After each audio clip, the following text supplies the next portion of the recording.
A Book for Someone, written by Jim Heaney, narrated by Ben Houck and Rachel Sloan. To contact the author, visit www.divinechild.us. Dedication. I am forever grateful for the encouragement of Sharon Miller, who believed in this project when no one else did, and helped me find the narrative in my journaling. A Book for Someone is for my beloved brother Tommy Heaney, who did not die in vain. A Book for Someone is for my wife, Maria, who, without her, my writing would not have been possible. A Book for Someone was written for Christian, Angelica, John, Connor, Matthew, Jonathan, Mary, and Joe. Please pass on our memory to future generations. A Book for Someone was written for abused children, parents, mentors, social workers, teachers, ministers, spiritualists, adventurists, adoptive parents, adoptees, immigrants, memory healers, and people who want to forgive. A Book for Someone is a toast to Tom Babushio and Bob Kogan, who gave me the gift of friendship when we were kids. A special thanks to the music of Elvis, Bruce Springsteen, Bono, Eddie Vedder, Adam Derwitz, Led Zeppelin, and countless others whose music was the backdrop for my journey. Prologue. Earth date 2022. Dear someone, I'm excited to say hello as a free man at the end of a long journey. I want you to know that I've written 4 times in my life in increments of 10-year periods. Writing was my goal setting, and each time I wrote, I included my hopes for what I would become in the next 10 years.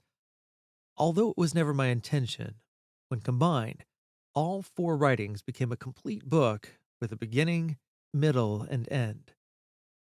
A Book for Someone includes insights on spiritual practices, divine providence, child mistreatment, parenting, addiction, immigration, relationships, interracial adoption, racism, generational healing, forgiveness, and the circle of life. I thought of you daily, believing that a book for someone would find you. Hope is the light that shines through all. Please trust Providence. Jim Heaney. Preface. Earth date, December 1981. I entered Alcoholics Anonymous in 1981 as a sentencing condition for stealing $1 million. I received a 5-year probationary period, while the others accepted prison terms. Was I smart enough to maneuver through the theft and criminal charges, or was I spared for another purpose? In 1983, I met with a group of troubled young adults discussing the heartbreaking issues they were dealing with because of sexual abuse they had suffered as children. All of them had addiction problems that prevented them from confronting their demons. I understood they had been damaged as children and had turned their anger inward, and at best, they would live addictive lives or die young. I was traveling that temperamental route myself and knew how deeply we all had been hurt. And on that night, I decided the child's destruction needed to be recorded and to share what I would discover. Simultaneously, I attended classes at the famed Second City, a pipeline to Saturday Night Live. I was enjoying success, but it was a party scene, so I left a career in comedy to experience intuitiveness and spiritual disciplines, and life became my stage. I bought a laptop, traveled, wrote, and chose a life of service and adventure. My journey for answers led me to incorporate aspects from other traditions, including the 10 Commandments, the Beatitudes, the 12 Steps of Alcoholics Anonymous, the Way of the Lakota Indians, and the Eightfold Path of Enlightenment. And through the following years, I believed that divine providence and coincidences had meaning. After living these mantras, I realized spiritual mantras are similar and request the individual to self-examine, live morally, and serve humanity. I've been fortunate to weave together the spiritual disciplines that deepened Divine Providence's belief and trust in my intuition. The heroes in A Book for Someone are three individuals: a laywoman who taught at my grade school, a Lakota Indian, and a Buddhist whose teachings have lasted a lifetime. Together, they communicated that I could be stronger than the abuse that changed my life forever. A Book for Someone was written over 40 years, starting with an earthly assignment, followed by sexual assault, and what I wished I'd heard as a child. I've added my voice to the heroes' voices to weave a story that makes sense. The book is a remembrance of events that occurred and is accurate at one time or another. A Book for Someone was written because of a promise made on a bleak December night in 1983, which led to a love for all children, spiritual paths, divine providence, an immigrant wife, a scientist's son, an African American daughter, and memory healing and forgiveness.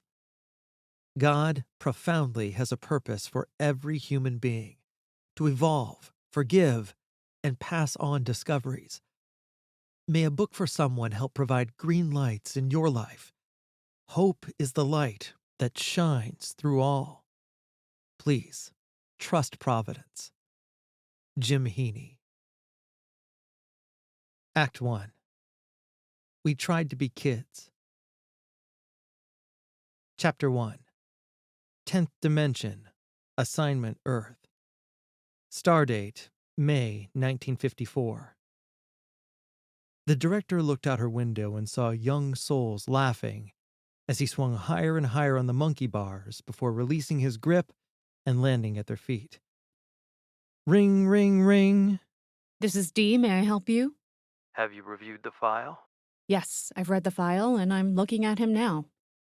Dee took off her glasses, put them on the desk, messaged him, and watched through the window as he marched through the playground like a soldier.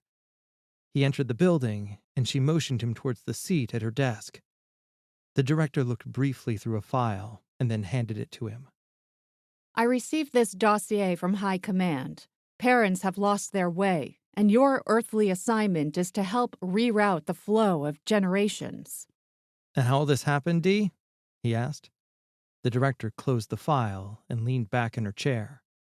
Something will happen which will allow them to be better people. Is this my only job, ma'am? She handed him the file and said, In the middle of your struggles, you will have to define who you are, find your purpose, and complete your circle of life while on Earth. James looked intently at the file, which read, Mission: reroute dysfunction and define child abuse, addiction, divine providence, spiritual disciplines, memory healing, generational healing, immigration, relationships, parenting, interracial adoption, racism, forgiveness, the circle of life. James nodded with a faraway look into the galactic stars. The director sighed. So, what do you think? Really? This scenario doesn't sound good, he said. Do you have anything else? Can I be extraordinary and stand on stage and win awards? I'd prefer to sign autographs, Sorry. the director said, smiling. High Command has assigned this mission to you. It's a great challenge and perfect for you. Not interested, ma'am. May I go now? The young ones are waiting. It's a hero's position, James. Oh, Dee. The hero's gig is not what it's cracked up to be. Statistics show that most heroes fail in the first 12 years, and it's been a pleasant visit. Let's do it again sometime. Very well. Dee said curtly. I'll inform High Command of your refusal. He closed his eyes, shook his head, and sighed. Okay. What soul gifts am I born with, ma'am? Page 2. Dee said. James flipped the page, which read, Soul gifts for earthly mission: kindness, caring, resourcefulness, perseverance, nastiness, and a good sense of humor, which you are going to need. Nastiness? He asked. Yes. And please use with discretion, James. The young souls, will they be okay while I'm gone? Yes, James. But Dee cautioned him as he rose to leave. If your parents don't intercede and respond, you will be alone in a tragedy, and your circle of life will be damaged. Evil will try to destroy you. So be awake and listen to your soul's voice. Anything else? James asked. An infant's circle of life is mystical. Dee said.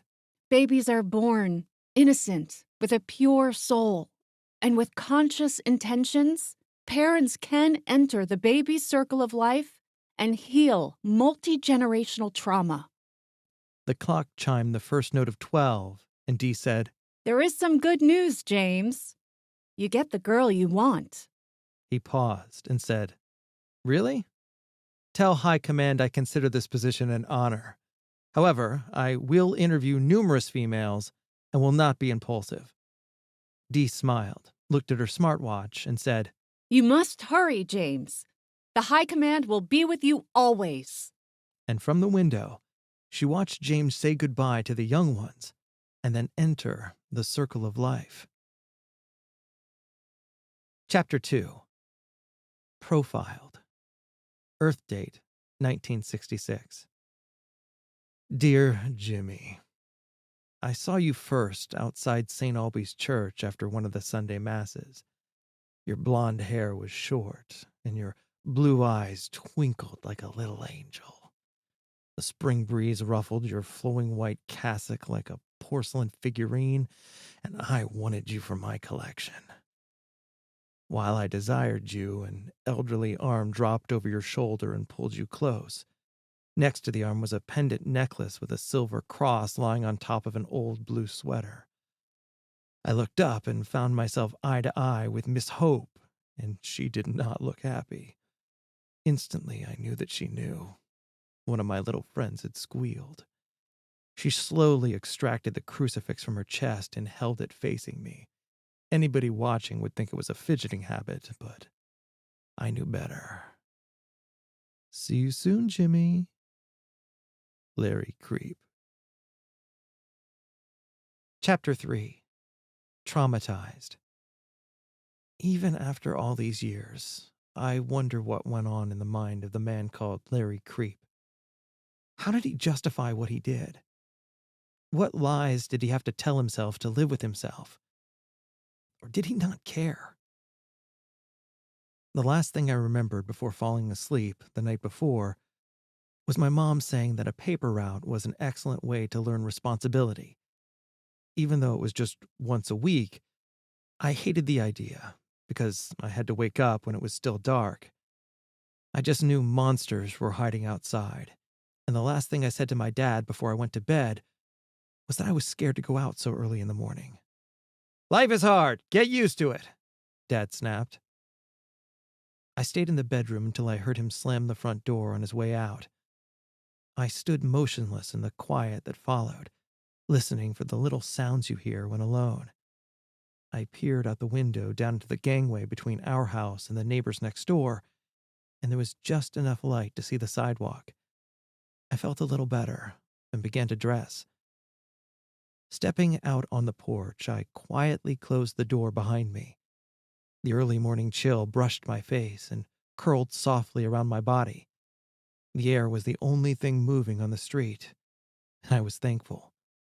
A stack of newspapers bound with steel wire, the sharp ends still twisted together, sat in the middle of the wooden porch floor. My heart sank because my father had promised to cut the wire and didn't. I untwisted the wire carefully and managed not to cut myself. My route was different from my older brother Joe's. He delivered the Chicago American and only had to deliver to subscribers' houses. I delivered Goldblatt's paper, which was just a few pages of ads. Still, a copy had to go to every address in my delivery zone, about 800 copies if you included the apartment houses on Blackstone Avenue. My newspaper bag held only about 75 copies, so I returned to the porch about 10 times for refills. A wagon would have made the job easier, but I knew not to ask for one. It was too early for the apartment buildings on Harper Avenue because I had to walk the hallways to deliver, and it was too dark. Someone or something could grab me, so I'd do Harper last when it was light outside. Dante Avenue was a good start with single-family houses like ours. I felt better heading left and throwing papers onto porches because I could run in the open. I was fast, and even the older kids couldn't catch me once I started zigzagging. I turned east on 91st Street, which only had a few houses and ended on the railroad tracks. I came around the turn of the alley and, oh my God, someone was blocking the sidewalk. I froze. My heart raced and my breathing stuttered. The man was tall and fat, much bigger than my father. He had short, oily black hair and wore work clothes everyone called factory greens. I saw the word Larry sewn on his shirt, and I suddenly had to go to the bathroom. I wanted to run, but my legs wouldn't move, and the man didn't move either. "What do you have? The paper?" I nodded. "What's your name?" Jimmy, I stuttered. "How old are you? 11, What school do you go to? St. Albie. How's Miss Hope?" I relaxed. Miss Hope was my 4th grade grammar school teacher, and I would likely have her again. If he knew her, he must be okay. "Tell Miss Hope Larry said hello." Okay. I may see her today because she lives on Harper Avenue right behind the Castaways Motel. The Castaways Motel, huh? I hear a few prostitutes are working at the Castaways now. Things sure are changing in this neighborhood, I have to deliver the paper to the motel, too. I said. "You look thirsty. Want a pop?" No, thank you. There are too many papers. Goldblatt's is having a big sale. "Junk paper. Junk store," Larry said. "Everything in that store is cheap. It's a waste of time delivering their ads."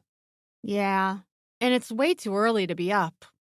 Larry nodded again. "Well, I'll see ya," he said. Wouldn't want to be ya. I thought to myself. As I continued my deliveries, I began to feel thirsty. Larry was friendly to offer me a pop, even if it was so early in the morning. There was nothing fancy about the baseball field by the railroad yard and steel mill. We played on dirt, crushed coal, and weeds, and when a train rolled through, the freight cars blocked the outfield, forcing a game delay. There were better diamonds in the area, but we were proud of ours, and that pride had motivated us to get up early the previous Saturday to clean up the field and the tracks. We worked until dark, a labor of love. Today was the moment of truth. The team captains would pick their teams, and I was worried because there were more guys than positions. I was younger than some, and I was in a slump. I couldn't get on base and dropped a few easy balls, but my friend Bush was a captain. While making his picks, I kept trying to catch his eye, and now and again I succeeded. 4 kids were still waiting when it came down to the last 2 players. I'll make plays. I promise. My eyes pleaded. "I'll take Jimmy," Bush said. Right away, I started to take practice swings with my bat. I was anxious to redeem myself. All it would take was one good game, just a couple of hits, and then I'd earn back the guys' respect.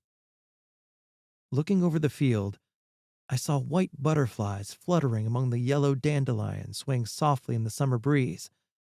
Across from the right field baseline on Dante Avenue was a neat row of small brick bungalows, and when we played evening games, the neighbors would sit on their porches, drinking beer and watching us play. It was live baseball and better than sitting in a stuffy house. "Quit daydreaming!" Bush yelled. "Your home run isn't going to happen. What? Nobody's ever hit one over the steel mill fence. It's too far. By the way, you're playing right field." But nobody ever hits to right field. "That's the point, and I don't have to worry about you dropping one." We took the field first, and I trotted out to my spot. Even though nobody ever hit to right field, I had to be ready. The first batter on the opposing team was Troy, a kid from the east side of Stony Island Avenue, who was always picked first because he could hit the ball. He took the first pitch, watched it go by, patted the mud off his shoes like a major leaguer, and surveyed the right field. "He's going your way, Jimmy!" Bush yelled. The second pitch came in. Troy swung late, and the ball cracked off the bat and was streaking down the first baseline. Bush screamed, "Foul!" and relaxed. Troy screamed, "Fair!" and ran toward first base. I couldn't tell which it was because it was too close to call. Troy rounded first, and Bush squared up to block him from going to second. Most of the fight started between first and second base, and I moved toward Bush in case of trouble. "Go get the ball!" Bush yelled. The ball sliced, hit the street, and rolled up Dante Avenue. When a ball got this far, it usually rolled under a parked car or onto one of the lawns, so I scanned the area looking for the baseball. When I didn't see it on the grass, I started checking under the cars parked on the street. The first time, there was nothing there. It must have rolled against a tire, and I'd have to crawl along the curb. I was crouched over, looking under the third car, when I heard a voice behind me. "Jimmy, it rolled into Mrs. McGee's bushes!" I raised to my knees and looked around to see Larry, the man from the paper route, standing on the sidewalk.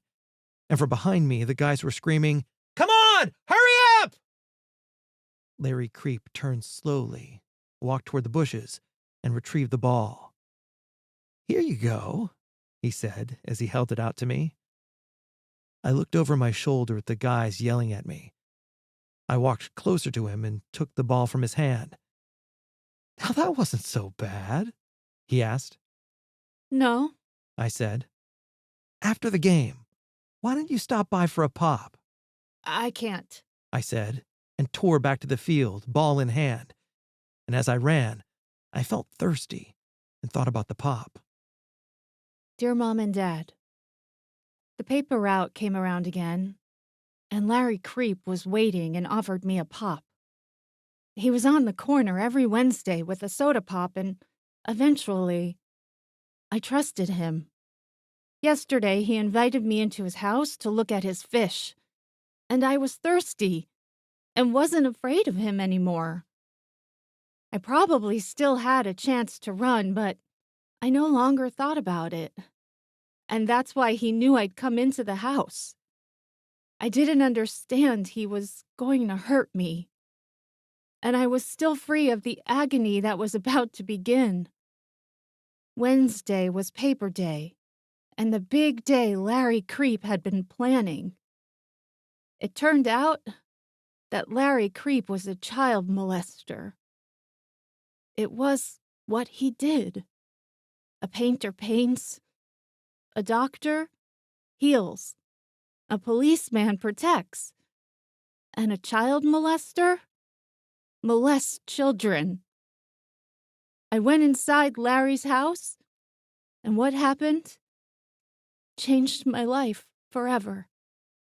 Way to go, Jimmy. Dear parents, so now you know my sickness. Watching, contacting, gathering information, securing trust, and I assault your children, reducing their thinking to a screeching tremor while their bodies shiver with fear. Sure, I know the consequences, because it happened to me. Once I was young and full of promise, but there was a man who was my teacher, and I'm only passing on what I learned. Besides, being my special friend means he gets treated better than at home, and I'm pretty sure he won't tell on me. His mother is having another baby, drinks, and his father works 12 hours a day in a factory. Jimmy's just another kid who needs someone to care about him, and that person will be me. I don't give a flying turd about Miss Hope's precious crucifix that she shoves in my face as if I were a vampire. She won't be able to prove a thing. None of them can. Somebody must catch a predator in the act. The child must testify in court, and the parents don't want to deal with it. Everyone decides to forget all about it and go home. Sex with a child is horrific for the child, but thrilling for me. Kids feel a combination of trauma and pleasure, which confuses them and creates addictions. They believe it's all their fault and pure evil because it forever shocks their psyche. I want Jimmy, and if I blow the twinkle out in his eyes, too bad. He might like it and return for more. I'm praying for that. And if there's a chance of me getting caught, he'll disappear and never be found. Stay distracted. Larry Creep. Chapter 4. More Terror. As soon as I left, I tried to figure out a way to get out of the paper route.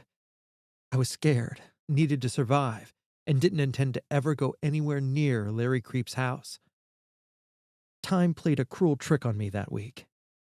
It was like sitting in school watching the clock, only to have it stand still until the end of the school day. And then time flew by so fast, like a blur, when I walked out the door. The week after that awful Wednesday, time behaved like it was after school. The week flew by because I didn't want it to, and I became more afraid and trapped as the upcoming Wednesday approached. Tuesday night, I laid in bed sweating because I'd been unable to think of a way to avoid the morning encounter with Larry. Then it came to me. A simple plan that I laughed at myself for not thinking of sooner. I must have drifted off to sleep because the next thing I knew, the sound of the paper truck woke me up. The driver yelled our home address, and a man in the back rattled up the truck's metal cargo door and jumped out. He dragged the bale of papers up our steps and heaved it onto the porch, which landed with a boom. The unloader clumped back down the stairs, hopped on the truck, and pulled down the cargo door as the truck sped off, gears grinding. I stayed in bed a little longer until my father's alarm clock went off, and he came to the bedroom door after a few minutes. "You up?" Yes. I said, and asked him to please cut the wire for me. I could hardly breathe as I waited for him to leave the house. I kept telling myself that all I had to do was hide the papers and everything would be fine. It's not like people look forward to a newspaper full of ads. I dressed slowly and didn't leave my room until I heard my father walk out of the house. Then I walked to the front door and looked out onto the porch, and Dad didn't cut the wire again. I sat down next to the papers, trembling. My plan didn't seem so simple anymore.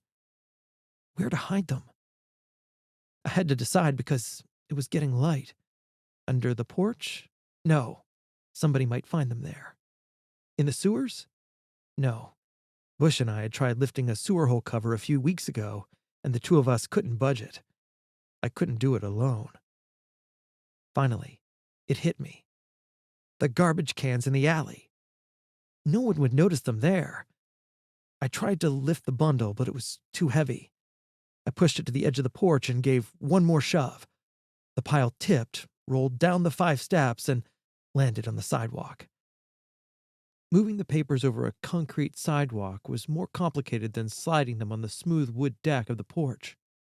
I took a shortcut across the grass and pushed them to the gangway along the side of the house. I flipped them by squatting like a catcher, putting my hands under one corner of the stack, lifting straight up, and then pushing with my whole body. But after 4 or 5 rolls, I was no farther than the front corner of the house. The dim gangway ahead looked like a mile-long tunnel, so I took as many papers as the bag would hold. I should have thought of this earlier because if anyone saw me, it would look like I was delivering them, and I could sneak down the alley and hide the papers in the garbage cans. I began to untwist the wire, but my hands were sore from pushing the bundle around. Slam! My heart jumped. A car door shut out in the street. What if someone saw me? Furiously, I worked at the wire until it unraveled, then ran back to the porch for my bag. I tore back to the gangway and started stuffing. I carried the first load down the alley looking for empty garbage cans, and most were half full, which meant the garbage truck workers were hopefully picking up the garbage this morning. I was on my 3rd load and all was going well when I heard a voice near Mrs. Douglas's house. I looked for a place to hide and saw a spot across the alley between a garage and a can, and I made it just in time. The gate swung open, and I saw Mrs. Douglas looking around the alley. I thought she was looking right at me, and I dropped my breathing so she couldn't hear. Penny! Where are you? She inquired. Penny was her dog. Mrs. Douglas looked up and down the alley, closed the gate, and went back into her yard. I took a deep breath and crawled from behind the garbage can. It was no good. I'd have to hide the rest of the papers in our basement. Loading the rest of the papers in my bag, I left it outside and snuck back into the house to unlock the basement door. Then I brought the bag indoors and hid the load all over the basement, in drawers, under shelves, in any dark space where it was unlikely anyone would see them. That part of the mission accomplished, I looked for a place to hide until it was time for my route to be over. The old brown couch we played on was no good because it was too much in the open. I looked inside the knee hole of the old wooden desk under a window, and it was dark, but I was used to it because I hid there playing hide and seek. I crawled into a spider web, and since there was no time to be squeamish, I wiped the web from my face, dragged the desk chair up to the desk for additional cover, and watched some mice scampering around. I heard the other kids talking in the kitchen, and I wished I was with them. When I heard pounding footsteps up the front porch, followed by a knock on the door. "Mom, there's a man here!" Joe yelled. I felt sick when I heard my mother's footsteps crossing the living room. Maybe it was Larry Creep coming to get me. I heard a muffled conversation and decided it was time to run. Bolting from underneath the desk, the mice and I scampered away together, and I flew up the basement stairs and ran through the backyard toward the alley. I went as far as the gate when I heard, Jimmy, come here! I stopped dead in my tracks. When I turned around, I saw my mother walking down the back steps with a man who was not Larry Creep. This man is an inspector from the newspaper. His job is to ensure that all the papers are delivered. He broke in. "What did you do with the newspapers?" I put them in the garbage cans. And in the basement. "Show me," he ordered. The three of us walked down the alley, pulling newspapers out of the cans. "These are no good anymore. The newspapers are all dirty," the newspaper inspector said. We discovered more in the gangway. I'd been so panicked about hiding the papers that I'd forgotten to return for the last batch. Can you get more, or can we still use these? My mother asked. The newspaper inspector looked at his watch. "I can't get another delivery out here this late. Can I use your phone? I need to report this." We walked back into the house, and the newspaper inspector called his office. He hung up the phone and glared at me. "The boss says to save what we can and deliver as many as possible. We'll decide whether your son can keep his job later in the week." After the newspaper inspector left, Joe and I delivered the papers. When we got to Larry Creep's house, he wasn't there, and it was as if nothing had happened to me. At one point, Joe asked why I'd done it. I shrugged. I couldn't bring myself to say the real reason. I felt bad enough without him pounding on me or making fun. I guess I don't want to have a paper route, I said. When we returned from the delivery, my mother had convinced the newspaper inspector's boss that I would deliver the papers the right way and then sent me to the bedroom until my father came home. While I waited, all I could think about were the inspectors and monsters out there waiting to get me. I had a week to figure out another plan for ditching the route, and telling my parents what happened was out of the question. Even though we lived under the same roof, my parents were in their routines. My father worked in a factory, and my mom drank beer most nights after we went to bed. She told us she wasn't a morning person and said, "Leave me alone," and let us get off to school, but we figured out that she was hungover. I guess there was anxiety with the kids, and she was having another baby. I asked her once, "Why do you drink so much?" Mom got angry and told me, "I'm Irish. Drinking is my family tradition, and I don't stop for anyone." my father had his problems too. He had been an only child and felt isolated most of the time. His father was a gambler, and his mother had walked out on them when he was young. He grew up believing his mother didn't love him, and that's why she left, which my grandfather reinforced in him. Dad didn't ask Mom to quit, most likely because he feared she would leave him, and he liked to drink too. Sober, my father was a quiet man. When drunk, he was vicious. Mom was the best woman he'd ever known, and Dad broke my brother's spirits one by one. When the next Wednesday came around, I decided to skip Larry Creep's part of the route, but I thought the newspaper inspector would squeal on me. Then it occurred to me that he might be nearby, and I could use his inspection to avoid Larry Creep.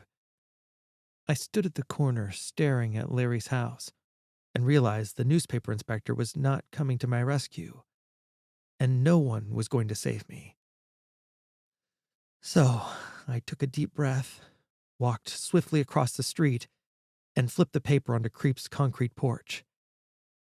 As I hurried to the next house, I looked over my shoulder and saw Creep's white lace window draperies moving ever so slightly. Chapter 5. First Betrayal. The week was flying by again, and inside I was breaking, and I needed to tell someone. John was about 16, with long brown hair that hung across his forehead. John always wore knit shirts, khaki pants, and leather boots with thick heels that made him look tough, and he even played ball in those clothes. Everyone else wore shorts, t-shirts, and gym shoes to the field, but John always played in his tough guy uniform. I was hanging around the field, waiting for the other guys to show up, and I was busting inside. I needed to tell someone about Larry Creep, and I needed to be protected, and I thought I could trust John. I was standing there when suddenly it just came out. John, this man on my paper route touched me. What do you mean by that? He grabbed me and made me take my pants off. Have you told anyone else? He asked. No. Who is it? Larry, that guy who lives over on 91st Street. John became very quiet. Finally, he said, "Don't worry about it. We'll fix him. We'll talk to him tomorrow." My horror must have been evident because he said, "You don't have to be afraid, and nothing bad will happen. I'm going to tell him to leave you alone." Are you sure? I asked. "Don't worry," he said. As we approached Larry's block, I felt braver and protected, and I thought that John would scare Larry Creep once and for all. We walked through the alley to his back door, and John knocked. "All you have to do is keep him busy," John said, "while I look around the bedrooms." John smiled. "All the good stuff is in the bedroom." The back door swung open before I could ask what he meant. "We'd like to talk to you, Larry," John said.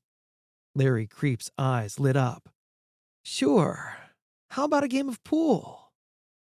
We went down to the basement, and I watched Creep rack the balls, and John picked out a pool stick and chalked it confidently. They both missed their shots when John said, "I need to use the bathroom." "It's upstairs," Larry Creep said. John strolled up the stairs, never glancing back. Larry Creep put down his pool stick and hurried towards the couch where I was sitting. I sat paralyzed with fear as his big body knelt, and he touched me at my pants zipper, and he was breathing quickly, his foul breath in my face. "I've missed you, Jimmy. I've waited for you to come back. You know this is what you want. People just don't understand. Your father will get angry and love your brothers more." I heard his zipper open, and at the same time, the toilet upstairs flush. Larry Creep hissed in frustration and whispered, "Come back later." John came down the stairs quickly, smiling from ear to ear. "Thanks for the pool game, Larry. Jimmy, we must go." He grabbed my hand, pulled me off the couch, guided me up the stairs, and yelled, "Thanks again, Larry." Safely outside, John bragged, "That was perfect! Man, oh man, was it perfect!" He reached into his pants pocket and pulled something out. "What do you think?" he asked me. And before I could answer, he continued, "Do you think they're worth a lot?" What was perfect? I yelled. "The bathroom was between the bedrooms. When we went downstairs to play pool, I looked for the bathroom, and when I didn't see one, I knew I was home free. I saw how he looked at you, so I asked him to use the bathroom. When I went upstairs, I slipped into one of the bedrooms and found these 2 rings in a drawer." He held 2 diamond wedding rings in his hand, and they looked like the rings my mother wore. I didn't know what to say at first. Finally, I asked, What will happen when Larry Creep discovers you stole his rings? "We stole the rings, Jimmy. You were here too. And you'd better not say anything, or we'll both go to jail. No matter what, we were never here. Besides, he'll never say a word because of what he did to you, and the cops will throw him in jail. It's a perfect crime." Chapter 6. Top of the world, Ma. I ditched the whole paper route on Wednesday and didn't try to hide it. I walked outside, took the papers, threw them away, and then walked back into the house and slept on the basement couch.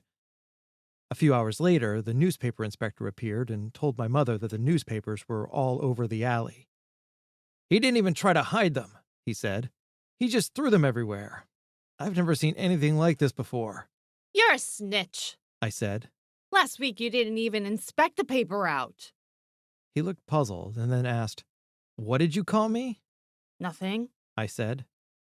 "Ma'am, we'll have to get someone else for the route. Your son's not ready for a job yet." Mom was peeved and said, Go to your bedroom. Oh well. I thought.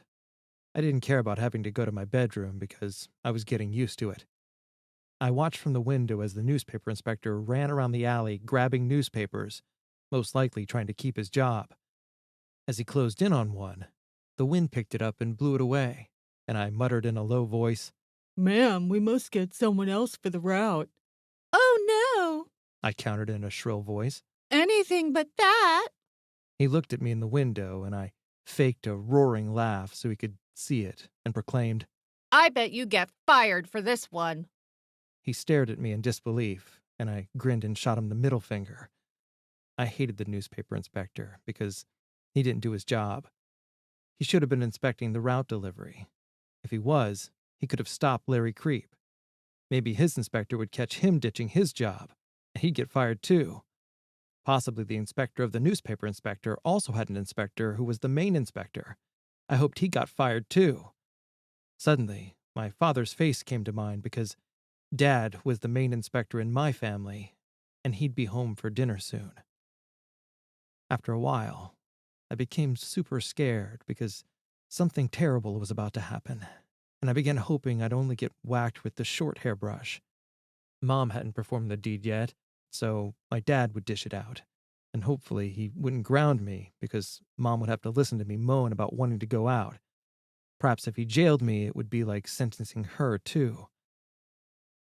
I watched a gangster film called White Heat during our previous prison term together, and when my mom came into the room, I'd leap on the living room chair with my arms straight up and yell, On top of the world, Ma! just like Jimmy Cagney in the movie. Mom laughed, and that was all I needed. I kept it up the rest of the afternoon, driving her crazy.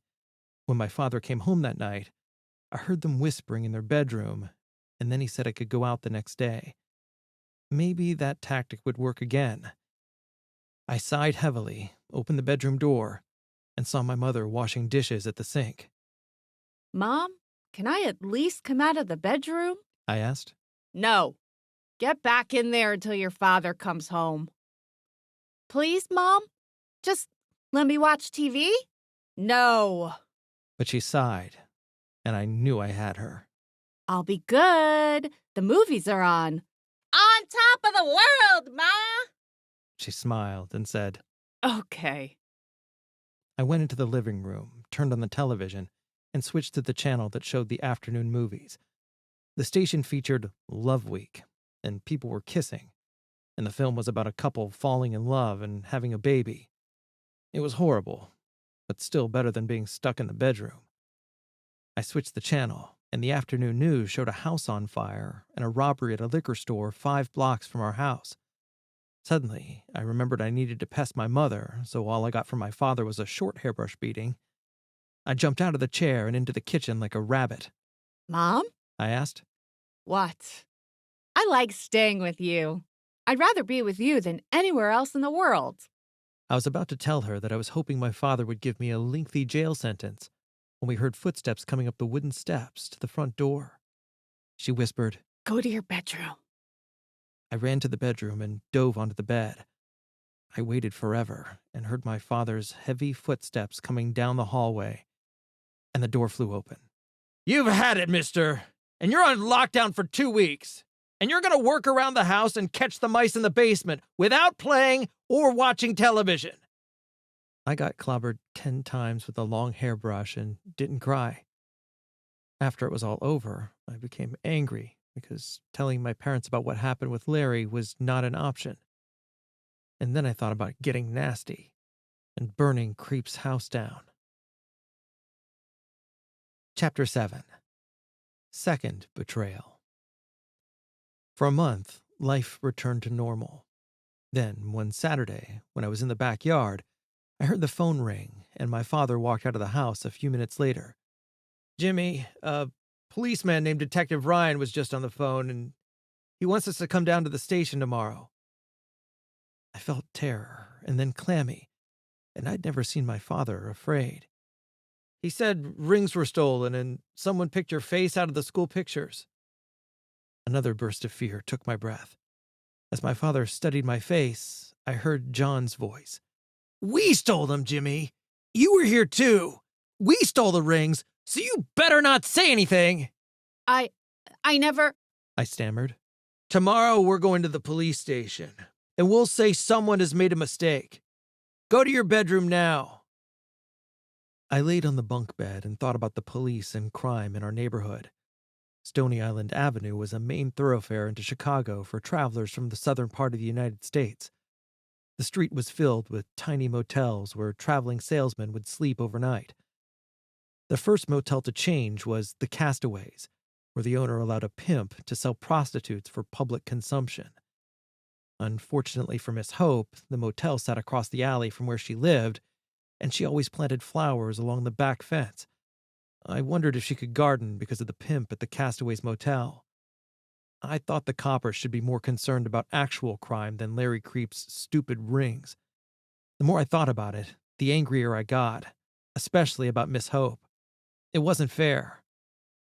My dad hated what was happening to the neighborhood too, and he didn't believe I was a thief.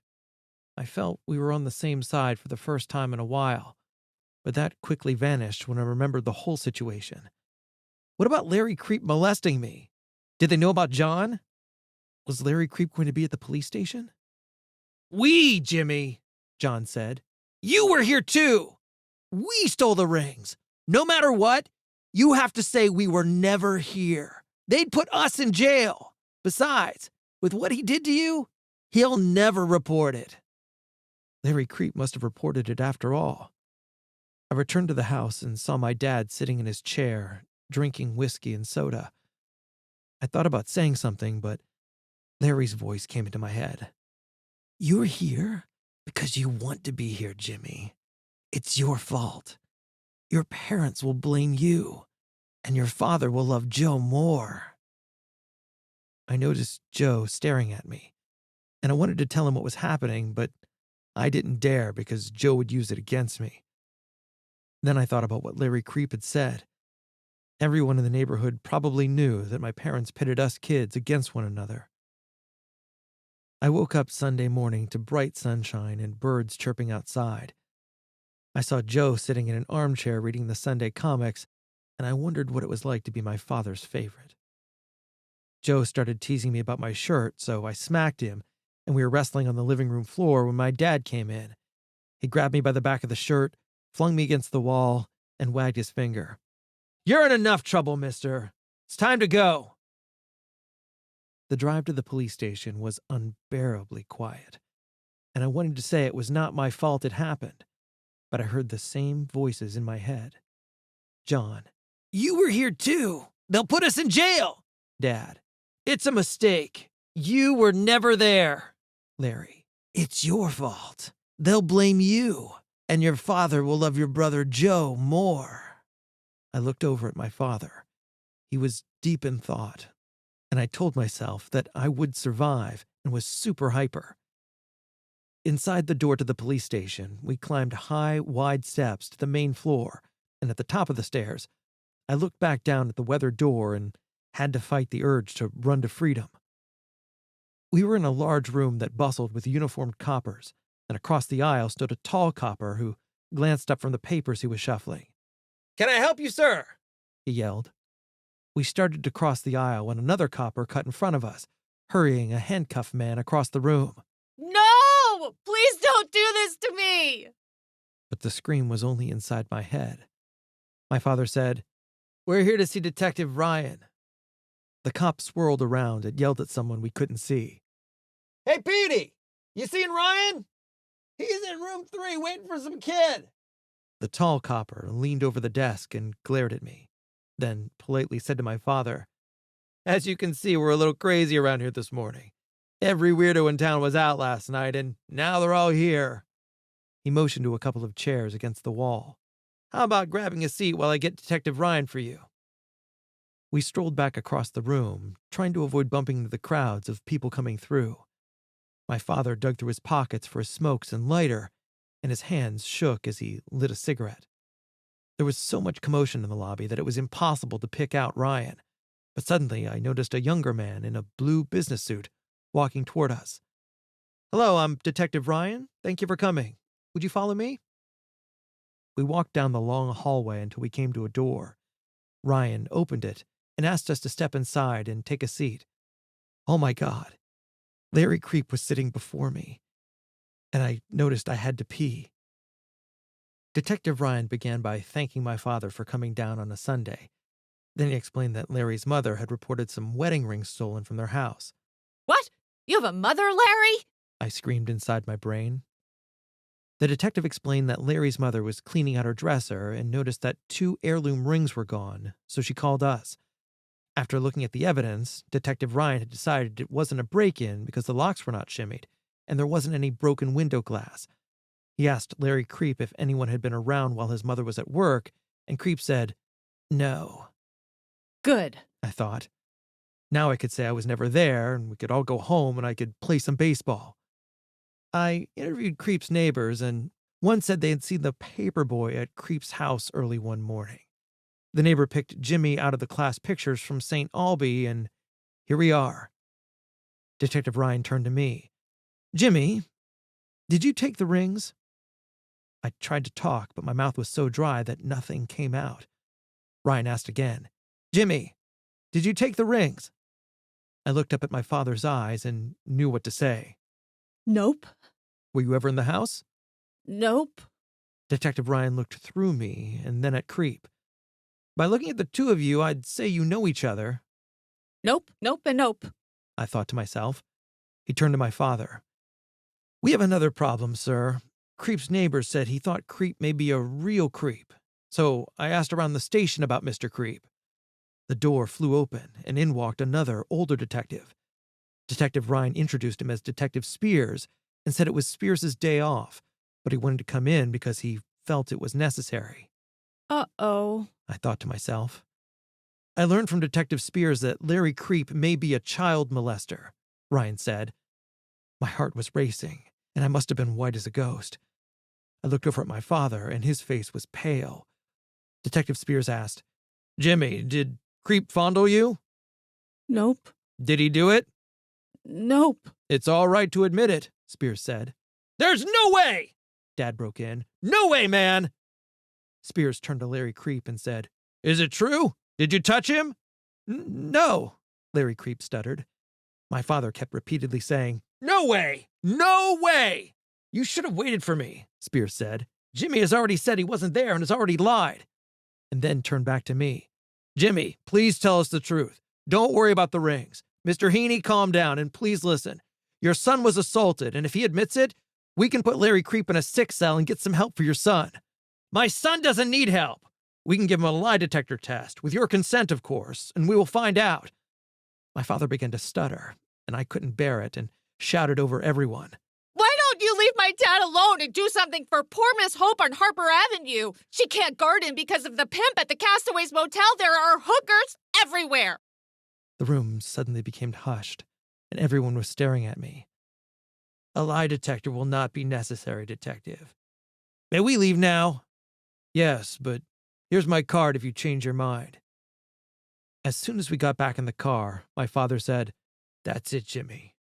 We're through. He was looking ahead and not at me. I knew a guy. His voice trailed off. Then he cleared his throat. And he ended up a queer.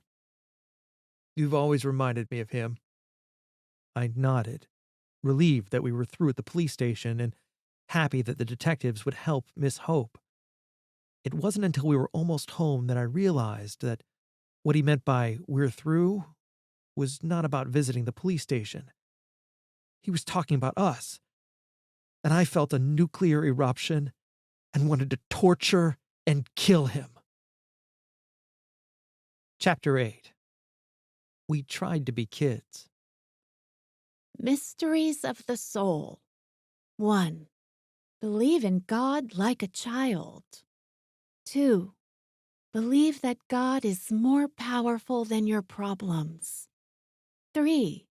Pray for strength to live God's will. 4. Live your life honestly and morally. 5. Share your wrongdoings with a close friend. 6. Right the wrongs you've done to others. 7. Find someone to help in all situations. 8. Experience God's healing, knowledge, and purpose. Even though my home life had fallen apart, there were things outside that kept me going. After the awful summer came September, which meant the start of school and the football season. Since I officially was in 7th grade, I hoped to make the varsity starting lineup because when we played on the street, I rarely dropped the ball and even caught some touchdown passes. The only problem I had with September was school. It would be nice if we could play football without having to go to class. There was always a hook, some threat attached to anything you liked. If you didn't do well in school, the parents and teachers wouldn't let you play. Poor Miss Hope would be my 7th grade teacher. I also had her in 4th grade, so I knew her well.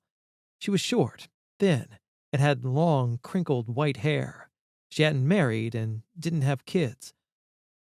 The first time I saw poor Miss Hope, she was standing in the hallway when I was in kindergarten, and my first thought was that she could be Santa Claus's wife and was about 100 years old. Bush said she was old enough to have taught the caveman's children, which I said, She can't be that old. My desk was in the 3rd row, first seat, and right in front of her big brown teacher's desk. There were 2 reasons for this. The first was to keep an eye on me, and the second was that she liked me. I loved the attention she gave me, and I'd get excited, and then the class would laugh and get out of control. She would get flustered, and her wrinkled little hands would start shaking. Some days I'd just be quiet because I was tired or bored, and she'd ask, Are you okay today? Thomas J. Babushio was my best friend. Thomas came from a long line of relatives who were nicknamed Bush. His father was a Bush, his uncles were called Bush, his brothers were called Bush, and his cousins were called Bush. Every male was called Bush, and the reason for this was because right in the middle of their Italian last name was 4 letters spelled Bush. All the Bush cousins had a mother called Connie, too. One time, Connie called Bush from the kitchen, and when she did, everyone stopped talking to recognize which Connie was calling which Bush. After the pause, Bush's dad said, "Bush, go see what your mom wants, and bring me a cannoli on the way back." Well, Bush had a different point of view on football because he was in 8th grade. School has girls, Jimmy, and that's not such a bad trade-off. Now go out for a pass. I ran deep down the street, just short of a blue Chevy, turned and stopped on a dime, and Bush threw a perfect pass that looped into my gut. Touchdown! I yelled, and trotted back toward Bush, and when I got closer, I heard the cheerleaders practicing over in the parking lot. Bush heard them too. "Come on!" he yelled, and we ran closer to listen better, and I trotted after him reluctantly. When we got there, the girls were practicing their cheers. 2, 4, 6, 8. Who do we appreciate? St. Albee! St. Albee! The girls jumped up and down, then went into a huddle and stepped out into a new formation. "I like this one," Bush whispered. Why? I asked. "Because you find out which girl likes you." I didn't catch on and began to ask another question. Listen, he said sharply. The 8th grade girls started screaming. Bush, Bush, he's our man. If he can't do it, no one can. They repeated the chant twice, and one girl jumped out in front and did a solo the 3rd time. Bush explained that whoever did the solo had picked the boy's name because she liked him. I rolled my eyes. Jeez, let's go play some catch. But Bush wanted to find out who liked him. It turned out to be Linda Henry. Next, the cheerleaders started on the 7th grade players, which meant me. Bush nudged me, laughing. I said, Oh, brother. but I was interested to find out who'd picked my name. Bobby Seward was the one who finally jumped out of the formation to chant, Jimmy, Jimmy, he's our man. If he can't do it, no one can. I turned around because I couldn't bear to watch. Come on. I said, tugging on Bush's arm. He didn't budge, so I had to stand there, embarrassed, waiting for all the cheers to end. Bobby Seward stood in the right corner of the lot, surrounded by all her girlfriends, and she was laughing and staring at me. I could have died. Can we go now? I pleaded. Okay, Bush said. Go deep for a pass. I ran straight, looped to the right, turned, and saw Bush cock his arm and throw. The ball sailed high and a little too far to the right. I picked up speed, stretched, and caught the ball on my fingertips, pulling it close to my stomach. Yes! I whispered to myself. A cheer went up from the girls as I continued to run around the corner of the building that separated me from them, and I ran up the street, breaking tackles and scoring an imaginary touchdown. I saw Bush running behind me, and as he approached, I heard him sing-song. Jimmy, Jimmy, he's our man. If he can't do it, no one can. That's the stupidest thing I've ever heard. Oh, come on, Jimmy. You've got to admit, it's fun. I denied it, but I couldn't help remembering how Bobby looked at me as she stood giggling with her friends, and I wanted her to be my girlfriend. Chapter 9.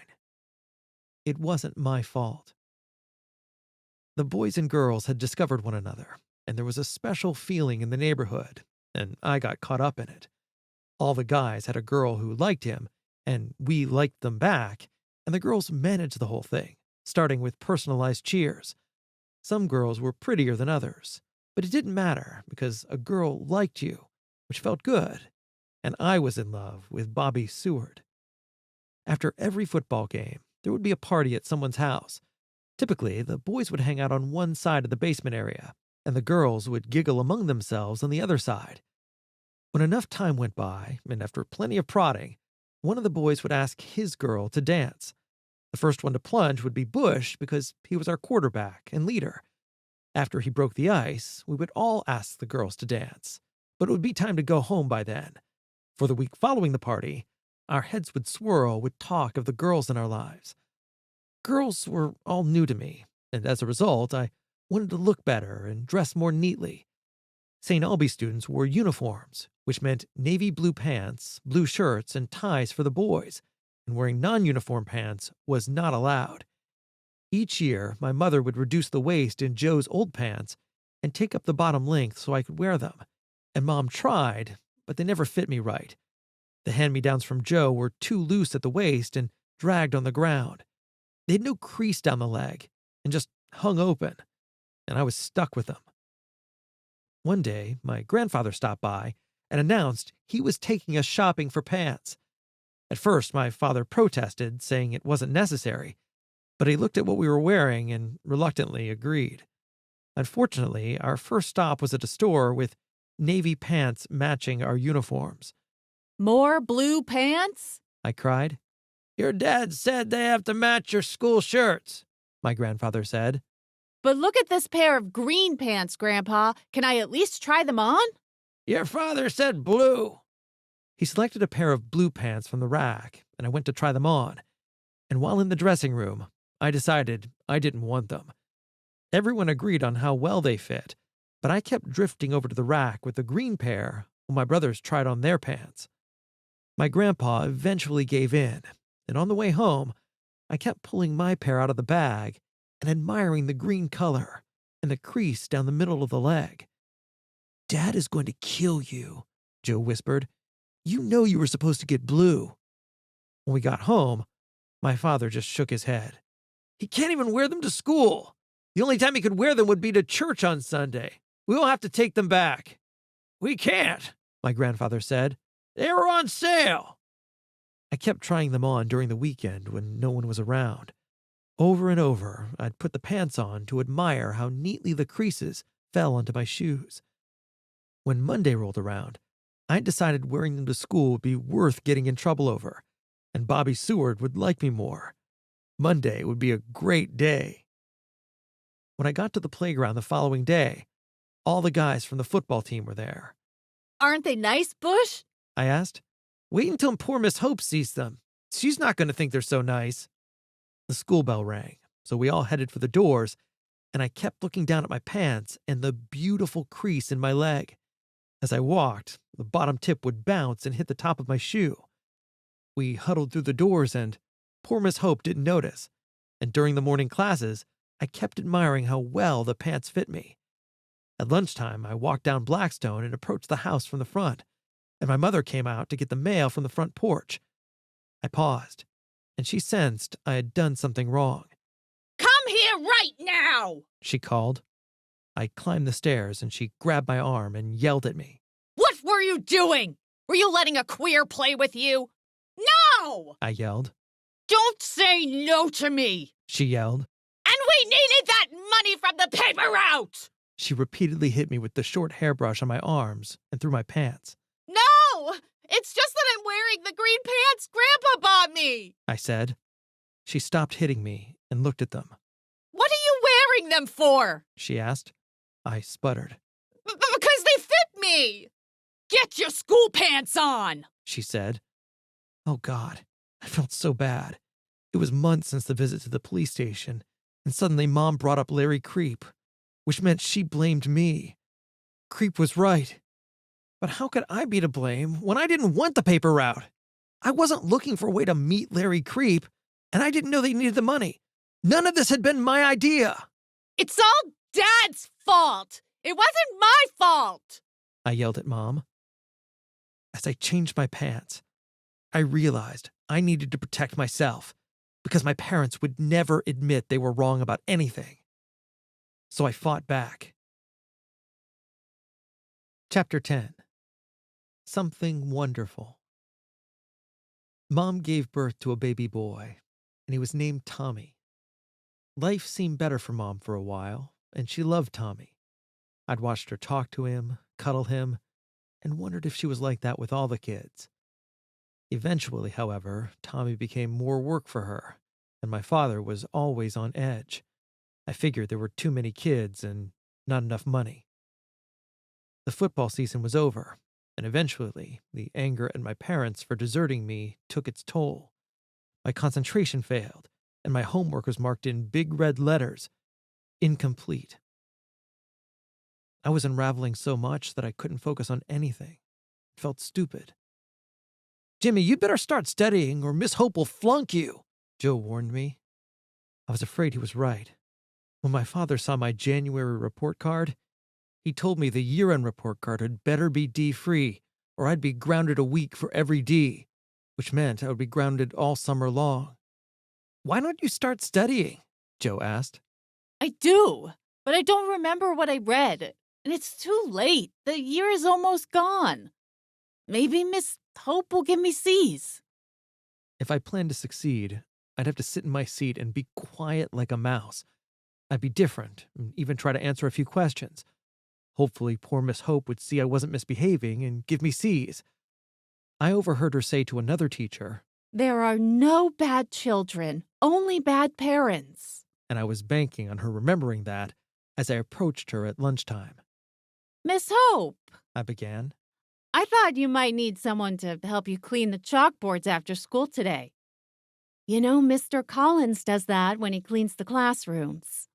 Maybe I could empty the wastebaskets? He does that too. Well, I know he doesn't carry your books to your car. Jimmy, if you had studied, you wouldn't be in this predicament. What's a predicament, Miss Hope? I asked, trying to be cute. A predicament is a difficult situation. She said. Kind of like me having to stay in all summer long because I'm getting grounded for D's and F's? I asked. She nodded. Exactly like that. Couldn't you give me all A's so that wouldn't happen? I promise I'll do better next year. I looked up into poor Miss Hope's tired, wrinkled face. I wanted to reach out and touch her white hair. It was stiff with hairspray, and her wire-rimmed glasses had slid down her nose. Jimmy, it's not a matter of you doing better next year.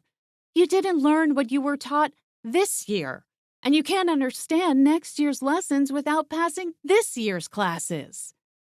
That sounds horrific, Miss Hope. I want to say that you've been the best teacher since the beginning of time. That's what somebody said anyway. I know who said it, and I'll deal with him later. She said, and glared. How are things at home? She asked. My eyes hit the floor, and I let out a big sigh. I gotta say, I don't like being there much. Jimmy, I know what happened with Larry Creep, and it's been hard for you. Do the best you can, and we'll see what happens. She blurted out. That's great, Miss Hope. I'm counting on you and praying for A's. She hugged me and told me to run along and eat my lunch. Miss Hope knew? As I walked home, I remembered an odd thing that had happened a week earlier when she told me a weird story about heaven. Jimmy, She said. I want you always to remember your story. Once upon a time, in heaven, the director of earthly assignments sat behind stacks and stacks of paperwork when suddenly the red smartphone rang. Ring, ring, ring. May I help you, God? Yes, God, of course. I'll find Jimmy right away. The director looked out her window and saw you in the playground, swinging upside down on the monkey bars, with your legs wrapped around the top rung, as the younger souls stood at the bottom laughing. The director took off her glasses, put them on the desk, and instant messaged you. You looked at your smartwatch, trotted through the playground like a soldier, and entered the director's office. The director looked through a file and said, "The young couple who will be your parents have lost their way.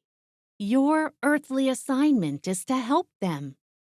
And exactly how am I going to do that? You asked. The director closed the file and leaned back in her chair. Love them.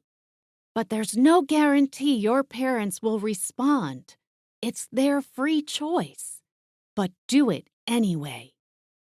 You nodded and asked, "Is this my only job, ma'am?" There's more, and it will be a challenge, Jimmy.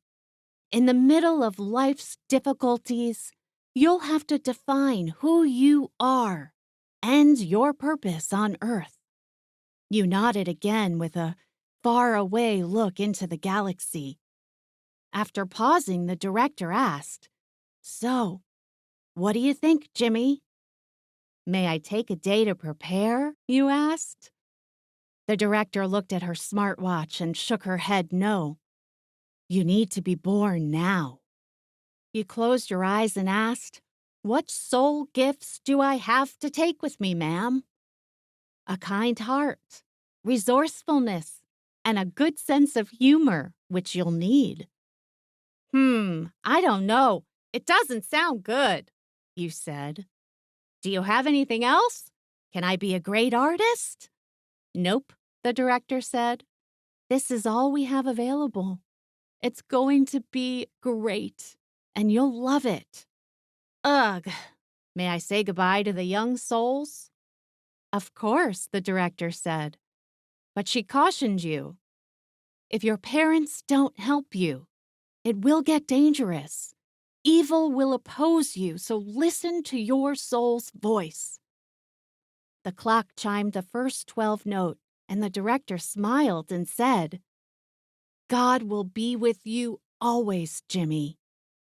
The director watched as you said goodbye to the children and dove down to earth as the clock struck midnight. Jimmy, Miss Hope said. I believe you will do something wonderful. Always remember the story of you. I stared into poor Miss Hope's eyes in a flabbergasted state for about 5 seconds. I wanted to say that her story was one of the dumbest fairy tales I'd ever heard, and I didn't believe in Santa Claus anymore. And what are a smartwatch and smartphones? I hesitated but said, Okay, sure, Miss Hope.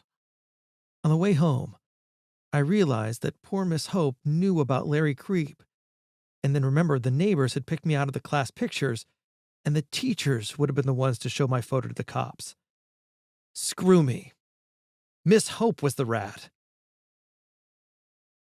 Chapter 11. Food Escape. We quietly sat, waiting at the table as Mom made sandwiches for lunch. Tommy was in his baby seat, crying and reaching out for a toy lion that had fallen to the floor. I reached down, picked it up, and gave it to him, and he waved it around, dropped it back on the floor, and looked at me. I reached down again and wedged it between his leg and the side of the baby seat, and he started playing with the lion's face and was content. I ate fast because we were playing tag in the church parking lot before school started for the afternoon, and I flew out the door and back to school. I came up the side of the building, turned the corner, and there it was, the wide open space and the freedom to run. I loved playing tag, and kids were running everywhere. Who's it? I yelled to Bush. Everyone! He yelled back. It was an advanced game because you were on the other team once tagged, and if you ran off the playground, you were automatically out of the game. I slowed down and surveyed the playground because someone might be playing dead, and swung hard outside the lot and almost slipped on the gravel.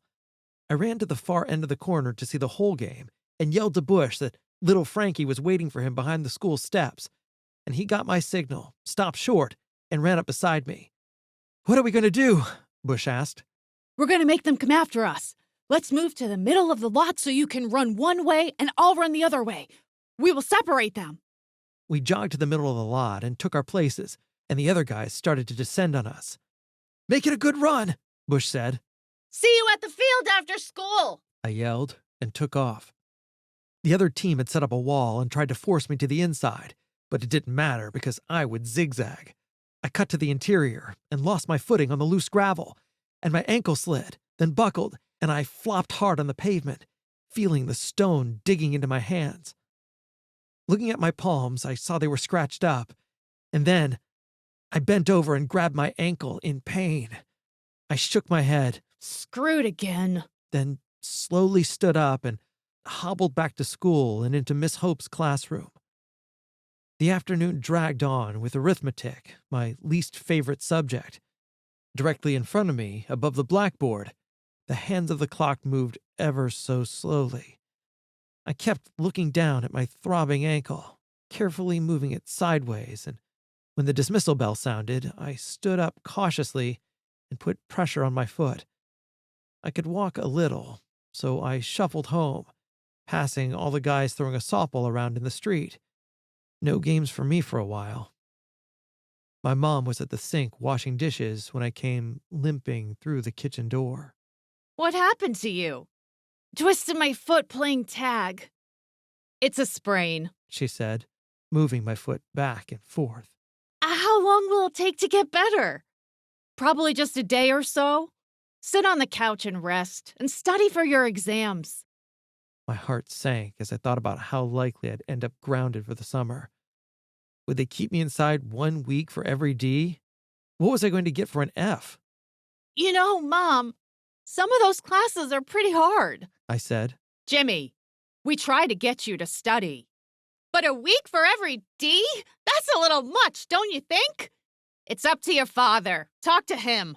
He won't talk to me. He doesn't like me. That's not true. He loves you and believes you're brilliant. Last week he said you were smarter than a mouse. Now go in the living room and study. I limped into the living room with my English book. Maybe, I thought, they'd let me off the hook if I didn't play outside and tried to get good grades. I opened my book to page 147, and at the top of it read, The adverb is part of the verb family. Just like the pronoun is part of the noun family, they're all part of the same but separate families, verbs and nouns, probably like our cousins. I wondered about my cousins and looked over at Tommy lying on his back. Are you reporting to the inspectors?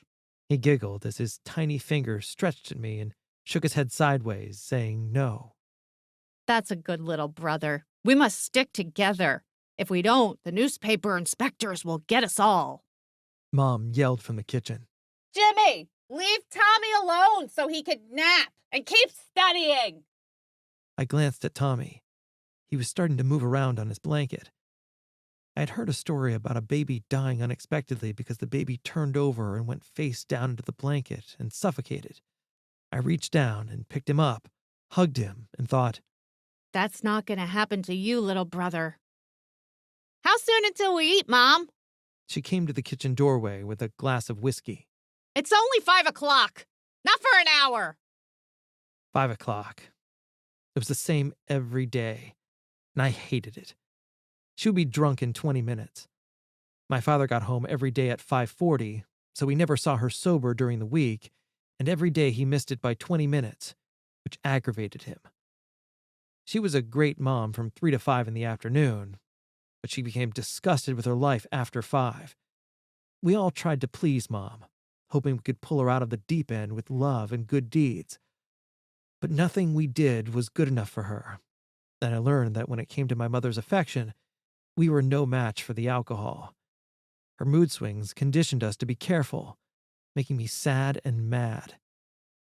I hobbled out to the front porch holding Tommy and smelled the beginning of summer and the scent of the grass.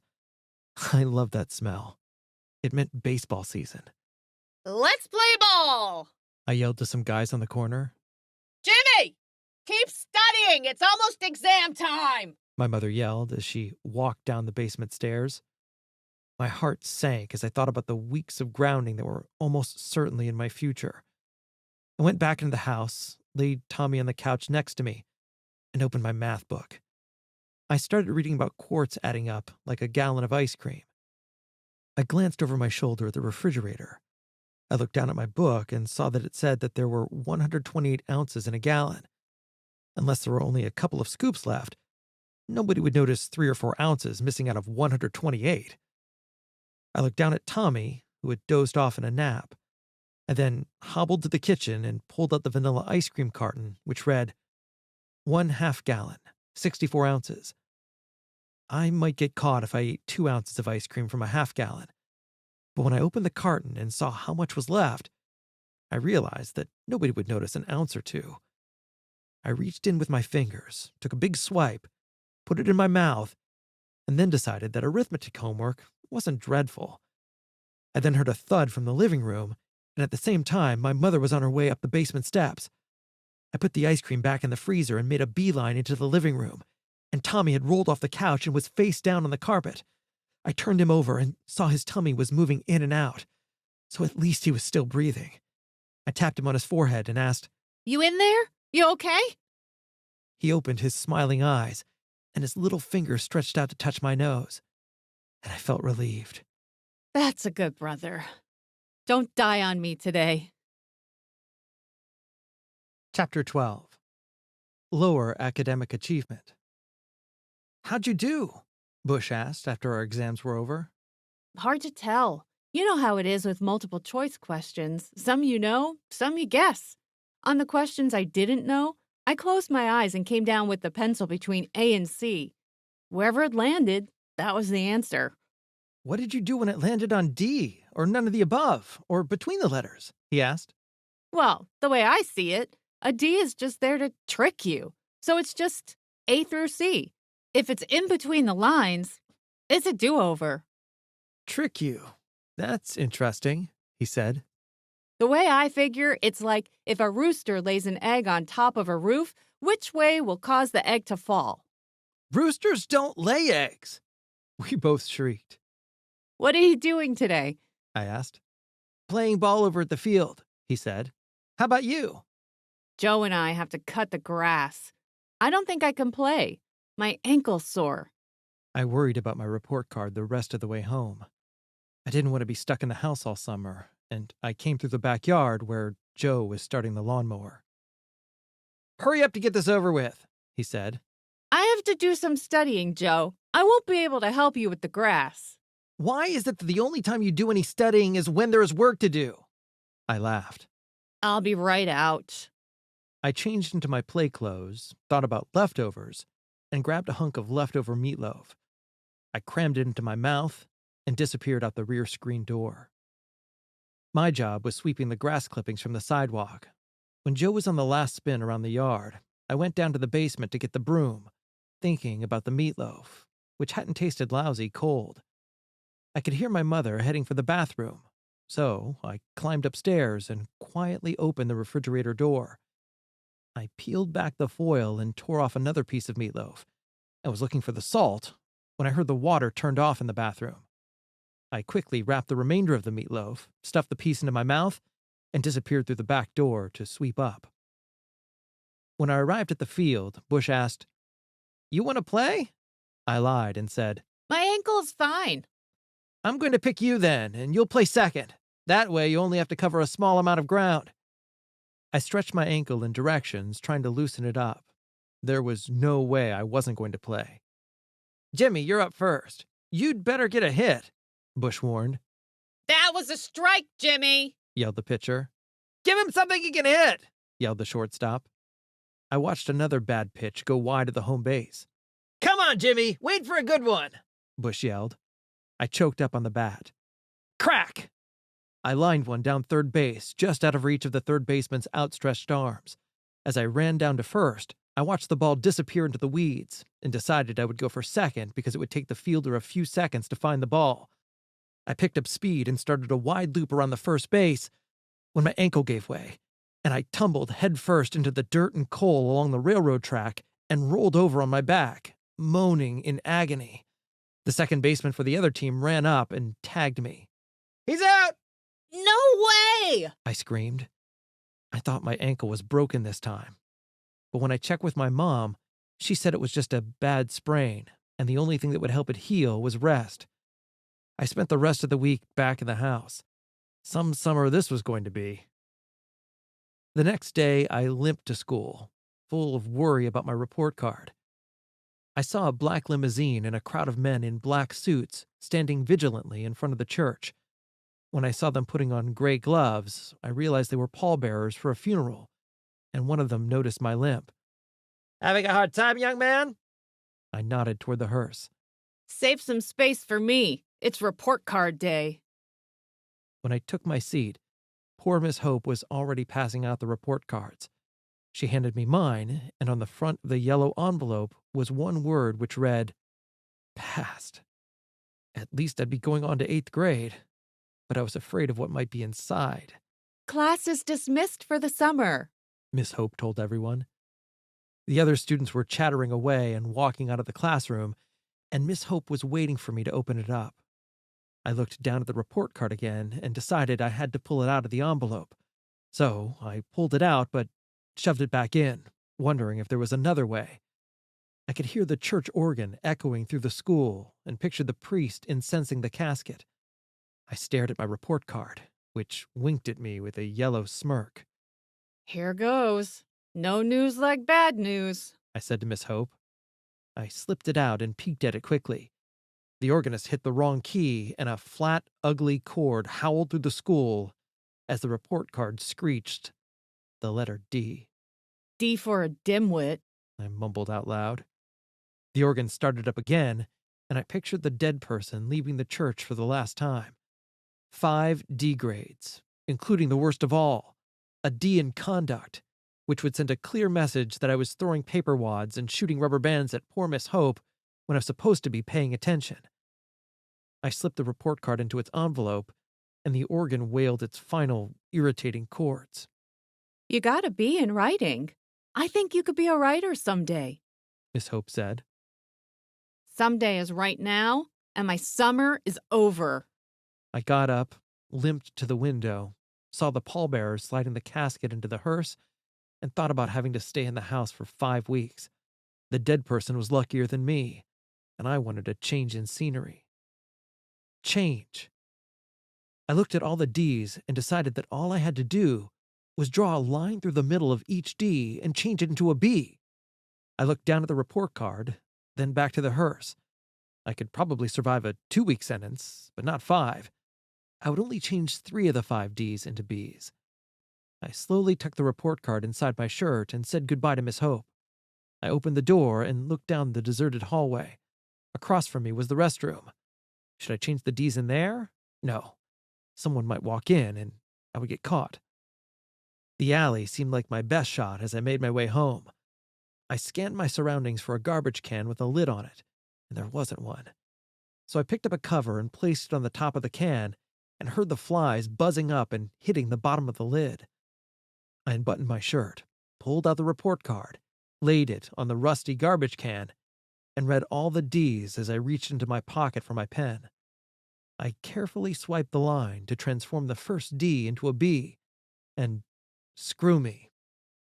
Miss Hope used a black pen, and I just used a blue pen to make the change from D's to B's. As I limped to prison, I saw the guys gathering for the first baseball game of the summer, and I thought about killing myself and mumbled, Nothing works out for me. Chapter 13. Angry. 6 weeks in the house? There should be a law against that. Wasn't there someone to report on this to? Some agency that protected kids from being grounded for so long? All I did was get a few D's. I told my father. It wasn't just the grades, he said. It was because you tried to change them. Try to be a little smarter next time. Okay, I will do that. I thought to myself. I walked outside, sat on the porch's top step, and saw another beautiful day in paradise. The sun was shining, and a few white clouds formed a figure 8 in the sky that reminded me of a donut. I walked back into the house, glanced at the baby stroller, then at Tommy, and heard Mom say, Yes, Miss Hope. I'll send him right over. Jimmy, Miss Hope asked if you could help her carry her groceries inside the house. Really? Do I have to? I whined. Yes, Miss Hope is waiting. And when you get home, I want you to pull the weeds along the back fence. Mom, I think I should take Tommy for a walk in the stroller up and down the block later today. He could use some fresh air. Okay, She said. I walked out to the rear gate and looked at all the weeds. I'm just a Chang Gang member. I sang. Screw you, dirty copper. I slowly walked down the alley, kicking stones, and when I entered the sidewalk, I spotted little Frankie on the corner. Hey, Jimmy, you coming to my birthday party? When is it? In 3 weeks. Little Frankie said. Who else are you inviting? All the guys. My cousins and my uncle Big Frank. Why do they call him Big Frank? I asked. He paused and wondered for a moment. Because he's a boss. A boss of what? I asked. I don't know for sure. I heard my dad say Uncle Big Frank is the boss of everybody if he wants to be. Hey, you're grounded. Why are you outside? I have to help Miss Hope with the groceries. I said. You want to come too? Why not? Little Frankie said. Do you think Miss Hope will give us a treat for helping like my mom? Most likely. I said. Miss Hope met us on the porch and pointed to the car. The groceries are in the trunk. Lincoln ended slavery. I whispered to little Frankie. Jimmy, you and Frankie bring the food in the front door. Then carry the meat and bread down the back way to the basement and put it in the freezer. Be sure to put the bread on top so it doesn't get squashed, and I'll get you and little Frankie popsicles. While waiting for the popsicles, we walked to the back fence, and I saw Miss Hope hadn't planted flowers. Suddenly, a door flew open at the Castaways Motel across the parking lot, and someone tossed a young woman out of a room.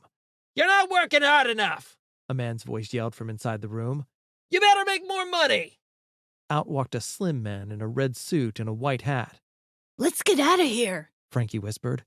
Instead, I laughed loudly, and the man looked up and glared at me. I yelled, Hey, pimp! You steal your clothes off a dead Santa Claus? He stared in disbelief at what I'd just said to him. "Boy!" Pimp yelled. "You best shut up, or you'll catch a whipping." Screw you! Come and get some, Santa! I yelled back. Frankie tugged frantically at my arm. Jimmy, let's go! Frankie, we could take this guy. I whispered. I'll bring him down and hold him. You hit him with that garbage can lid and keep hitting him until he stops moving. Just then, Miss Hope called from behind us. Why don't you leave that poor girl alone? Whatever, Grandma, He shot back. we've been through this before. You live there, and I live here. Go back inside and water your couch. I thought about those two dirty coppers, Spears and Ryan, and they'd done nothing to help poor Miss Hope. So I reached down for a brick lying against the fence and wound up, and Miss Hope clamped a hand on my shoulder. Jimmy, let's go inside and have the popsicles. But Miss Hope, this pimp. Jimmy, She said sternly, looking directly into my eyes. I'll have none of this fighting, and very soon you're going to make me a promise, young man. What kind of promise? We'll talk about it later, but I expect you to make it. But, Miss Hope, how can I make a promise if I don't know what it is? She just looked at me. Okay, I'll think about it. I said. Good. And in the meantime, use your head for something besides wearing a baseball hat. Frankie and I looked at each other, astonished because Miss Hope had said something funny. On the way inside, I glanced back at Pimp, and when our eyes met, I glared and winked at him. When I arrived home, I pulled weeds along the back fence, and my mind drifted between Pimp and the refrigerator. Jimmy, I'm going to the grocery, so watch Tommy. I straightened up and thought about getting another hot dog, except I'd dunk it in some mustard this time. I pulled my feast from the refrigerator, dipped the first hot dog straight down the middle of the mustard jar, and then slipped it into my mouth, which was gone in 3 bites. I reached in the package for another until only one was left. I decided it was time to walk, grabbed the stroller, strapped Tommy in, and headed for the baseball field. Bush greeted me, saying, Oh my God, look who busted out of the slammer with his little Tommy in a buggy. He looked down into the stroller at Tommy and back at me, laughing. Take a licking and keep on ticking. No way the wardens are breaking me. I said. You been watching movies again? It's all there is to do is watch TV. That and eating. Do I look a lot bigger? A little. You better watch it. Bush said. I'm trying, but I just can't stop thinking about food. 2 weeks later, Bush stopped by, and we watched the younger kids skipping rope across the street. What's going on in the neighborhood? I asked. Little Frankie's birthday party is next week. Will your folks let you come? I've been thinking about that. I said. Tell Frankie he needs to come over on his way to Flowers Grocery and drop the invitation off. It must be this Saturday morning at 10. Okay, but what are you up to? Bush asked. Just make sure it's 10 o'clock. And don't say a word about this to the other guys. I don't want a big crowd here. Tell me, what else is happening in the outside world? Bush sighed. You're not going to like this, but David moved in on Bobby while you've been locked up. I felt my heart twisting, and I felt nauseous. Bush added quickly, You'll get Bobby back once you get out. I pulled myself together and growled, Girls cost a penny for a dozen. There's plenty of fish in the ocean. After Bush left, I went into the bathroom and looked at my chubby face in the mirror. I thought about Bobby being David's girlfriend and felt I was supposed to get the girl. My feelings were hurt, and I decided to get nasty. Chapter 14. Violent. Saturday morning was sunny and highly humid. It was only 9 o'clock. I watched as the birds landed on the dry brown grass, then flew from tree to tree and back to the fence as if they were searching for water. My mother and father were sitting at the kitchen table drinking coffee as I went back inside to fill a bowl with water. Where are you taking that water? My father asked. The birds need a drink. That's nice, Jimmy. My mother said. But use the hose, not our bowls. I thought of that, but I'm going to cut the grass and I don't want it wet. My father looked up, startled. I'm trying, Dad. I know I need to do things without being told. What if I use the wide bucket in the basement for the birds? The one we use for the lost socks? My dad looked at me suspiciously, so I changed the subject. Dad, have you ever considered getting a cat for the mice problem? You ever consider that you're the cat and I want you to catch the mice? Copy that. I replied. As the birds sipped, I cleared the twigs from the grass. Next, I went back into the house, looked at the kitchen clock, and went to the basement for the lawnmower. I squeezed the throttle about 20 times to flood the engine, then hauled it upstairs. I pulled the starter rope repeatedly for about 5 minutes, making a big show about trying, and on the last pull, let go of the cord and fell backward on the grass, screaming at the top of my lungs. My mother came running out and saw I held my ankle and was moaning. I think it's broken. Please get Dad. She ran back into the house and returned with him as I lay writhing in pain. He inspected my ankle and asked, What happened? The lawnmower wouldn't start, and when I pulled hard, I slipped and bent my ankle again. You're sweating so much, Jimmy. You should have asked for help. my mother said. I didn't want to bother you. Maybe I could walk on it.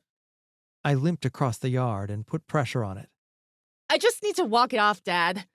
Can you see what's wrong with the lawnmower? He leaned over to look at it, and just then came a Hello, is anyone home? from the front gate, and little Frankie and his mother walked through the gangway to the backyard. We were on our way to the grocery store and wanted to give Jimmy his invitation to Frankie's birthday party. When is the party? My dad asked. 1 week from today. Jimmy is grounded for 3 more weeks and 2 days. He won't be able to make it. He said, nodding at me. I know he's grounded, She said. but they're such good friends, and the party is for only 3 hours. My mother broke in. We'll let you know. After they left, my father made it clear I couldn't go and went back into the house. My mother stayed outside and knew I was upset. You should have studied harder, and that was a big mistake trying to change your grades. Bobby is David's girlfriend now, and if I were old enough, I'd go away and never come back. I'll speak with your father, but please, be good. When I woke up the following Monday, my first thought was about the ice cream in the freezer. I quietly went to the kitchen, looking for snitches along the way. The coast was clear, and I slid my spoon into the carton. It was very hard, so I decided to dig at the corners. I tried to keep it even to cover my tracks, but I noticed that I'd begun to make a noticeable dent after a minute. I returned the carton to the freezer and went to watch TV, and from the sidewalk came a familiar yell. Hey, Jimmy! I ran onto the front porch and saw Bush, little Frankie, and David circling on their bikes. When are you getting out, Jimmy? David asked. Not for another 2 weeks. I don't know what I would do if it were me. You wouldn't be able to steal someone's girlfriend. His face went blank, and he turned away. That was all I needed. I flew off the porch, wound up, and hit him. He hadn't been expecting a fight and hadn't covered up. I dragged him off his bike and hit him with a few more punches, throwing him to the ground. He scrambled for a place to hide, and I pushed him to the bushes, and he bounced back up at me like he was on a mattress. I cracked him again, and then it was over. David ran down the street, and I picked up his bike, ran it into a tree, and then jumped up and down on the spokes. I'm gonna tell my mother about you! I will tell my mother about you. I taunted back. I waved him off and walked back toward the guys, who had watched the whole thing in disbelief. Bush stuck his hand out and said, Violent! Give me 5 on that one. You tell him for me that I'll be out of the house soon, and there's more where that came from. Tuesday, I rolled out of bed, grabbed my white shorts, and slid them on, and they were getting harder to zip up. Sitting around the house and eating was catching up with me. I entered the front room and looked through the window as the day's activity began in the outside world. 3 younger girls sat on a porch across the street, and Mr. Howard was in his garden and looking at tape. God, if only I could go out. The remaining 2 weeks in quarantine felt like an eternity. Ping!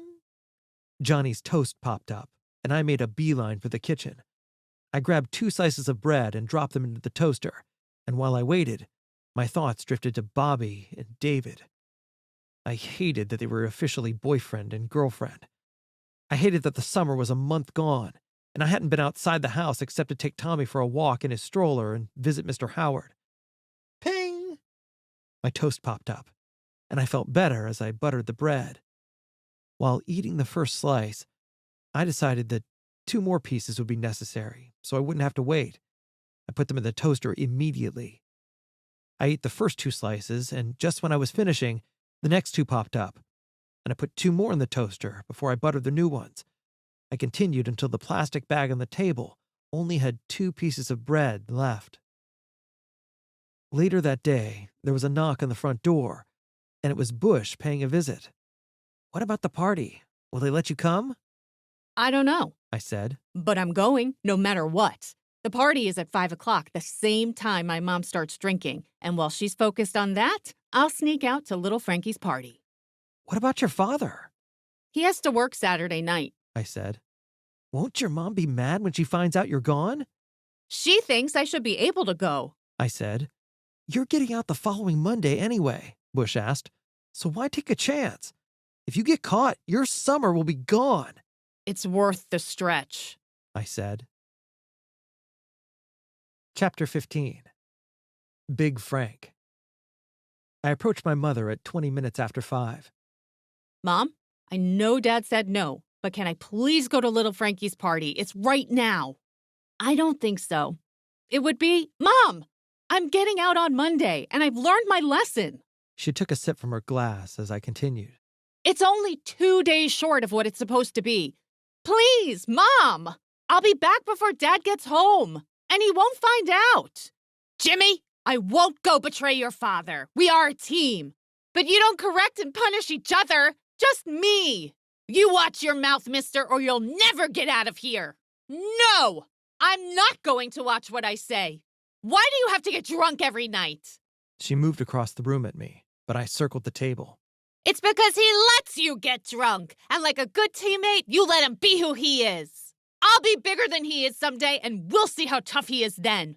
You're going to get it, Jimmy. She screamed. Why? So you could beat me like a good teammate? That's great. I speak the truth and get a beating. I used all my weight to push the table toward her, which wedged her against the sink. As she hit the counter, whiskey spilled from her glass and splashed onto the table. You're hypocrites! I was screaming now, her eyes filled with tears, and her lower lip shook. You can't go to the party! I'm going! You can't do anything to me. Not really. If you ground me any longer, we will be grounded in this house together. And if you say anything to him, I swear, I will kill him someday. I raised my finger and shook it in her face. Don't you ever forget that! I'll kill him someday! I released the table so she could move away from the sink and walked out the back door. I hustled down the alley toward 93rd Street, feeling raw, scared, and guilty over what I'd said and done. Bush and little Frankie were eating cake on the front steps as I approached little Frankie's house. Jimmy, you made it! Little Frankie yelled. Hi, guys. I said. Happy birthday, Frankie. I don't have a present for you, and I have to get back home before my dad gets off work, but I'd sure like a piece of cake. Cake's in the kitchen. And don't worry about the present. I'm glad you came. I'll make it up to you, Frankie. I promise. Frankie, I whispered. Is your uncle here? Yep, that's him, sitting in the chair. I saw a medium-built man in his 50s, wearing a black shirt, black slacks, and black suede shoes, and his arms rested on the chair as if he were an emperor on his throne. To his right and left stood 2 men who seemed to be on alert, available for any duty that he might require. The cake is in here, Frankie said, waving me toward the kitchen. I want to meet your uncle, Frankie. Introduce me. As we walked across the room, little Frankie moved aside so I could stand in front of his uncle. Uncle Frank, this is my friend Jimmy. He wants to meet you. Hello, Jimmy, he said. He reached for my hand and shook it. Hello, sir. I would like to ask you to do me a favor. Big Frank glanced at the bodyguards, then at little Frankie, and his eyes twinkled as he studied me. Frankie, your friend needs a piece of cake, he said, and waited until little Frankie left the room. Big Frank asked, How old are you, Jimmy? 12, sir. What favor would you like? I have a friend who can't work in her garden because of a pimp at the Castaways Motel. I would like you to put an end to his business. He leaned back in his chair, smiled at his guys, and asked, "Who is your friend?" Poor Miss Hope. She's a teacher at St. Albie's. He looked up at his bodyguards again, warning them not to chuckle. "And how is this pimp bothering Miss Hope?" Her apartment is right across the alley from the Castaways Motel. When Miss Hope tries to work in her garden, she sees the pimp, girls, and customers. Miss Hope gave up gardening because of the pimp and his girls. "And this offends you, Jimmy?" It bothers her, so it bothers me because she is my friend. I want you to eliminate this greedy pimp who doesn't care about anything but money. "I don't know about this," he said. "Have you talked to the police?" I have, but they don't seem to care. "Well, maybe they know best," he said, holding his gaze on me. What could be more important than protecting a person who teaches children? The pimp shouldn't be allowed to do it right across from poor Miss Hope. And he's dressed like Santa Claus. Only Santa Claus should be allowed to dress like Santa Claus. I was getting desperate, and I needed him on my side. I knew it would pull him over the line. Just a couple of weeks ago, the pimp threatened little Frankie and me while we were helping Miss Hope remove groceries from her car. His uncle asked Frankie when he appeared with a piece of birthday cake. "Frankie, did a pimp give you a problem at Miss Hope's?" Frankie looked at me and then nodded yes. "Frankie, please give me a piece of cake, too," his uncle said. Would anyone else like a piece of cake? I have 2 hands, you know. Little Frankie laughed and left the room again. Uncle Frank leaned back in his chair. "If I grant this favor, what will you give me, Jimmy?" I thought for a second. The most valuable thing I have, sir, is my friendship. I will give you that. He nodded. "A wise young man. I think I would like your friendship, Jimmy." He motioned toward the bodyguard on his right. "Jimmy, this is Nichols. He is also my friend. Nichols, take the boys and visit this pimp. Let him know he can no longer operate his business from the motel. Send a strong message about what we believe to be right. And make sure he doesn't know that our friend Jimmy has arranged his drop in income." I want him to know, sir. I said. Uncle Frank raised his eyebrow. "And what advantage does this give you?" We may see each other again. It will be safer if the pimp knows that we are friends. Big Frank thought for a few seconds, then smiled. "And you want to watch?" Yes. I said. He winked at Nichols, but then his face grew serious. "Jimmy, my help must be a secret. Can you keep our secret, no matter how difficult?" Yes, sir.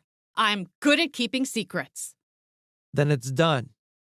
Go with Nichols and the fellas, and I look forward to our next visit," Yes, sir. Thank you, sir. I said. "Come on, kid. Let's take a ride," Nichols said. We drove down Harper Avenue and into the alley behind the motel. "What room?" Nichols asked.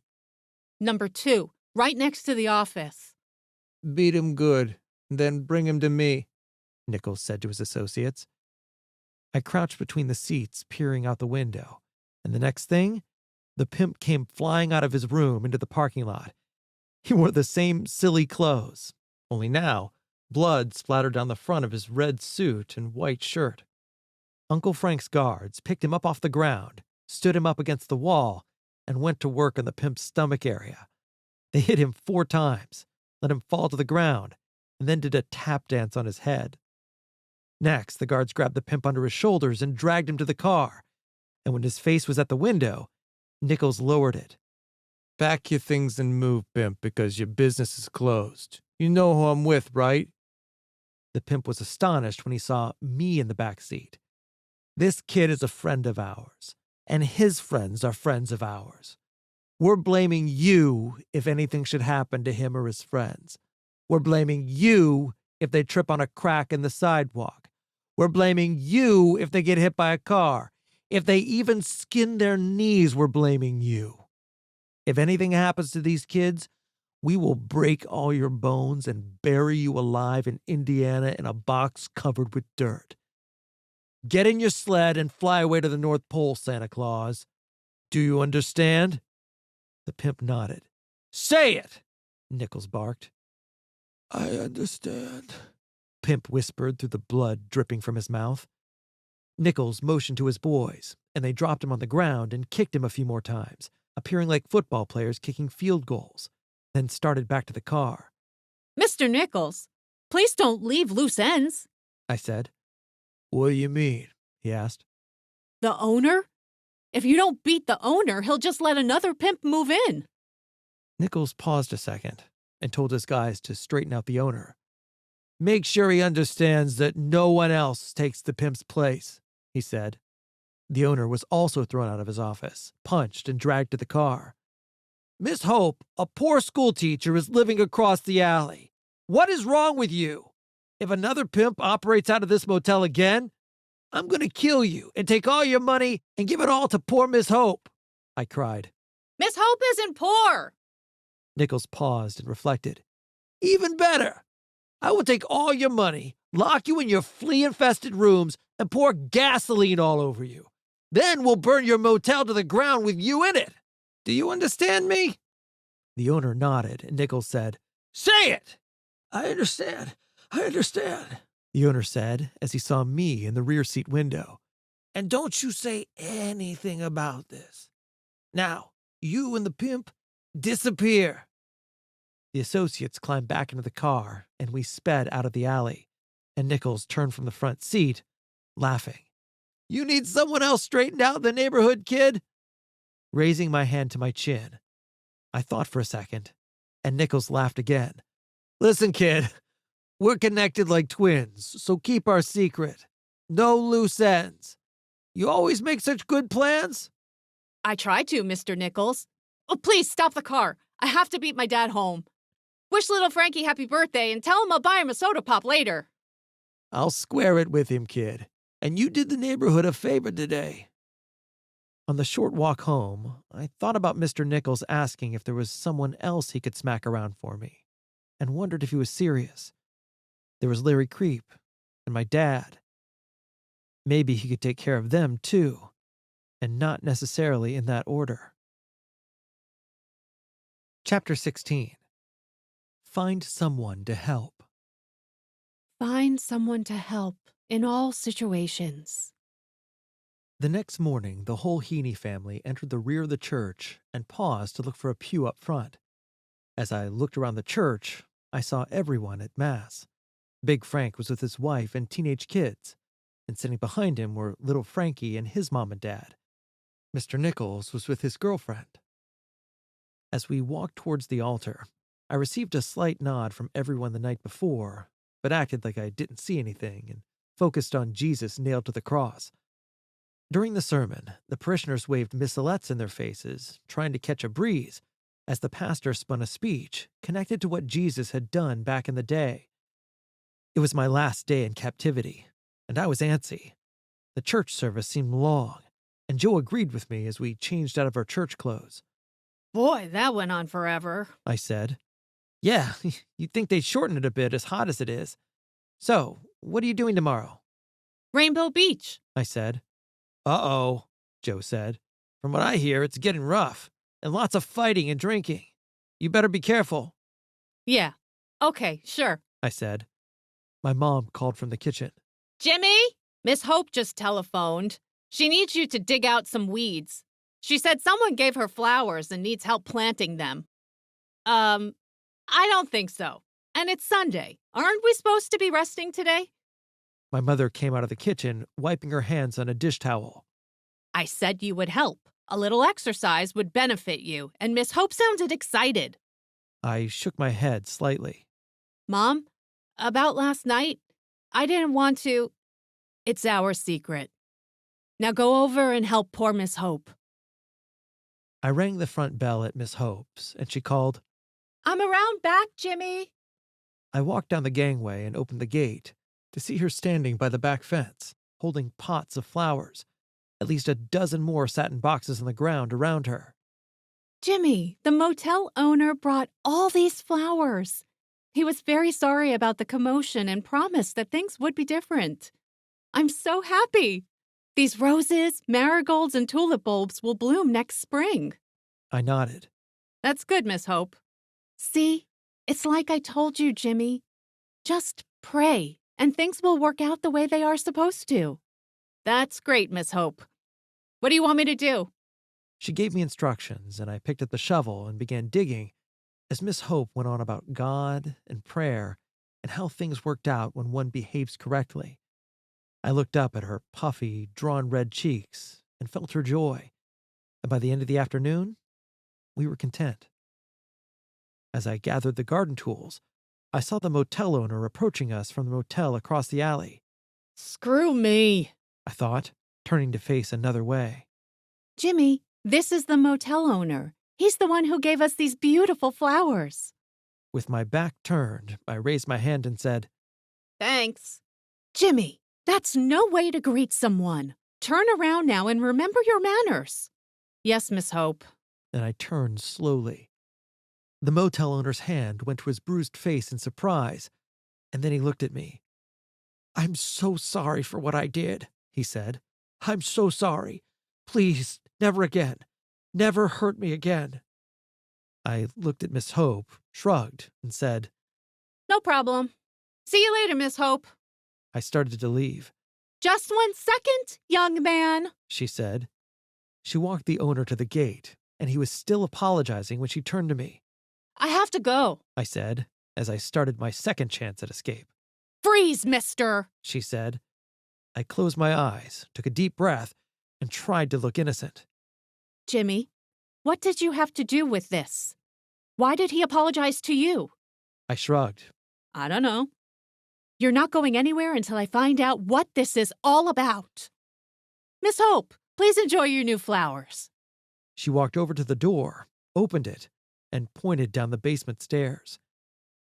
Next, I was sitting at a green table with 2 chairs, and over the table was a round white light on a gold spin stem. She reached out for the tip so that the light shone brightly in my face, but cast a dull hue around the rest of the room. Tell me how this happened. She said sharply. She studied me across the table for what seemed like an hour. My heart was pounding, and if I looked away, she might think she could break me, so I held fast. She leaned into me, and I shifted my body to the right to hide my face in the shadows. She twisted the light slightly so she could see my eyes, and I eventually gave up. I can't tell you. I promise I'd keep it a secret. Jimmy, it was a terrible thing Larry Creep did. And since then, you've been getting into trouble. Your grades have fallen and you've put on weight. I just want you to know that none of these things would have happened if Larry Creep hadn't attacked you. It wasn't your fault. Why didn't you say something when it happened? It is a tough thing to talk about. And it has made me think of my childhood. So I've been hesitant because it makes me sad. When I was a young girl, a horrible thing happened to me, and I found some things that helped, and being a teacher made things better for me. But first, you must tell me how you arranged to solve the garden problem. Again, we locked eyes. A friend helped me, and I must return the favor and keep him out of it. Then let me ask you, am I also your friend? She asked. Yes. You know you're my best friend, even more than Bush. Good. Then I will make you a promise, but you must make a promise back. If I can, Miss Hope. I said. Jimmy, I promise never to ask you again how this happened, but you must promise to come here so I can teach you some things. I promise, Miss Hope. But can we start Tuesday? Because tomorrow I'm going to the beach. Okay. But before you go, I will write an outline like we are in class. She went to a small drop-leaf wooden desk and removed a piece of paper and a pen. She sat at the table writing, and then handed the paper to me, which read, Mysteries of the Soul. 1. Believe in God like a child. 2. Believe that God is more powerful than your problems. 3. Pray for strength to live God's will. 4. Live your life honestly and morally. 5. Share your wrongdoings with a close friend. 6. Right the wrongs you've done to others. 7. Find someone to help in all situations. 8. Experience God's healing, knowledge, and purpose. After reading it, I stuffed it in my shirt pocket. Groovy. I understand. Impossible. She said. Why? I asked. Because you will have to live this out in your life to understand it. Experience these 8 things I've written down, and you will have experienced the universe. This is the stairway to heaven and God. Sounds easy. So it must not be. I said. You're right. It sounds easy, but it's not. And someday, you'll understand why this has happened to you. And you will leave your mark on the planet in a good way. Wow. The whole planet?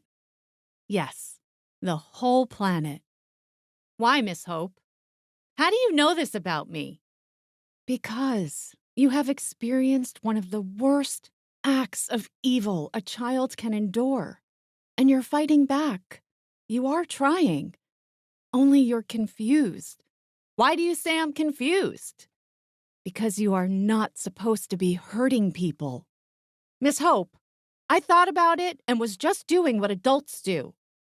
I beg your pardon? When a grown-up gets tired of us kids not doing what we're supposed to, we get hit. Sometimes with a hairbrush. What does that have to do with anything? That's what I did. The motel owner wasn't behaving, so I smacked him with the long hairbrush. Look at your garden. It's beautiful and wouldn't be there if it weren't for a long, sharp hairbrush. She grinned and said, I thought we weren't going to talk about it. But let's be serious now. Do you remember in school when you learned about the 5 senses? Yes? Can you tell me what they are? See with your eyes, hear with your ears, smell with your nose, taste with your mouth, and touch with your hands. Very good. Now let me try to explain what happened to you with Larry. When he assaulted you, were you afraid? Oh, Miss Hope, you can't even imagine. I couldn't move. I was so afraid. And inside my brain, everything was intense. So, you were aware of what was happening? she asked. Yes. I said. What happens is that fear speeds up the 5 senses rapidly. Like right now. You're hungry all the time, right? All I do is think of food. I said. It's because you're afraid and angry. And you're using food as a comforter because it calms you down and distracts you from the fear and anger.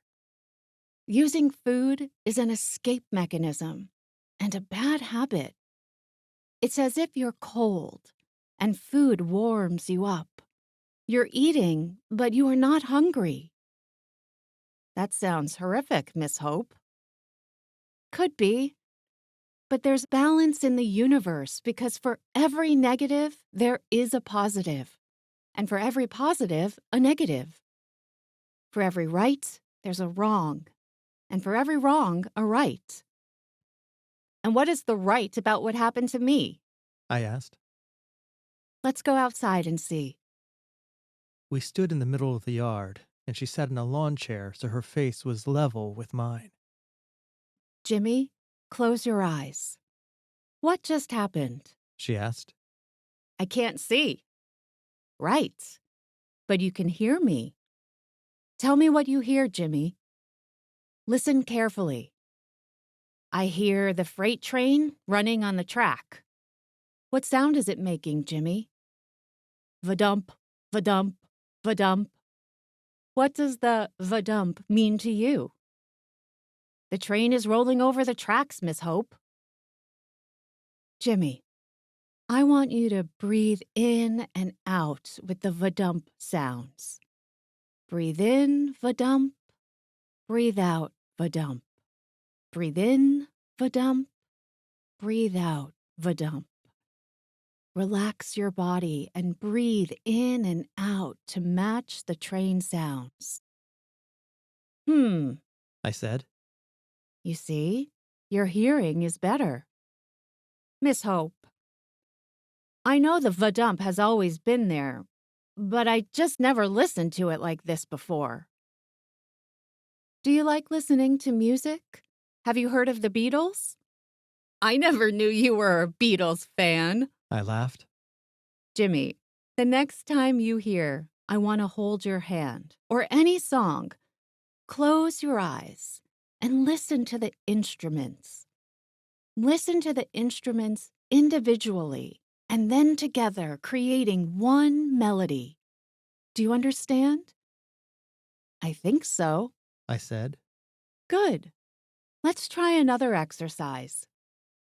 Close your eyes again and listen. But first, look around the yard. Take pictures with your eyes, then hold them in your mind. See the trees, our lovely new flowers, the squirrel, the blue sky, and the white clouds. See them and concentrate on the vadump of the train. And let's turn you around 3 times as if we're playing pin the tail on the donkey. While you spin, see the trees, the flowers, the squirrel, and the blue sky, and take snapshots with your newfound ability to see. I did as she said, taking pictures and remembering them, and stood in front of her, giggling. Now, meditate on what you see and listen for the train rolling down the track. Breathe in, vadump. Breathe out, vadump. Do you see? Yes, I whispered. tell me what you see. I see the train with the steel mill behind it, the field where we play ball, the houses on Dante, and the street where you were too young to see Larry Creep for who he is, and it wasn't your fault. Steering my mind away from Larry Creep's house. Focus on this yard and tell me, what's in the garden? I took a deep breath and said, I see the trees, and the squirrel is watching us plant the flowers. The important thing is, what will you do with the bad experience with Larry Creep? It could go either way, you know. You could become bitter and distrustful, or ask for God's help, turning this awful thing that happened to you into a gift. She looked at me very intently. My eyes filled with tears, and one spilled over and rolled down my cheek. She pointed to number 7 on the paper, which read, Find someone to help in all situations. It's time to make your promise. Miss Hope, I can't. I stammered. It's too hard. There are too many problems, and no one cares about anyone else or your stupid list. She ignored the stupid part. You can care. You can help. I gotta go, Miss Hope. It's been nice, and I'm sorry, but I can't make your promise. Jimmy, I have something to tell you. I don't know how to say this, but I may retire from teaching. I have a brother who lives in Arizona and wants me to move there so we could be together. If that's so, I won't be teaching this September. What? You can't leave, Miss Hope. I know it's hard for you, and it would break my heart too, but it may be time for me to move to Arizona. Anyway, I won't decide until the middle of August. So run along now, and have fun at the beach tomorrow. Miss Hope, I won't go to the beach. I want to come over and help you. Not tomorrow. I'm busy all day, but Tuesday's okay, like we planned. But, Miss Hope, Go home now. I'll see you Tuesday. I walked out of the yard, stunned. Teachers came and went, and I never thought anything about it, but I couldn't imagine life without poor Miss Hope. When I arrived at the rear gate, I reached for the paper in my shirt pocket, and the outline wasn't there. I turned, ran back to Miss Hope, and screamed, I promise, Miss Hope. Please don't leave me. She stood by the garden, facing my scream, waiting for me, holding the list in her hands. I promise. I huffed as I ran tearfully into her outstretched arms, and she whispered in my ear, Much has been done to you, but much has also been given to you. So much is expected from you. Your soul gifts are in abundance, and you will rise above the evil act. I expect you to help people when they need your help. Do not abandon them in their time of need. After calming down, she asked gently. What are you promising? I reached out for the paper and pointed to number 7. I promise to help someone in all situations. Good. That's behind us. She said frankly. Miss Hope, are you really moving to Arizona? Maybe now I won't have to. You tricked me into making that promise. She smiled warmly. Trust number 7. And don't be selfish. And be kind and caring. Do you know why the promise was so important for you to make? Then, as if she were reading my mind, she said, And I know you were thinking of me. But help doesn't count if you harm someone, including yourself. So be patient. Life is like listening to instruments in a song. Providence surrounds you. So listen to the music. Chapter 17. Alcohol Escape. At last, the wait was over, and the prison gates would open. Mom, can I go out now? What time is it? She muttered. I looked over at the alarm clock, and it read 7:30. 10 o'clock. I said. Then how come it says 7:30? That's what I said. It's going on 7:30. I thought you said it was 10 o'clock. No, Mom, it's 7:30. Oh. She closed her eyes again, and I decided to chance it. I crept out of the bedroom, grabbed my shoes, and started to put them on when I heard her get out of bed. It's too early for you to go out. She said. But not too early for a paper route? I thought to myself. And another thing. She said. You're turning into a real smart aleck. Be careful, or stay in the house for the rest of your life. I think I would like that, Mom.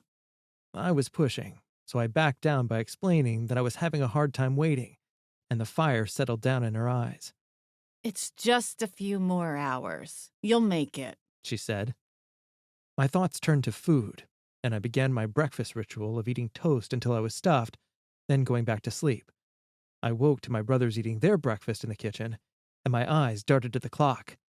9:40. Just 20 minutes left in captivity.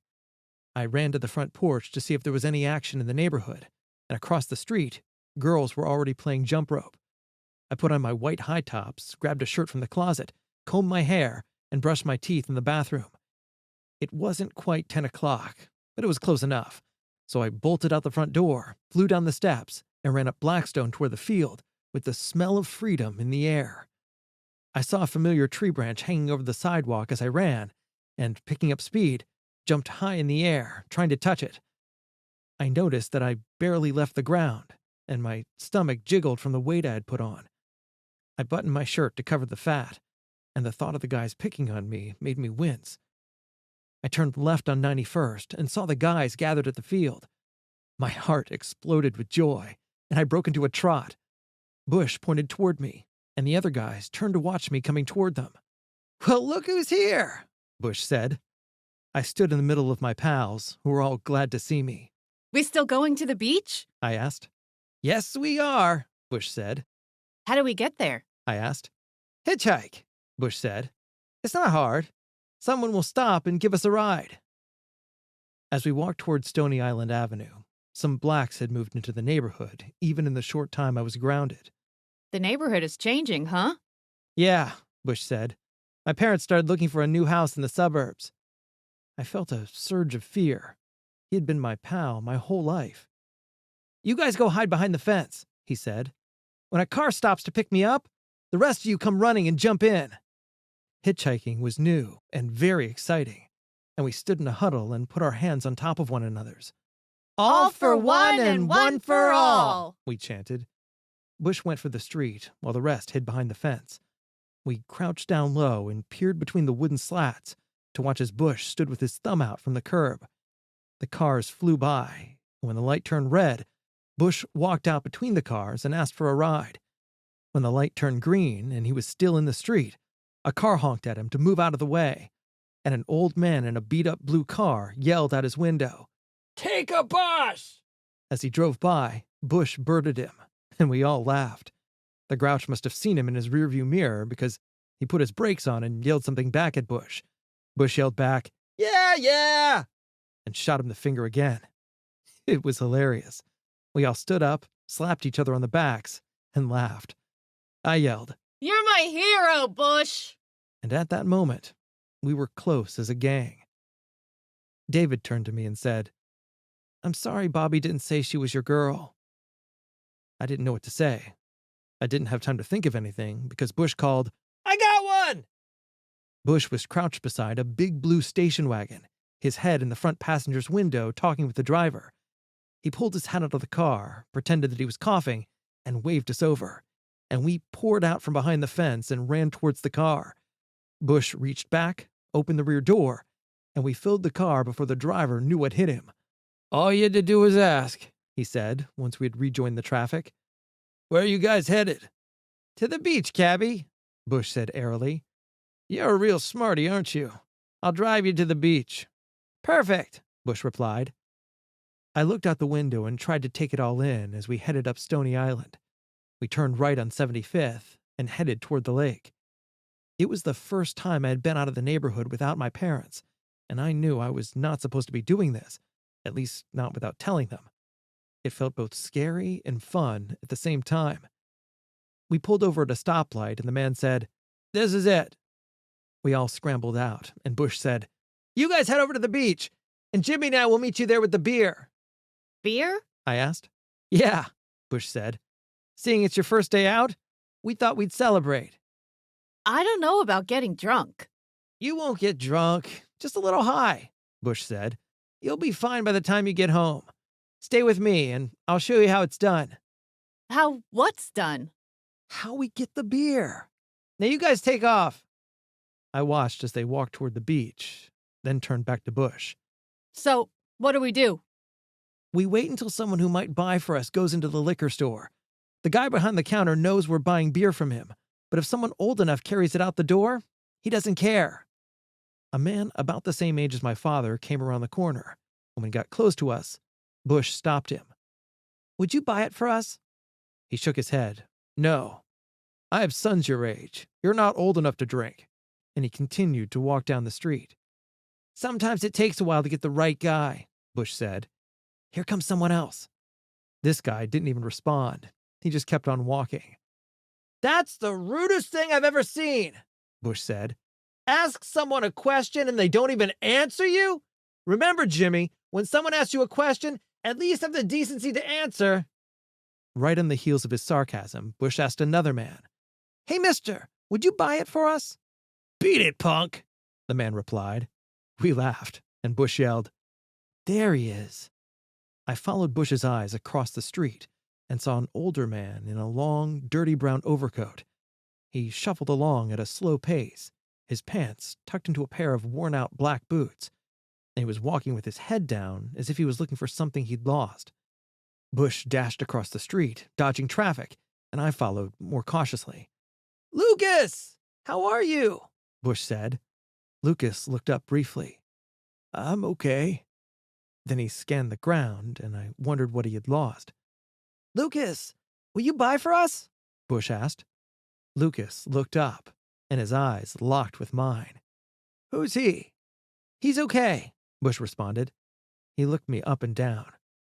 I don't know. You look young, kid. How old are you? 12. I muttered. You look like you're 7, and returned to looking at the ground.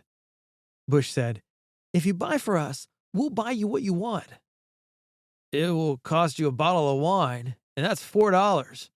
We've got it, Bush replied. The older man looked at me again. You're too young to be drinking, kid. Go home and play in your sandbox.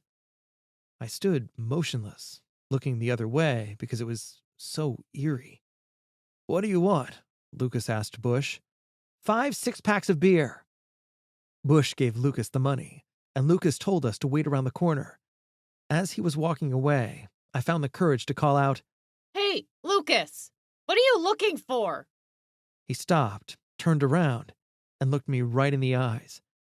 Kid, I started drinking when I was about your age, and I haven't been able to stop since. I'm 45 now, and I've lived on the street for years. I looked down because I'm hoping to find some money that fell out of someone's pocket. It started like you, just for fun, and then I began to need it. You should think twice about what you're about to do. You could end up like me. He turned and strolled across the street, looking for money, even at the intersection. I asked Bush, How'd you meet Lucas? He's been buying for my brothers and their friends for years, Bush said. Man, that's the first time I've seen anyone like him close. He's scary. Don't let Lucas bother you with that speech, Bush said. He gives it to everyone the first time. Finally, he surfaced. Beer piled so high you could hardly see his face, and his brown bag of wine was on top. We unloaded him and headed for the beach, cutting through several streets and crossing South Shore Drive. We walked in the park until we came to a fence with a small gate that opened onto the beach. Since my only other visit to the beach had been at night, this was my first natural look at Lake Michigan. I was overwhelmed by the number of people in the sand and the lake's size. I couldn't even see across to the other side. The water was a deep blue, and white clouds hung overhead like fluffy pillows. It was a lot different from the pool at the park. We'll hide this in the bushes just in case the cops come around, Bush said. We stashed most of the 6-packs, grabbed a can, and walked back out to the clearing, popping the tops. I took a sip, and it tasted horrible. I think it'll take some time to get used to this, I told Bush. You'll get used to it. It's an acquired taste. I forced another swig down my throat, then another, until I felt lightheaded. I leaned over, grabbed another beer, popped the top, and took a gigantic gulp. We stood in a circle, each holding our beer, and told football stories, baseball stories, and girl stories, and they never seemed to end. I felt euphoric after my lonely summer, and I was out with my best friends, telling stories and drinking beer. I wish this could go on forever. From behind, I heard a familiar hello. Bobby, Janet, Marie, and a couple of other girls from our neighborhood walked toward us. Bobby seemed awkward and stood next to David, and I felt sad. All the boys took off their shirts, except me because I felt fat. All I wanted was to cover up my fat, and I grabbed another beer and took a big swig, feeling it burn down my throat. After one more long drink, my head was dizzy, and I noticed I was swaying from side to side. Hey, take it easy with that stuff, Bush laughed. There's plenty left. You're drinking like there's no tomorrow. I returned to the bushes, grabbed another beer, opened it, and turned to the group. I raised the can and toasted them, and an hour later, I had drunk myself into my first blackout. Chapter 18. New Memories. In the morning, I woke up sick and thirsty and noticed I wanted to drink more beer, but looked forward to seeing Miss Hope.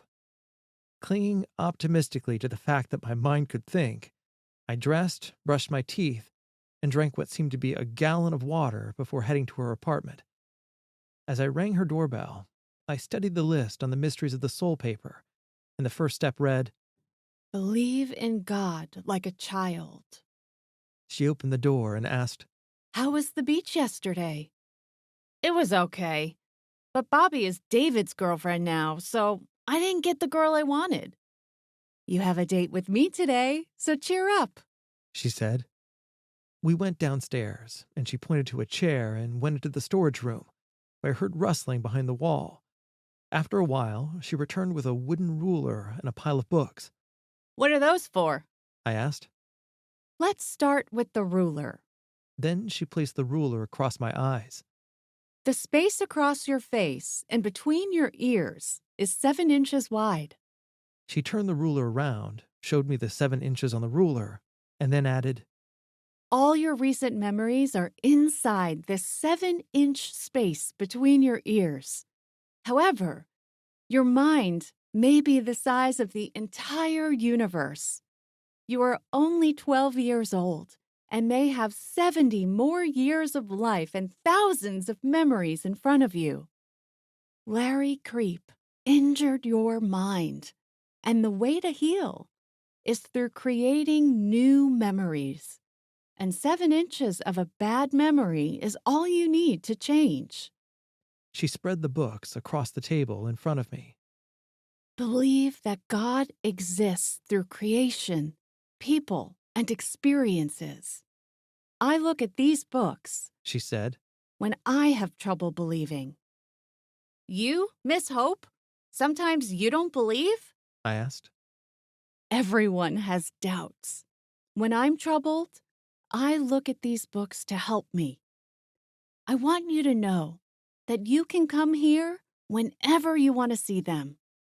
I scanned the table and saw the Bible and other books called Waterfalls and Islands, The Architecture of Rome, Sunsets in the West, The Eightfold Path of Enlightenment, and The Way of the American Indian. Which one first? She asked. Waterfalls and islands for $5. I said. Miss Hope's side of her mouth twitched as she tried to keep from smiling. She turned to a travel brochure showing blue ocean water, white sands filled with beach umbrellas, and a large white bird soaring in the foreground. Where is this? Acapulco, Mexico, Jimmy. Always believe in God like a child, because everything was created by God, including you. She flipped through the architecture of Rome. Look at the buildings. You can see that the Creator inspired the architects. All you need to do is believe, and then you will see that God is everywhere. Neat. I said. The Bible, 10 Commandments, Beatitudes, the Eightfold Path of Enlightenment, and the Way of the Native American Indian are passed from generation to generation. All these spiritual disciplines are similar. Are these books true, Miss Hope? Yes, they are, Jimmy. Believe in God, and you will see that any God powerful enough to create these books, the stars, and the universe is more powerful than your bruised memory and struggles. Please allow the universe to lead you from this day forward. I paused, and Miss Hope asked, What's wrong? Miss Hope, how could I ever believe like you? Mr. Howard's lawnmower was stolen, and I know who has it, and they're going to make a motorbike out of it. And Mr. Howard is so sad. He can't afford another lawnmower, and he has a small fishing boat that needs repair. And he's taping pieces together. I don't think tape will work, and I'm hoping his ship doesn't sink. You know he's retired and has nothing to do without yard work and fishing. She nodded sympathetically. Jimmy, despite what is happening around you, you must live honestly, and you must be stronger than your character flaws and smarter than other people's character defects. Share the things you've done wrong with a close friend, and then right the wrongs you've done to others. And always apologize, and try not to commit the wrong again. Okay, I said. We just finished the list. That was fast, Miss Hope. Miss Hope smiled. We still have to talk about number 7. Oh, we don't have to go over that one. I understand it. Oh, no, you don't. She said firmly. If I am your friend, tell me honestly what you want most in this world. I don't know. I'm only a kid. I said. When you think about your father and Larry Creep, what do you want? I want to get even with them for what they did to me. At least Larry's moved away and I don't have to see him again. But my father calls me names when he's drunk. And when he's sober, he doesn't want anything to do with me. I expected her to be shocked, but she just nodded. Jimmy, what your mind craves the most is what your soul needs the least. I want you to start with number 7, because you can either hurt people or help someone in all situations. If you choose to help people, it will break this one-dimensional thinking and your desire for revenge. But I don't know how to help other people, Miss Hope. Jimmy, as you grow older, you will learn more about how people think, especially as you try to live these steps. You will see that other people struggle with the same problems as you. You don't have to solve their big problems. Just help them with the little things and let them know they're not alone. In helping them, you'll be helping yourself. It's what I call a good solution. If you help someone in all situations, everyone, including you, will benefit. Even my dad? I don't know, but maybe someday. She said. But help someone in all situations, and the ones you help will appreciate you and give you the approval you seek. Make your moment-to-moment existence bigger than the harm done to you, and you will create new memories which will heal your injured mind. And you will find that everyone around you will love you, and the people who belittle you will stand alone. I grabbed the list and started up the stairs. Why are you off in such a hurry? She asked. Number 7. I said, waving the list at her. I know how to get Mr. Howard's lawnmower back. And I have some ideas on testing the boat tape. How's that? I'm going to steal the lawnmower back for him when they eat lunch. And I'm going to... She pointed her finger at me. No hurting people, right? Only if I have to, Miss Hope. Only if I have to. Miss Hope's expression turned to sadness, and she shook her head, so I switched my tune. How about I trick them? Can I at least do that? She smiled. Yes, but make it a good trick. That's step 9, Miss Hope. I promise only good tricks. Chapter 19. Death. 1968 featured the Vietnam War and the assassinations of Martin Luther King Jr. and Robert Kennedy. The war and deaths created uncertainty and stirred the consciousness of America's thinking, and in August, the National Democratic Convention arrived in Chicago with a taste for a political war. Most unsettling was that Miss Hope was replaced with a new 8th grade teacher, and we naturally drifted apart. For sale signs bloomed in front yards as white families sold their houses to black families all over the neighborhood, and we sat on curbs and watched furniture loaded onto moving trucks on Saturday mornings. Before one of our friends would get into the family car, we'd hug each other and vow that we would remain close somehow. But we quickly realized that wasn't the case, and every time someone moved, I retreated more into emptiness. In 1968, I barely passed the high school entrance exam and started as a freshman at Mount Carmel High School. There were 4 classes at Mount Carmel: first-class students, second-class students, average students, and the dummy class. Within 20 minutes of meeting my new dummy classmates, I called us the no class, which we profoundly wore. Drinking became more than something to do at a weekend party, and I started regularly drinking after school. On the inside, I was devastated. On the outside, a walking crisis. The Heaney's joined the exodus from Stony Island and moved to the Beverly neighborhood on the southwest side in the summer of 1969.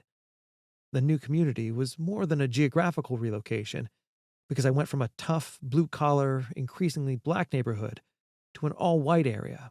Then driving into Beverly, I said in a Rod Serling voice, The Heenies think they could move into a new neighborhood. They are about to enter the Twilight Zone. We had been living in the new Twilight Zone for 6 months, and I sat at the kitchen table and watched Tommy as he put a piece of bacon in his mouth. Be careful today, I said. and stay close to Dad. I'll see you tonight for supper. Please, please, please. Can you come with us to the football game? He asked. No, not today, but I'll see you later for supper. I zippered up his coat, put a white stocking hat on his head, and said, Be proud, Tommy, because we all wore this hat. And now I place this crown on your head. I looked at his fat cheeks, pulled the hat down to his chin so he couldn't see, and said, You're a lucky kid to have your ears, because if you didn't have ears, this hat would be down around your chin. He pulled his hat over his eyes and then quickly yanked it back down to his chin so I couldn't see his face. Let's go outside while we wait for Dad, and you can get used to the cold air. We stood at the driveway's edge, and I saw brick houses, driveways, and tall, fat oak trees. The wind shook the leaves from the trees, gliding them down and creating mattresses on the lawns. It was a typical cloudy day, and the temperature was 41 degrees on November 2nd, 1969. Run, Tommy, run! Concentrate. If you're not careful, you're going to fall. Tommy giggled and looked up at me. Maybe someday you'll be a great athlete. He smiled at me, pulled his hat down to his chin, ran, and lost his balance, falling into the leaves. After helping him up, I pulled his hat above his eyes, and Tommy pulled his hat back down to his chin and ran and fell into the leaves again. I disappeared behind a tree and peeked out at Tommy. He was lying in the leaves and waiting for me to help him up like before.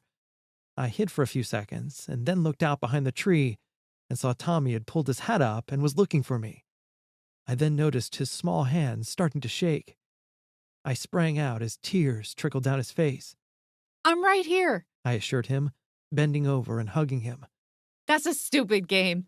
Let's run to the house. Run, Tommy, run! My father appeared at the car parked in the driveway. Let's go, Tommy. My dad said wearily.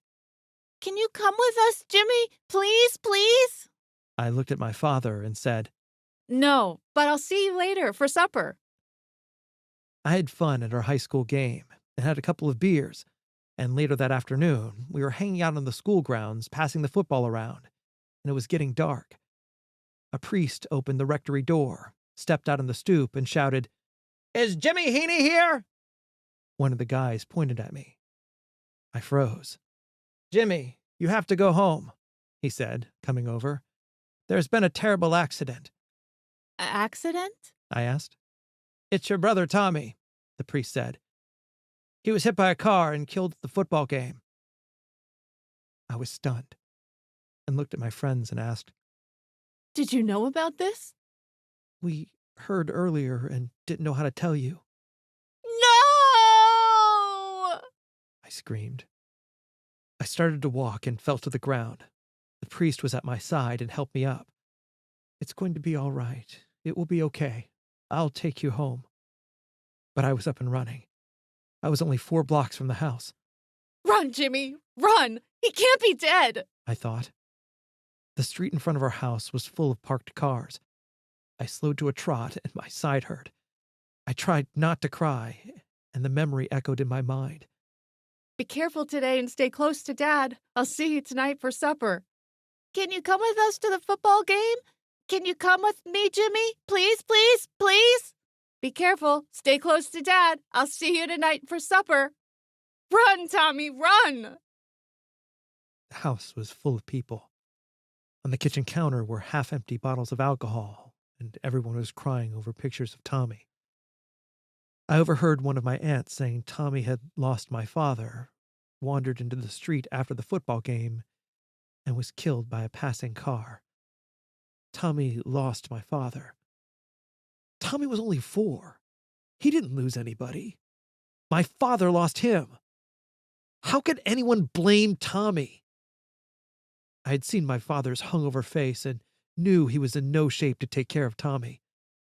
I should have gone with them. I grabbed a bottle of vodka and headed to the park.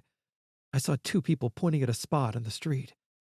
I ran over to them, looked down, and saw Tommy's blood splattered all over the pavement.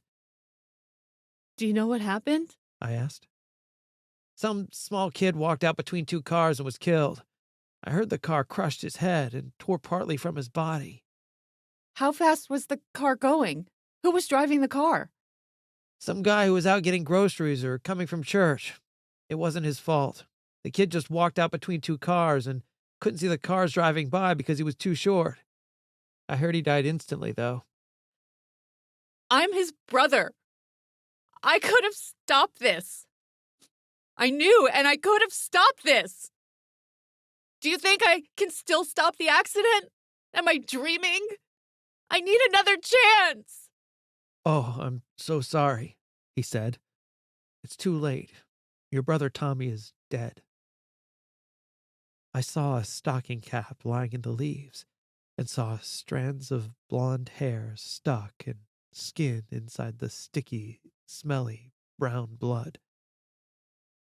I closed my eyes and saw Tommy pull the stocking hat up above his eyes, and he was looking for me. His hands started to shake, and his face twitched from confusion to fear. But it was too late. Tears were already trickling down his face when he pulled the blood-soaked cap down over his eyes and down to his chin. Tommy waved goodbye and stepped into the traffic and whispered, You were my brother, Jimmy.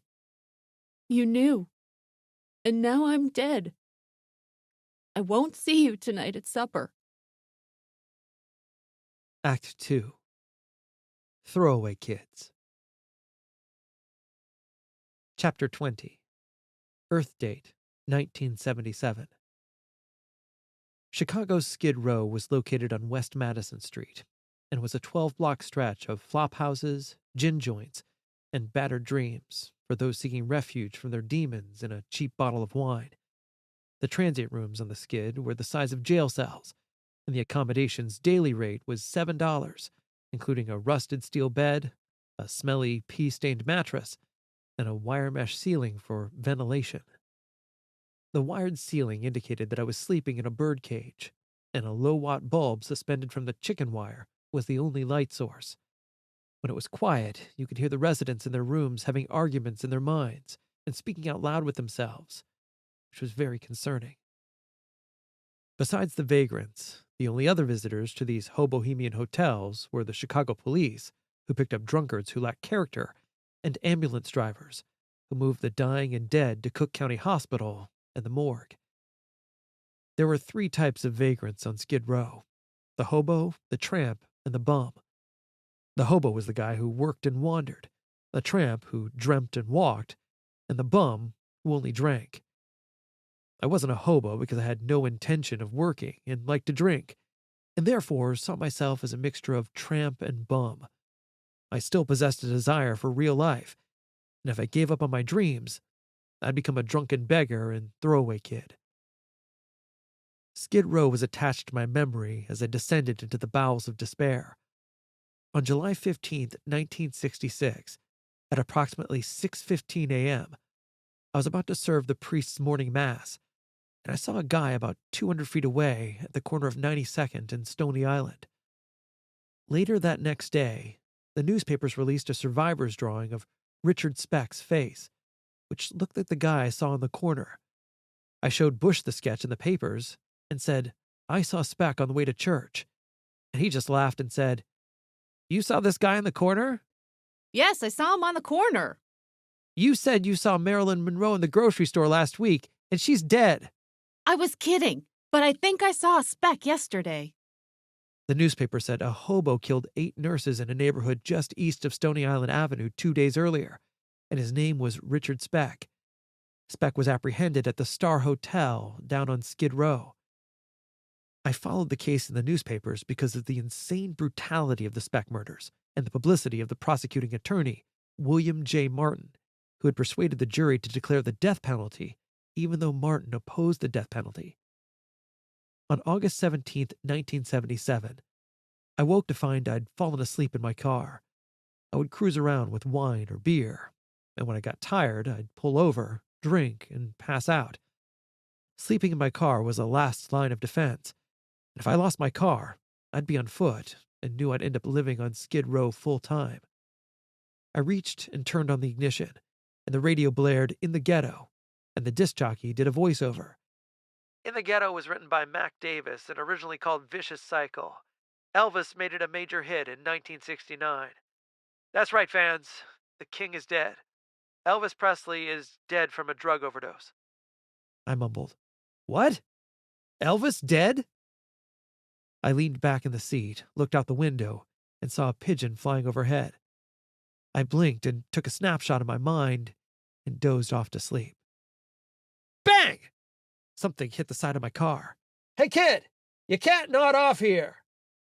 I saw a copper's face glaring down at me.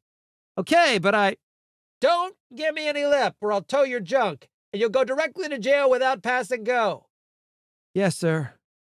Did Elvis die? Yeah, kid, he's dead. Now move it or lose it. I pulled out, put 2 blocks of space between Dirty Copper and me, and reparked the car, still thinking about Elvis. I decided to toast him and reached into the back seat for a beer, and I popped the top, raised the warm can, and muttered, "To you, Elvis." The isolation was taking its toll. Sadness and impending doom were constants in my life, and I wished I belonged somewhere. I didn't want to need people, but I'd keep trying to connect with others, hoping they would save me from myself. When I failed, I'd try to fill the void with alcohol and food, which created more mental anguish, and I was walking a thin line between right and wrong.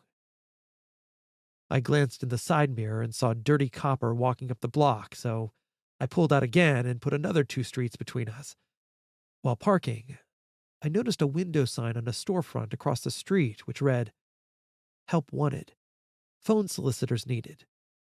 The business name was Renters Assistance Center. I entered the door, which looked like a real estate office, with desks neatly lined up in rows. Behind a counter sat a thin, 40-ish platinum blonde, and a nameplate on her desk said, "Ruby." 3 rows back sat a guy who weighed 400 pounds if he weighed an ounce. He shifted slightly in the chair, and it creaked, and I waited for the collapse and felt good that I wasn't as fat as him. Across the aisle from him sat a young lady in a gray business suit, about 21 years old, with brown hair and matching brown eyes. Behind her were 2 offices with glass windows covered with blinds, and a hallway leading to a rear door with a thick padlock and a sign which read, "Keep out." I overheard the fat guy introduce himself to the other person on the phone. His name was Fatso Lyman, and the cutie's desk nameplate said, "Cherish." May I help you, young man? "Yes, Miss Ruby. Elvis sends his regards and asks that you remember him kindly." Really? She asked, and sat back and folded her arms. "Yes, ma'am. I believe he would. Also, I'd like an application for the open position." Do you know what you're applying for? She asked. "Yes, phone solicitor. What's the pitch?" We help people find apartments. Say, y'all need an apartment? "No, just a job application. Where do you hail from, Ruby?" Nashville, Tennessee. "Nashville is a nice town, Ruby," Thank you kindly. she replied, smiling. Ruby opened a drawer, took out a pad, peeled off an application, handed it to me, then hunted in a drawer for a pencil. The blinds on a rear office window moved, while a speaker hanging from the ceiling crackled, and Ruby eyeballed the speaker behind us. "So, what's the phone pitch?" I asked. She began to tell me when her phone rang, raised her finger, and winked. Renters Assistance Center, this is Ruby. May I help you? Yes, that apartment is available and the landlord wants it rented. And all it costs for the landlord's listing is $25. Please come in and ask for Ruby, Tennessee. She hung up the phone, waved for my job application, and studied it. It says you worked as a phone solicitor. Ruby asked. Yes, ma'am, Why did you leave? she asked. They didn't pay me my commissions, so I quit. A short, square guy opened the door from a back office, nodded before leaving, strolled to the fat guy's desk, pretended to shuffle a few papers, and listened to what came next between Ruby and me. Fatso called him Bob. I'd like a job, I said, looking at Bob. I'm a phone pitcher, and I've worked in other boiler rooms. And I'll tell you what I'll do. I'll pitch the phones now for nothing, and if I don't produce, don't pay me. But if I'm successful, give me a job. The muscled guy pointed to the open desk and said, Go ahead, have a seat. There's a pitch right next to the phone. The phone rang, and I picked it up and read the same pitch that Ruby recited and promised the caller I would give him a landlord with apartments available for rent. I told him to ask for Cody Jarrett, and the caller came into the office and asked for me. After a while, another one came in, and then 2 more. I had 5 customers sign up by the end of the day, earning the company $125. Around closing time, Bob said, I have someone who wants to meet you. I followed him to a back office, and standing in front of me was a tall, thin guy with hair so black it was dyed. Strands of gray on his head indicated he'd either overpaid the barber or so cheap he'd done it himself. Otherwise, he was impeccable. Purple silk shirt, black pants, and shoes, with a gold chain visible through his open collar. He looked me up and down and handed me $25. I need $200 a week, I said. Just wondering how you brought in 5 customers. You get lucky? He asked. Nope. I'm Cody Jarrett. And you are? I'm Alex. How did you do it? I told the callers that we have more than one apartment and gave them 5 landlords to contact. Picking up the section, I showed him the other available apartments in the paper. I just took the landlord's number out of the paper near where they want to live and added it to the apartment they called about. Alex looked confused, but his happy meter swung far to the right. Who told you to do that? He asked. No one. Just makes sense, right? Right, he said, thinking slowly. Any other things you would do? Yes, there is one thing. You should advertise all these apartment listings under your company name Renters Assistance Center. Dominate the page in big black letters and raise your price to $50. Take all these apartments and advertise them by vicinities only, according to what city neighborhood or suburb they're located. Why? He asked. It's a matter of supply and demand. All these apartments are the supply, and the people needing them are the demand. Just then, the phone rang. I walked over, punched the blinking button, and answered enthusiastically, Renters Assistance Center, may we help you now? Hold on, please, I'll check. I punched the hold button. He's asking about the apartment near 63rd and Western. It's taken, Alex said. I repunched the phone button. It's available right now, and we also have many more in your area right now. This is what we do at the Renters Assistance Center. We supply you with a list of multiple apartments right now. It only costs $50. We suggest you consider several in your price range to make a proper decision. Should we expect you to come to our office right now? Wonderful. Please ask for Cody Jarrett. Thank you very much, and see you soon. Goodbye. I hung up the phone and announced, That's it. So what happens when we don't have multiple listings right now? Alex asked. I picked up the paper and scanned it. You have at least 5 apartments advertised in that area alone. Write these 5 apartments down on a nice piece of paper, including the landlord's numbers, and give it to them. Only change the vicinity by 1 street. And what happens when the landlords see us advertising their apartments? Alex asked. Change the streets by 1 block. They won't know and won't care because you're helping them rent their apartments. What college did you graduate from, kid? Bob asked. Stony Island University, I said.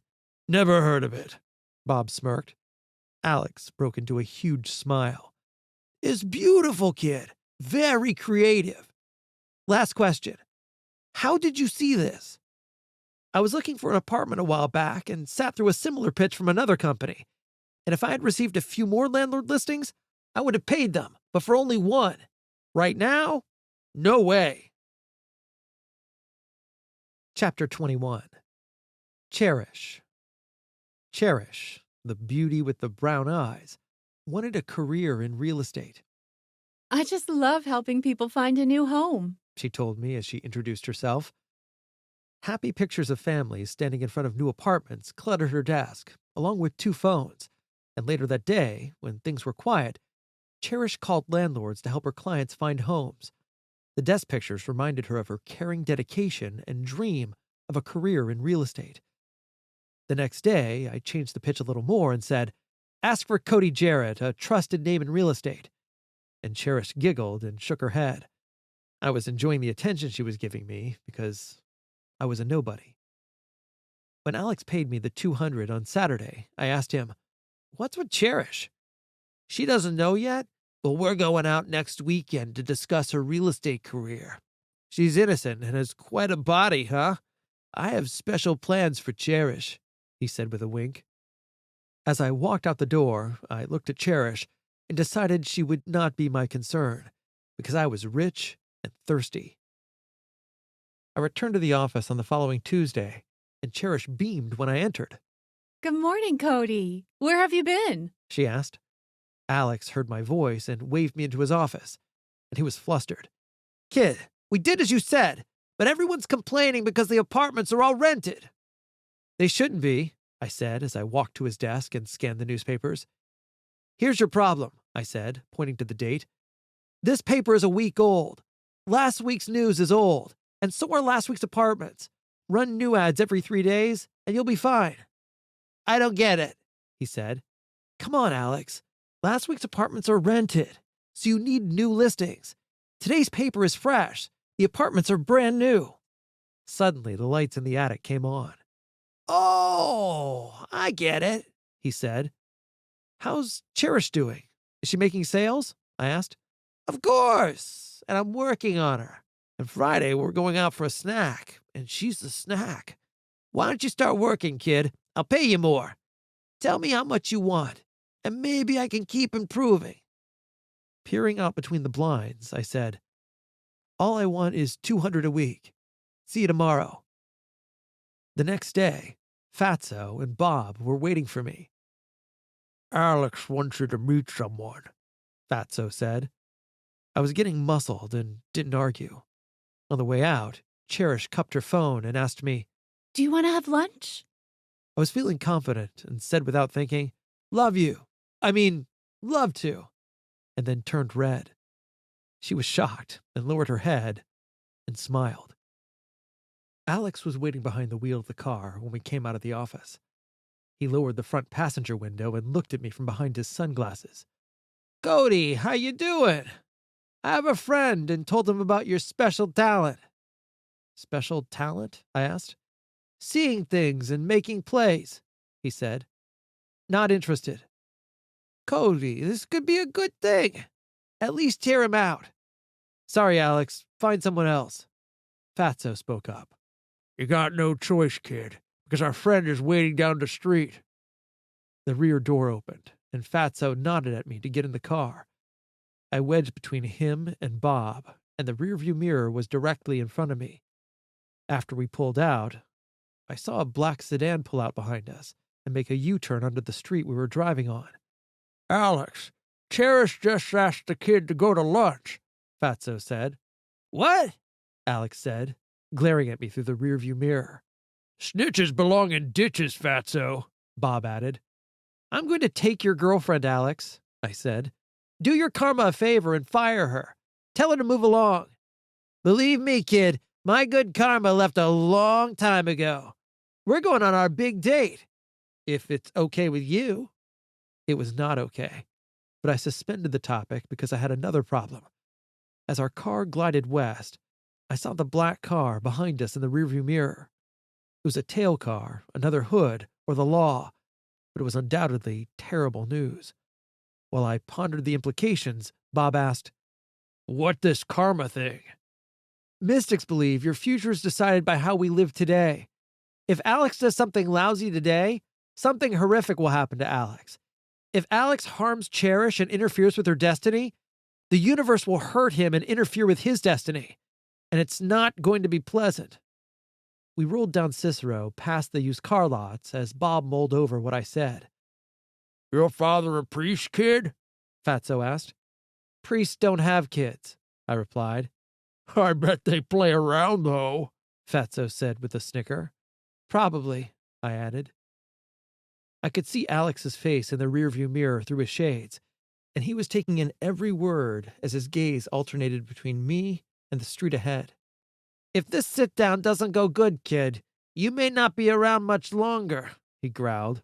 So I wouldn't be making waves. We walked into a restaurant where a 50-year-old criminal was sitting at a table with his eyes on the door. He had short black hair and wore tinted blue sunglasses, a white shirt, and a beige suede jacket. He looked me up and down and nodded to the chair. My name is Nick. Why am I here? I asked. I wanted to meet the brain who figured this apartment twist, and I wanted to thank you and see if I could do anything for you. Nothing, I said. You sure, kid? I could do a lot for someone with your skills. Like what? I asked. 1,000 a week, but you'd have to earn it. What would you want? I asked. You know, lay off the booze, work every day, and help out. I'll work for a while, I said, and then I'm gone, like water down a drain. Nick was dumbfounded. Who's not interested in $1,000 a week? Why not you? I'm a nobody, just a guy stopping in for a short visit, and I've already been in a cell, and I'm not going back. Oh yeah? Where'd you do time? He asked. I was incarcerated in the bedroom when I was a kid. Everybody looked at each other, figured out it was a joke, and laughed. He's sweet on that broad Cherish, Alex said, and she's my girlfriend, and we're going out Friday night. Again, laughter around the table. Don't talk about her that way, Alex. I don't like it, I warned. What did you say to me? Alex snarled. Nick silenced Alex with a glare. Let's take a walk, kid. The daylight was blinding after the dark interior restaurant. I looked around for the cop car. After meeting Nick, I'd convinced myself the black vehicle had to be law enforcement. A high extension ladder stretched on a brick building that reached the street curb, and I walked casually toward it, looking around for the black car. Nick was beside me, but stopped cold at the ladder, then made a right out to the curb with his back towards me. I thought to myself. I stepped back directly under the ladder, and as he turned, I bent over to tighten my shoelaces. As Nick approached, I stood and faced him.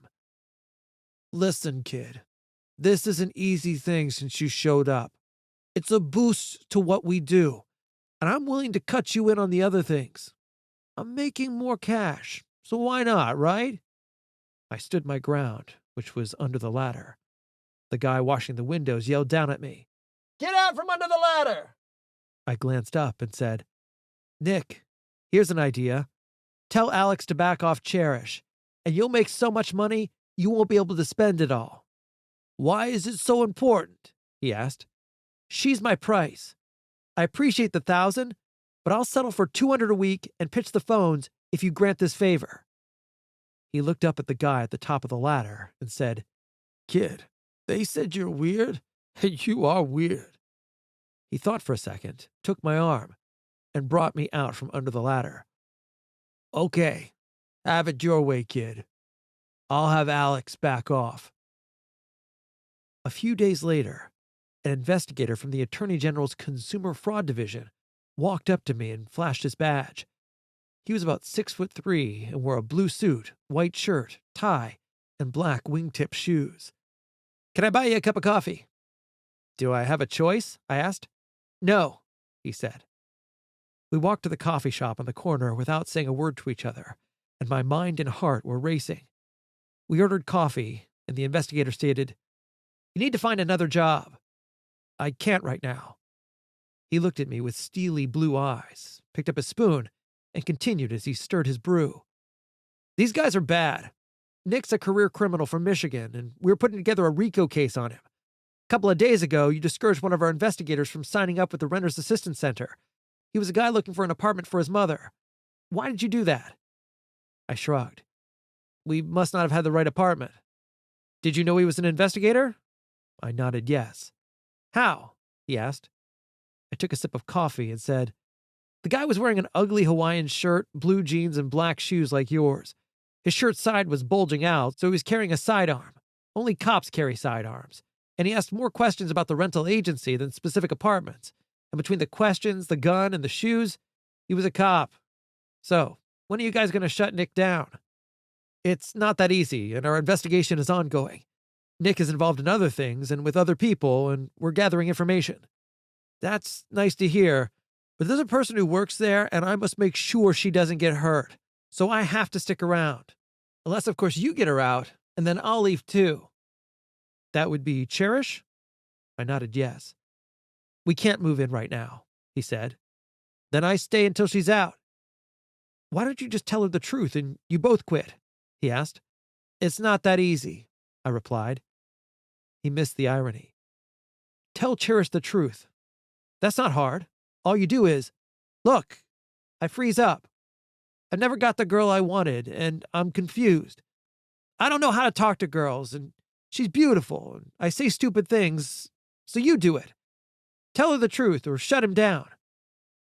How will you help her if you can't talk to her? You think Cherish would make a good school teacher? I asked. I don't know her. I can't say, he said with a puzzled look. I think she'd be an excellent school teacher, I said. You could go to jail, he said assuredly. Maybe you should help us from the inside and be a part of our team. You want me to snitch? Do I get a tin star too? I can pin it on my dirty shirt. Think about it, he said. No thanks, I said. But thanks for the coffee, sir. Give me 5 minutes before you leave. I don't mind a dirty copper, but you're a clean copper, and I got a reputation to uphold. A week later, Alex was in a lousy mood because of the intervention over Cherish and ripped into me. Hey, kid, are you going to keep daydreaming or pitch some phones? The phones aren't ringing. Business is bad, I said. Maybe it's time for you to expand to another city, like New York or Washington, D.C. Just a thought. Here's a thought, he said. Answer some phones when they ring. I'm going to pick up Nick and be back soon. After Alex left, I decided to visit Judy Jolly, who lived 2 doors from the office. Judy was small, thin, and about 60 years old with dyed blonde hair. We met at the restaurant across the street when we were both waiting in line to place an order, and she spoke about her husband, who had passed away the previous year. Judy's husband was from Paris and had migrated to the States after World War II and smoked constantly, drove a taxi, and died of cancer. Judy had an old-world approach that was enduring. I hurried to her building and rang her buzzer. When I identified myself as the speaker, she buzzed me in, and I climbed the flight of stairs to her flat. Hi, Judy. Can I get what we talked about yesterday? Her eyes softened. I hope this works out for you, Cody. She went into another room and returned with a zippered canvas bag. Thank you, Judy. This is wonderful. I returned to the office, grabbed an ice pick off the back counter, slipped the sharp edge into the middle of Alex's doorknob, wiggled, and heard the lock pop. Sometime later, Nick, Fatso, Bob, and Alex walked through the front door, and Nick headed for the office. After a few moments, Bob asked, You remember when you were talking about this karma thing? Would nice things count too? Yes, I said. If you do something good will happen to you. Negative follows negative, and positive follows positive. That's a bunch of nonsense, Alex said. It's my question, not yours, Bob snapped. He's getting in your head, Alex said. All you talk about is karma this and karma that, and it's not productive, seeing our line of business. Bob warned Alex. So, you telling me not to think? Maybe you think I'm stupid? See what you started, kid? Fatso said. No, I'm the one who started it, and I'm going to finish it, Bob said. Easy, Bob. I meant no disrespect. Alex said. Go ahead, kid. Bob snarled. Okay, I said, smiling at Alex. Say some guys stick up a bank and they get caught. They're locked up inside a federal pen for the next 20 years. They don't get locked up if they don't rob the bank. It's that simple. And if they don't get caught, they're on easy street for the next 20 years, Alex said. Could happen, but robbing a bank is 10-dimensional. Meaning what? Bob asked. It means the robbers unlock a door of another dimension of sight, sound, and mind, with options beyond the obvious. It is the middle ground between light and dark, science and superstition. Unknown movement from spiritual sources could alter the robbery's success, and the robbers could die. Oh, enough! We can't be engaging this kind of negative thinking, Alex said firmly. Sadly, and shaking his head, Bob whispered to me, Nick's Aunt Rachel died, and he feels awful. From the next room came a scream. Oh, God! The boys scrambled to their feet and ran to Nick's office, followed by a massive roar of laughter. Nick had wedged himself between the desk and the wall, and we could only see him from the eyes up. And on top of the desk was a crouching, hissing black cat with yellow eyes. Slipping by the boys, I said, This old lady down the street had a bunch of cats, and I figured we should get one and take care of the mice we've been seeing. I reached down and scooped up the cat and held it out. Isn't she cute, Nick? Get that thing away from me! Nick growled as he rose from behind his desk. Bob, Fatso, and Alex were still howling as I stroked her back, and the cat relaxed. Nick took a deep breath and composed himself. Thanks for the solution to the rodents, but I hate black cats. Nick, mice are brilliant, and there's a leader mouse that trains all the other mice. This cat will catch the leader mouse and the other mice too. Get it out of here now! Nick screamed. While walking back to Judy Jolly's to return the cat, I told myself that I was happy that Cherish and I were together. And reality screamed, You and Cherish are not together! Time went by, and I enjoyed working with Cherish. She had a stabilizing effect that made life meaningful, although I always said stupid things and felt insecure. I knew that Cherish could never be interested in me, but I was powerless and loved her because she asked me to go to lunch, and I wasn't even hungry. It was crazy because my feelings for Cherish overwhelmed the reality that I was the inventor of a serious hustle, and any day we could all be arrested, including Cherish. Meanwhile, several people came into the office a day and asked for Cody Jarrett, and my stature with Nick was rising because he was making more money.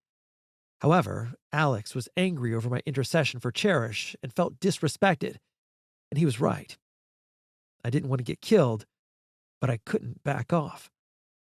Then, out of nowhere, Cherish asked, Cody, do you think I would be a good manager? Alex wants to discuss the position with me. Screw me, I thought. Suddenly, I felt urgency because Cherish was meeting with Alex, and I could not let that happen. But if I told her the truth, I may never see her again, and we wouldn't be together. You and Cherish aren't together, I reminded myself. No, you can't be a manager. You're a nobody, I said. Her face wrinkled. It bothers me that you would say it like that. You're right, I said. I'm sorry. What I'm saying is that your talents far exceed working here. Can I give you a ride home from work tonight and we can discuss this? Okay, She said. After the office closed, we drove in the rain towards her house. Cherish, do you know most people aren't finding apartments? She sighed. our customer service is bad, so Alex wants me to manage the firm. I almost drove off the road. Cherish, that is not a good idea. I think you should quit and find another place of employment. Why would I want to work somewhere else? I'm building a real estate career. I took a deep breath. Cherish, the business is a fake, and everyone knows it but you. I'm not sure what goes on behind the padlocked door, but I have suspicions. What do you mean? She asked. I think the landlord business was a front, and the deliveries are moving in and out after hours. Could be hijacking. She sat in stunned silence and then said, I have noticed inconsistencies. And there have been many angry clients wanting refunds since you started working with the firm. I watched her thinking it through, and the next question was inevitable. So why are you still here? She asked. I stumbled through my answer. At first, I needed a job, but saw that Alex had eyes for you, so I hung around to ensure you were safe. Then an investigator appeared from the Attorney General's office, and we spoke about you, and he's been no help because of an ongoing investigation. I took a deep breath.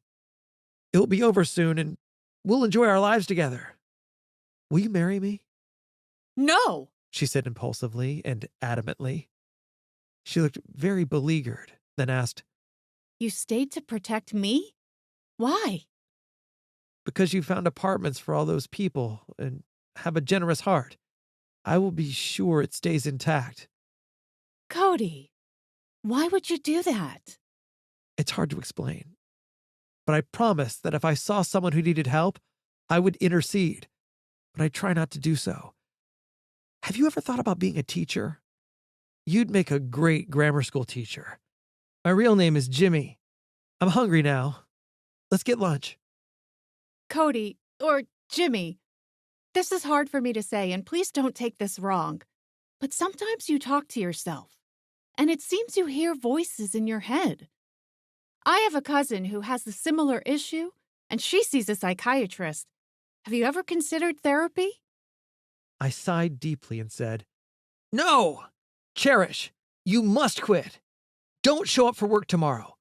Alex will hurt you eventually. And if you come to work, I'll kill him just because you came to work. I wasn't expecting this, She said, appearing terrified. I screamed, "Ah!" and pounded my fists on the steering wheel for about 10 seconds, and then heard the windshield wiper and saw the soft rain being pushed from side to side on the front car window. Cherish, you are a victim in a mirage that appears real, but it's not real. It's like a television show, and you are a cast member, and the police will make a raid in tomorrow's episode. You must quit, and go quickly, and don't look back. I took a card from my wallet and handed it to her. The card read, Report Fraud, Attorney General's Consumer Fraud Division. Please contact the office, and they will verify what I'm saying. The last time I saw Cherish, she faced the car under the porch light and waved slightly, then disappeared like a ghost in the fog. Chapter 22. Ask for Help. I gave myself the usual line about starting a new life and getting a real job, but I had doubts. I'd never been able to stick to anything, but this time I had to try. Maybe if I got a real job, Cherish would be interested in me. I went job hunting anyway. I filled out applications, but had to leave the prior employment sections blank. Once, during an interview, a personnel secretary suggested I just write down that I'd been in jail. She tried to be helpful. They had a unique program for ex-convicts. But I haven't been in prison, I told her. What have you been doing since high school? She asked. A little this and a little that. Closing her file, she smiled and said, We'll let you know. So I went back to day labor, working for minimum wage, but it wasn't enough, and after food and housing, it was gone. No one in the world had any use for me, so my drinking got worse, and at least once a week, I'd go out and spend money I didn't have, and the following day, I'd be crazy with remorse over what I'd done. I decided to apply at the factory where my father was a supervisor. He had gotten Joe a job, so why not me? I walked into the plant's employment office, quietly told the receptionist my name, and asked if they were hiring. She was pleasant and called upstairs to my father. It was a short conversation, then whispered through the personnel window. Your father says we're not hiring. I'm sorry.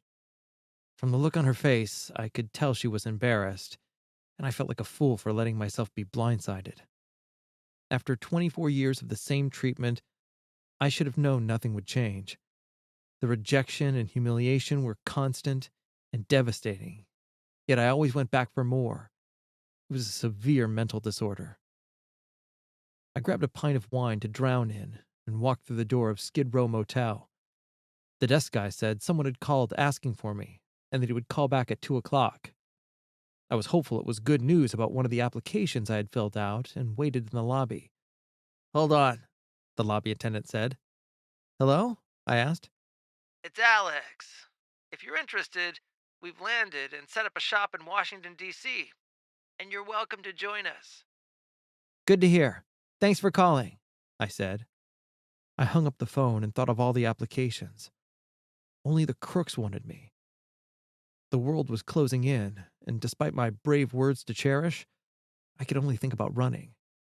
If I disappeared from Chicago and put together just one big score, maybe I could get something legitimate started, and she would want me again.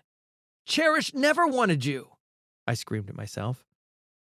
So off I went, driving east with no plan in mind beyond getting away from my life. I'd never been out of Chicago before, and it felt like I was on vacation. But then reality and fear would interrupt the daydream, followed by the belief that I was going to prison. About 50 miles outside Washington, D.C., I picked up a D.C. newspaper, and like a homing pigeon, I zeroed in on the classifieds, and there was an ad for a service called Apartment Finders.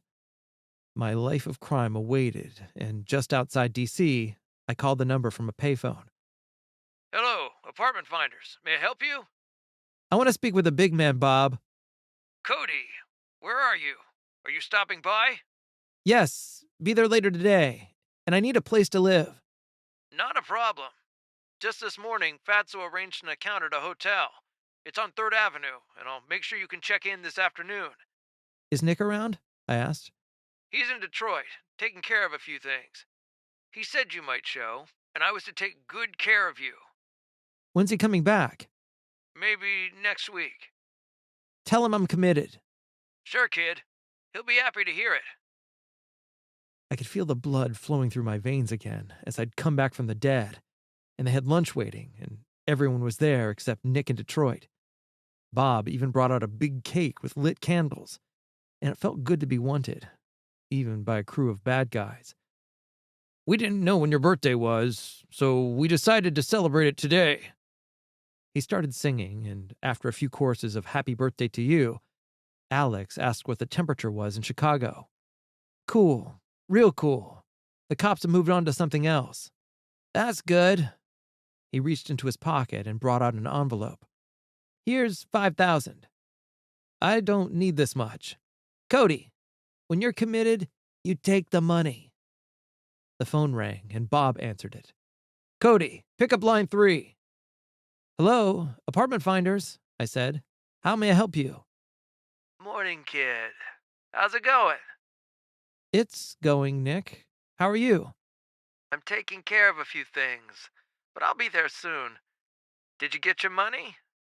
"Yes, thanks. It will help." Kid, you're mumbling. We're family now. Let's hear some enthusiasm and pitch some phones. I felt like throwing up. "Sure, okay. Why not, Nick?" It's this or nothing, I thought to myself. "Alex, I'm going out to walk off this cake," I said. "I'll be back in an hour." I walked around for a while and then sat in a diner, thinking about what I had just done. I detested Nick to the point of sickness, yet I feared the future. I was so low, scared, and sad about losing Cherish. "Stop! You were never with Cherish!" I yelled at myself.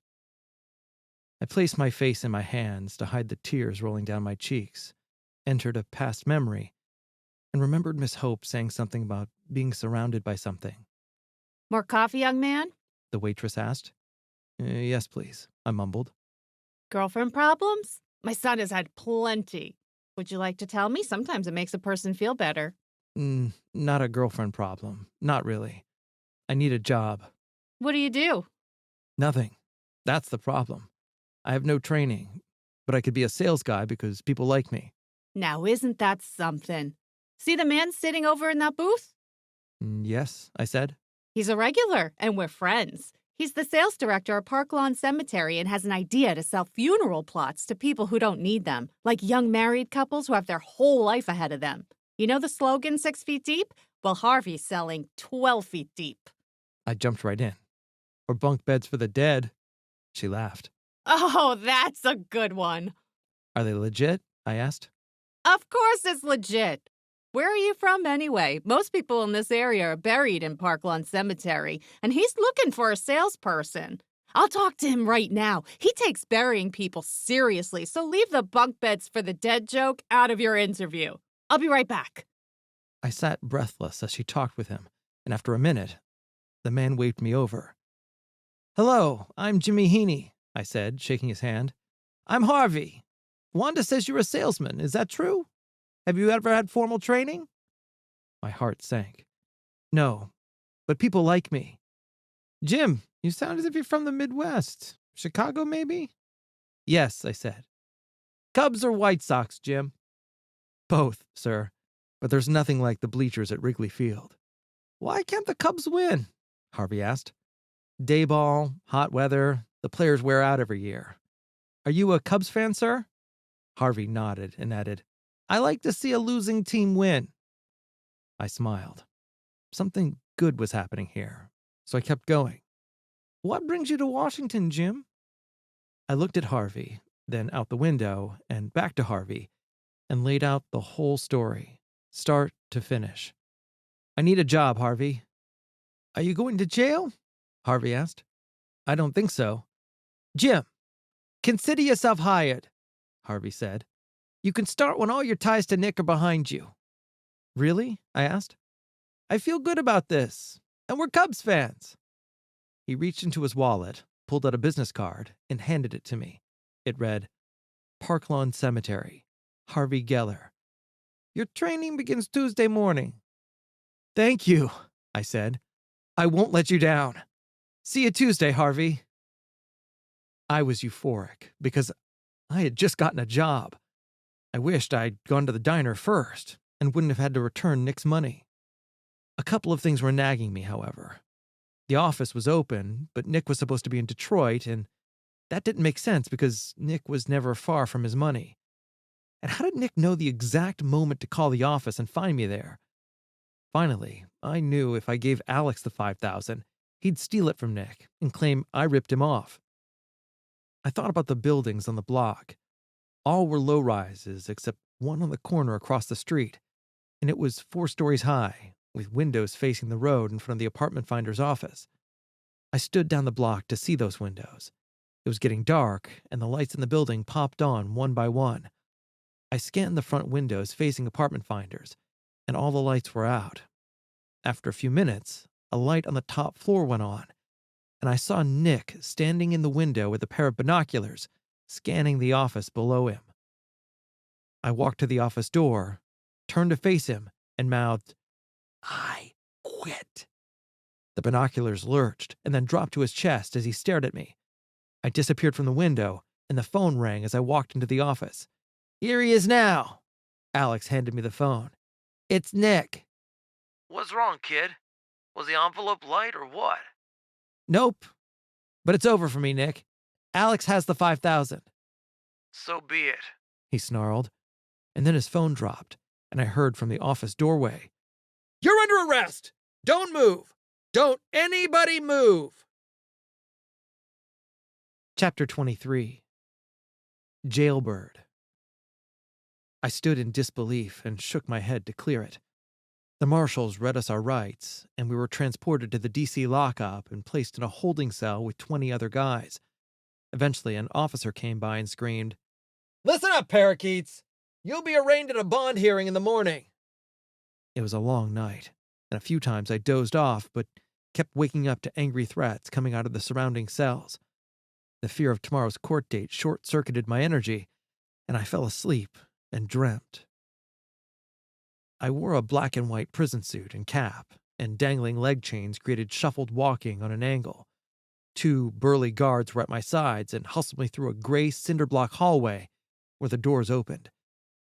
Entering the room, I saw jurists staring at me from a baseball dugout, and jeering fans packed the bleacher section of the courtroom like Romans waiting for the Christians to be devoured by lions. The oak-paneled courtroom held a long black table, and the umpire sat on a golden throne 15 feet in the air. The bailiff announced, "Court is in session, all rise." "The government may proceed," the umpire said, Cody Jarrett has been charged with renting fake apartments, not caring about himself, and daydreaming about Cherish. We ask that Cody Jarrett receive a life sentence for his offenses. Boo! The fans in the bleachers yelled.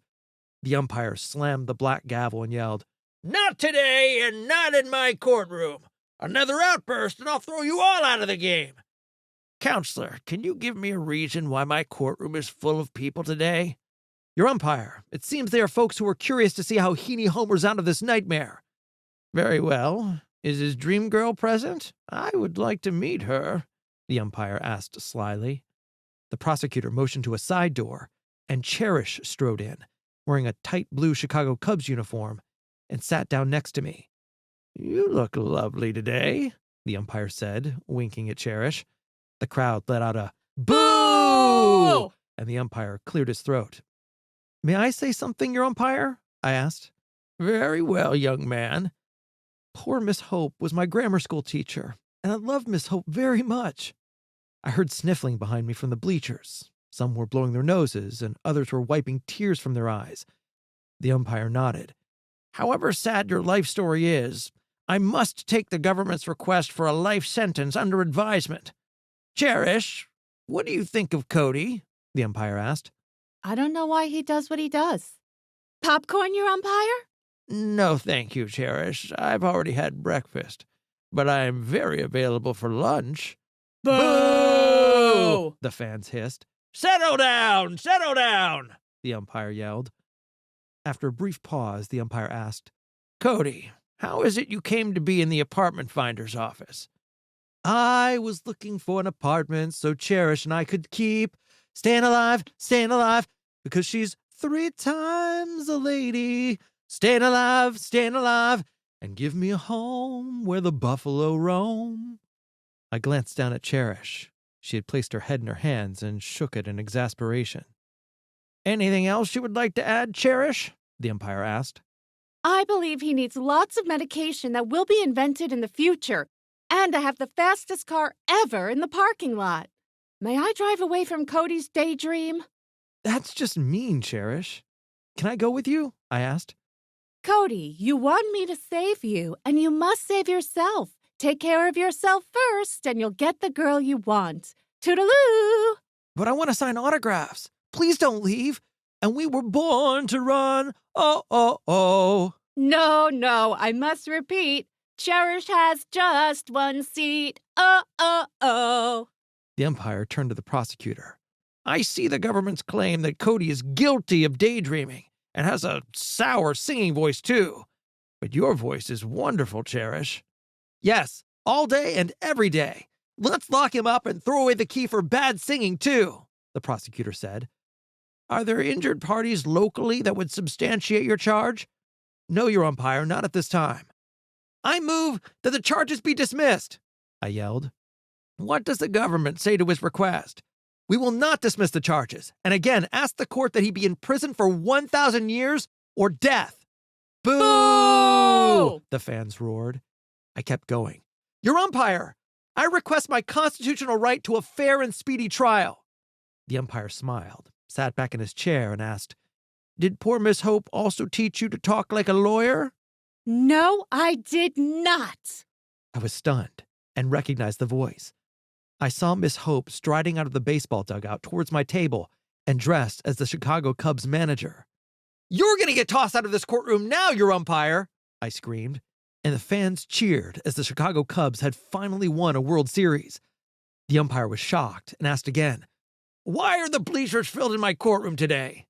The fans Miss Hope said. all represent divine providence for other children who have experienced what Jim has encountered.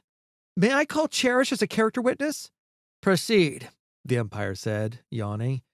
"Cherish, please tell the jury what Jim did for you." I looked at Cherish. She was holding a stick of pink cotton candy, tearing it with her fingers, and stated nonchalantly, Cody saved me from some naughty men. I don't know why he did it or would care about me, but he did. And my life would have been very different if he didn't care.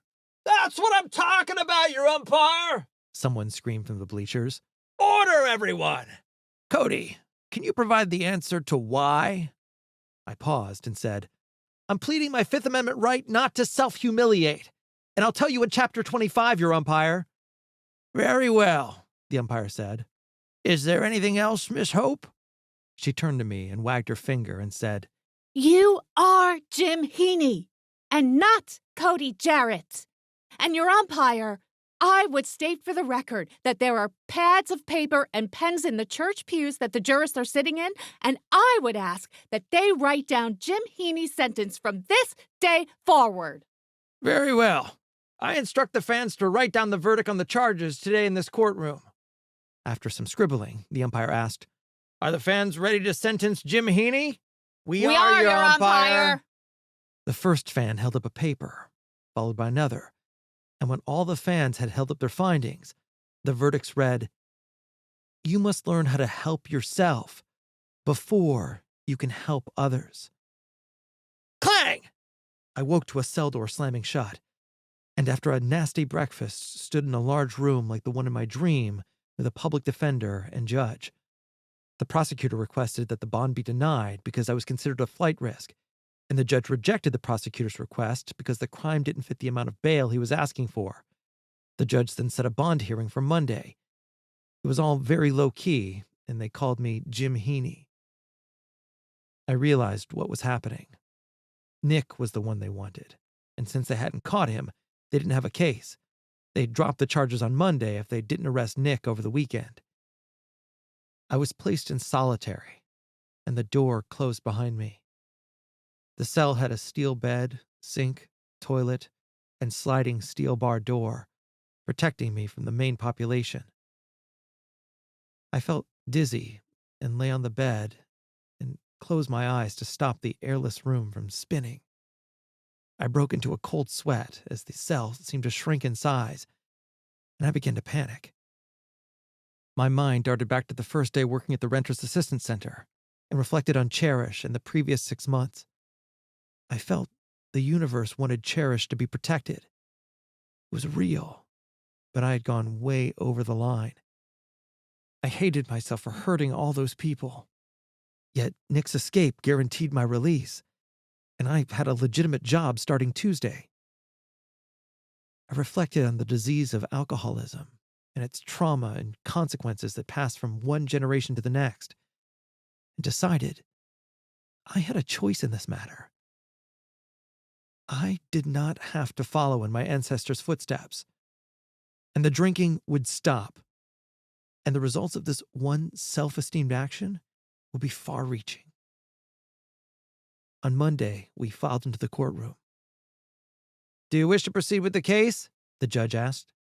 No, Your Honor. The government wishes to drop the charges, and Jim Heaney is free to go. Chapter 24.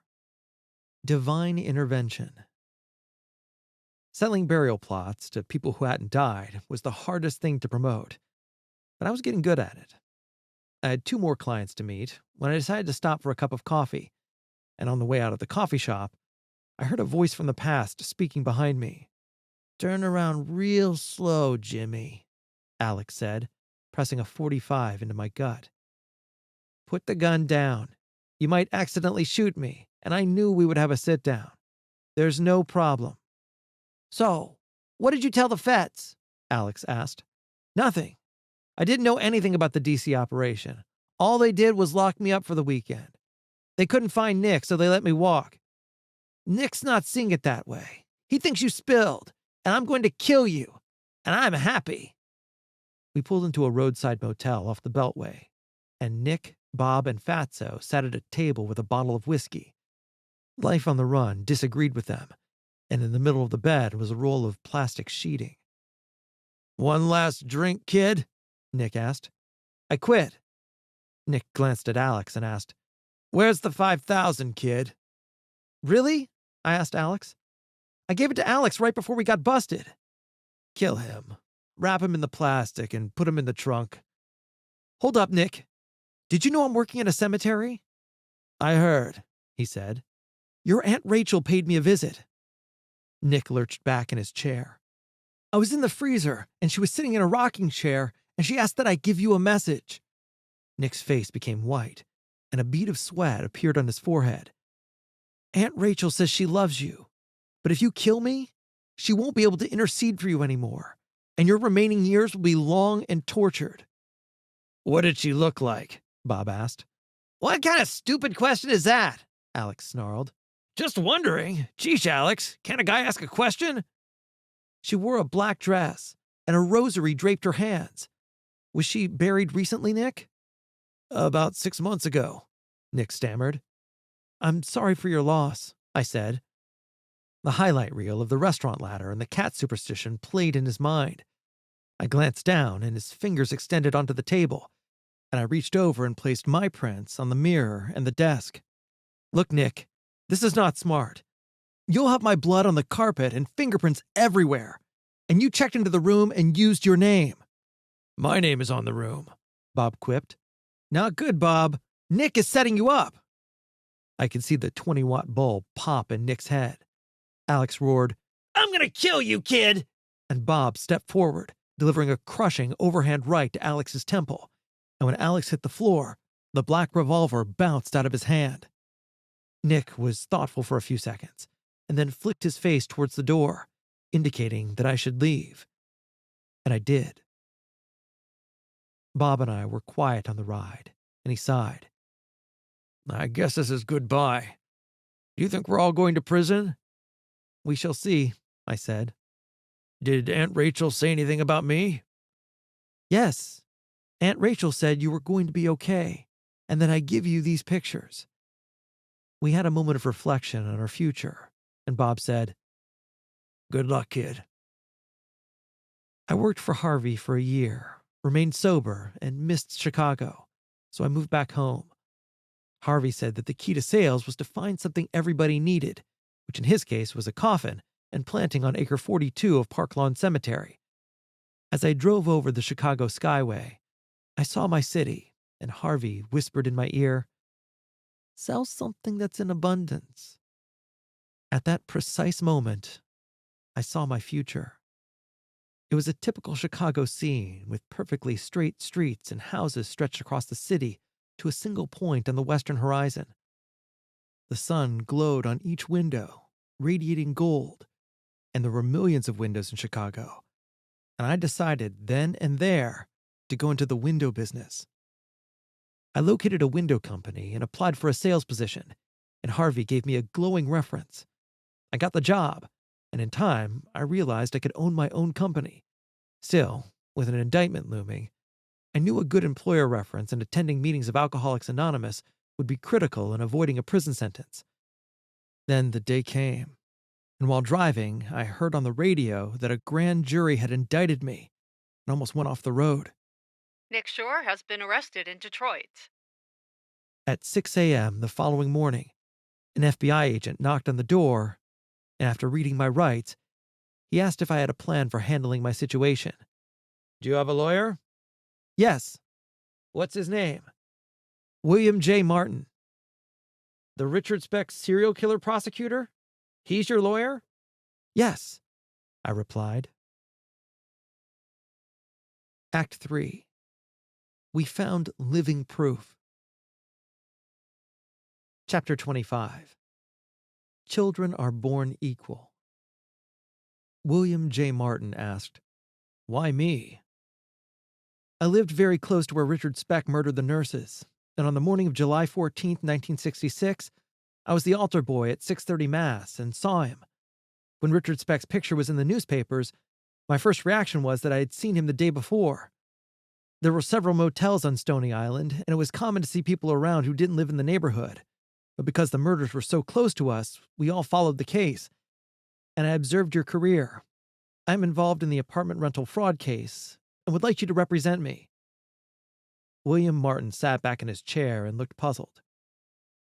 There was a person who said they saw someone looking like Speck down in that area, but there were so many people who reported seeing him, and we apprehended him quickly, so it didn't matter.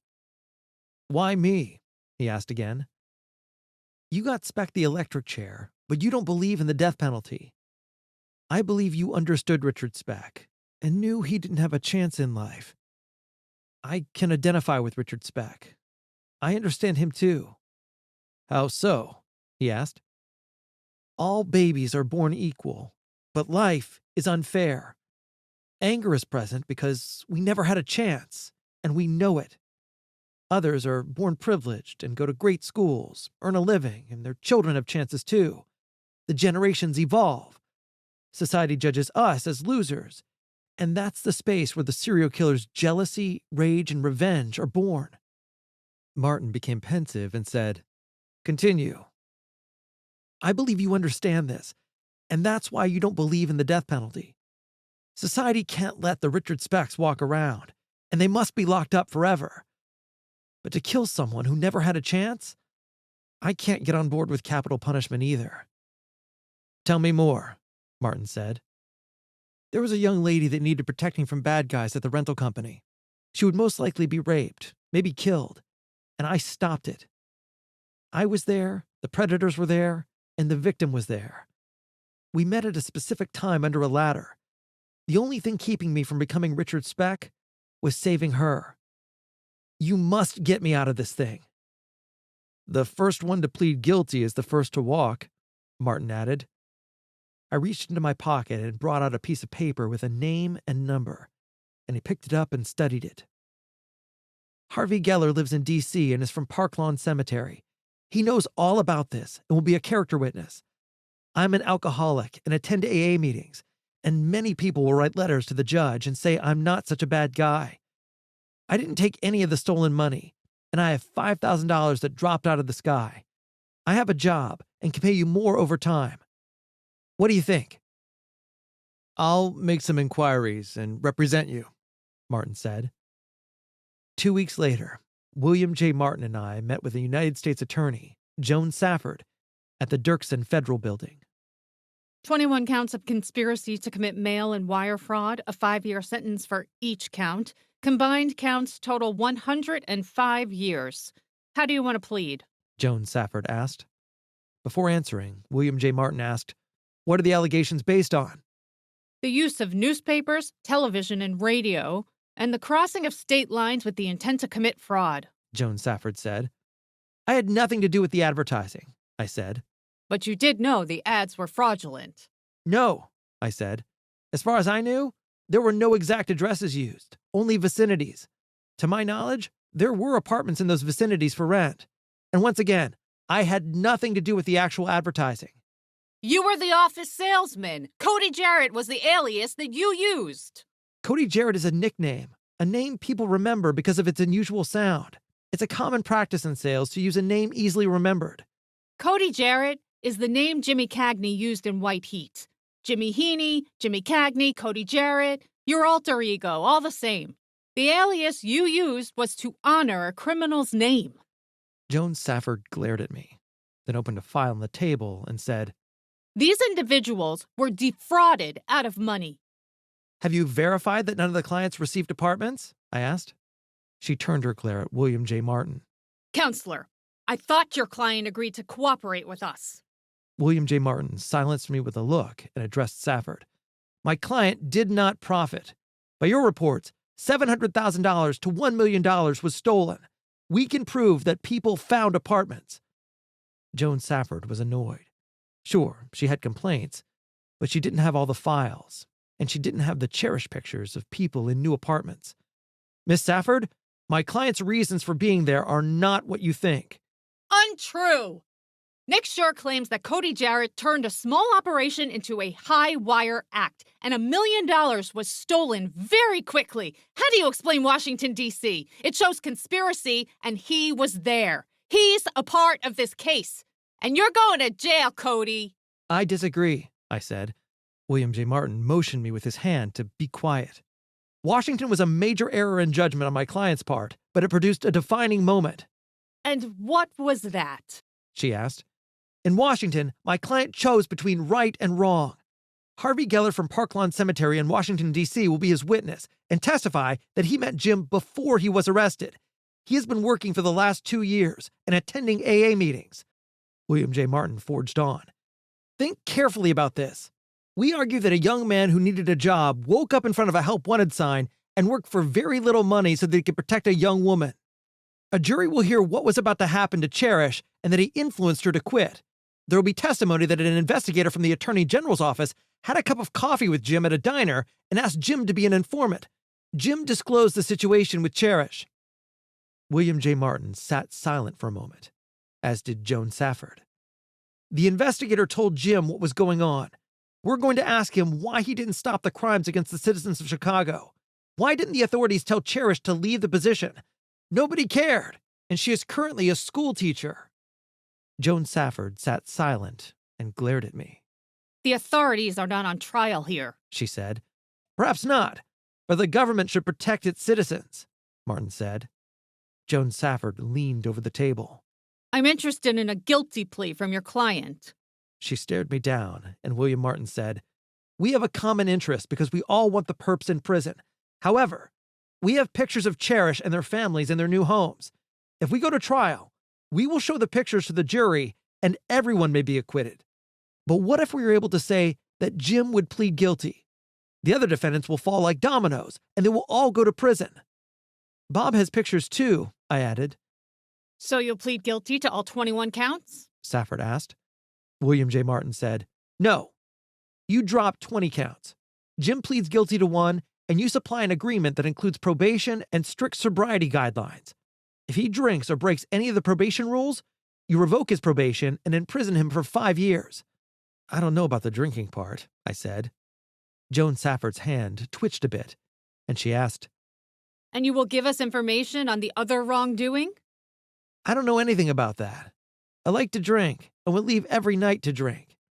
She sat back in her chair, thought for a few seconds, and looked at me. The new U.S. attorney will have to approve the sentencing recommendation, but we can agree in principle for now. On the ride down the elevator in the Dirksen building, William J. Martin said, She thinks you will drink again and place you in prison. Copy that, I said. On October 21st, 1981, Dan K. Webb was sworn in as acting U.S. Attorney for the Northern District of Illinois and approved my 5-year probationary period. On November 23, 1981, I stood before Judge Bua, and William J. Martin stated that I had turned my life around and deserved the 5-year probationary period the U.S. Attorney's Office agreed to. Joan Safford described me as a master swindling con man who would strike again. Judge Bua listened intently to both sides and asked if I wanted to say something. I'm a vigilant member of Alcoholics Anonymous, I said, and believe the key for me is not to drink again. If I do, I should be imprisoned and will deserve it. Judge Bua granted the 5-year probation period, and in his final words, referred to the letters written by the members of Alcoholics Anonymous and cautioned, if I broke any of the probationary guidelines, I would serve a prison term of 5 years. Over the following months, the guilty were all sentenced to prison terms, all except the nobody, me. Chapter 26. Alcoholics Anonymous. People mulled around, greeting each other, and there was a desk facing chairs in the front of the room. Within feet of the desk was an older, thin man with a chiseled face carved from stone, and as I sat down, his long, slender hand gently rang a bell. I was attending my first meeting with Alcoholics Anonymous. The people took a seat, and the elderly gentleman welcomed everyone and then asked if anyone in the room was at their first meeting, and I did not say anything. Next, a person in the crowd read something called How It Works. After the reading, the older man described his life to the crowd as a drunk and sober person. Jack R. said that most days he would finish drinking at a gin mill open until 5 in the morning. One night, the saloon's door was locked when he arrived. While standing in disappointment, another fellow approached the bar and, upon seeing the establishment closed, was relieved and felt the luck of the moment. Jack R. was curious about the man's gratefulness and asked why he was thankful. The other fellow said that he had been sober for 2 years and attending Alcoholics Anonymous meetings, but was having difficulty because his son had an incurable disease. He felt sorrow and decided to drink. However, he felt relieved that a drunken crisis had been diverted. Jack R. felt compassion for the man and asked if it would help his son if he got drunk. The other fellow said no, it would not, and in the wee morning hours, the two men intervened on behalf of each other and became close friends, and to date, were sober. Jack R. decided to attend Alcoholics Anonymous and said it was an act of divine providence that helped him. I decided that I was in the perfect place at the ideal time, and while listening to Jack R.'s story of hope, I reflected on a plaque sitting on the desk, which read, "The 12 Steps. 1. I can't. 2. God can. 3. Let God. 4. Look within. 5. Admit wrongs. 6. Prepare for change. 7. Seek God's help. 8. Become willing. 9. Make amends. 10. Daily inventory. 11. Pray and meditate. 12. Give it away." I entered an old memory, and under the lights in Miss Hope's basement, saw her walk over to the small wooden desk and remove a piece of paper and a pen. She sat at the table writing for a minute, and then handed the paper to me. Looking at the plaque and remembering what Miss Hope had written for me, the meeting ended, and I settled into the eyes of Jack R. "Does it make sense?" he asked. "About 15 years ago, someone gave me something similar, and she said if I practiced them, I would understand the mysteries of the soul. She was an old lady. You ever get any old ladies coming through here?" Jack R. smiled and said, "All kinds of people come through AA. Some stay and some leave. How about you? Are you staying a while? There's another meeting tonight at 6 o'clock. "I don't know. I'm not sure if this will work for me," I said. "You won't know if you don't try." I went to my car, sat for a while, and reflected on gardening with Miss Hope. I saw the squirrel, heard the train vadump, and remembered her last words. Be patient. Providence surrounds you. I wondered if Miss Hope was an alcoholic, and then cried like a baby. And then there was a tap at the window, and I thought it was a dirty copper. "I'm going to get a cup of coffee. You want to tag along?" Jack R. asked. "What's providence mean?" He smiled and said, "We place ourselves under the protective care of God or nature as a spiritual power." "How do I understand providence?" I asked. "Well, a person must live a certain way for a while, and then, after some time, they can look back at their life and see all the tiny coincidences connected.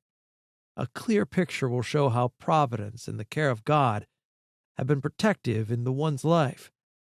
There are no coincidences, just tiny moments swirling around simultaneously producing lessons, and the person fits into the universe's plan." Wow, that's so deep. Let me ask a question.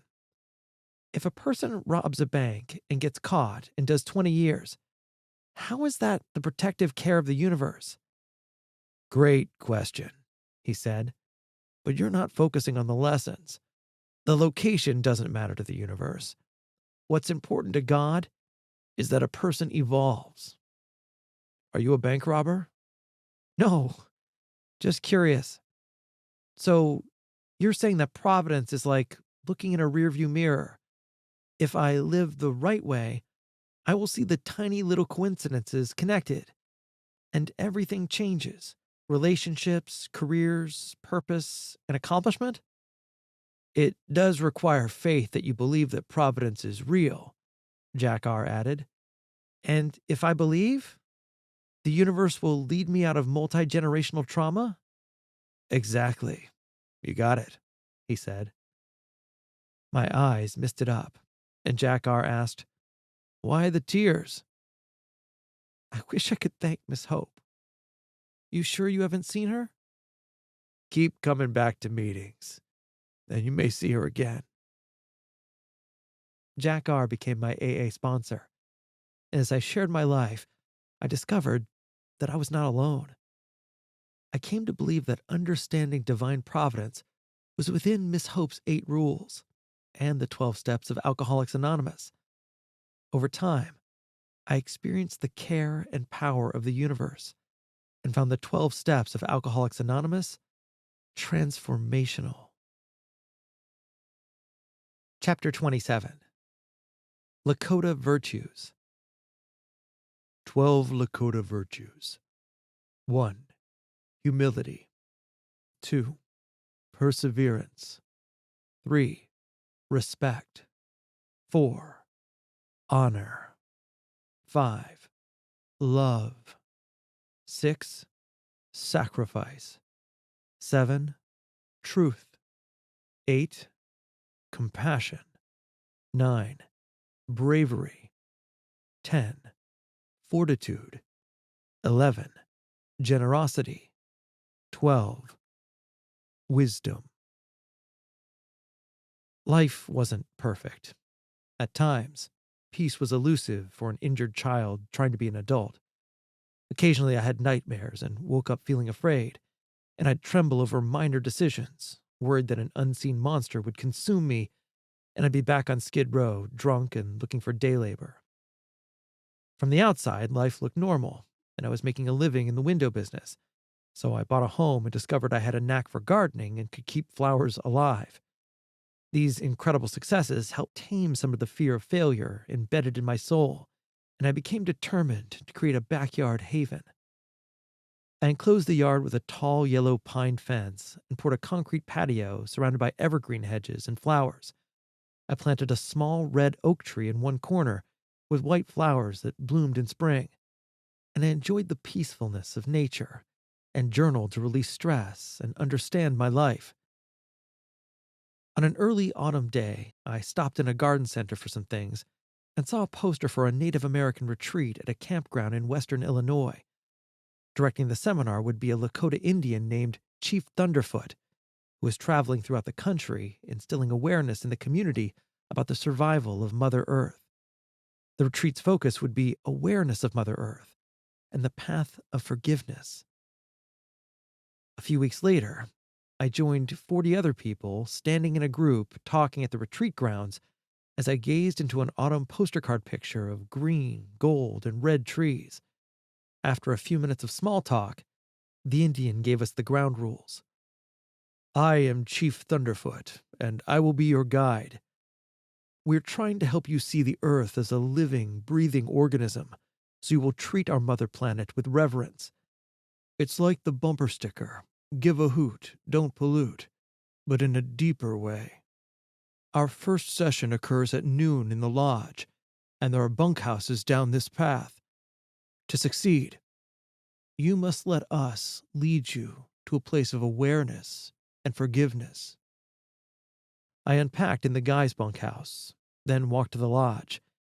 It was a 1-story wooden cabin with square casement windows.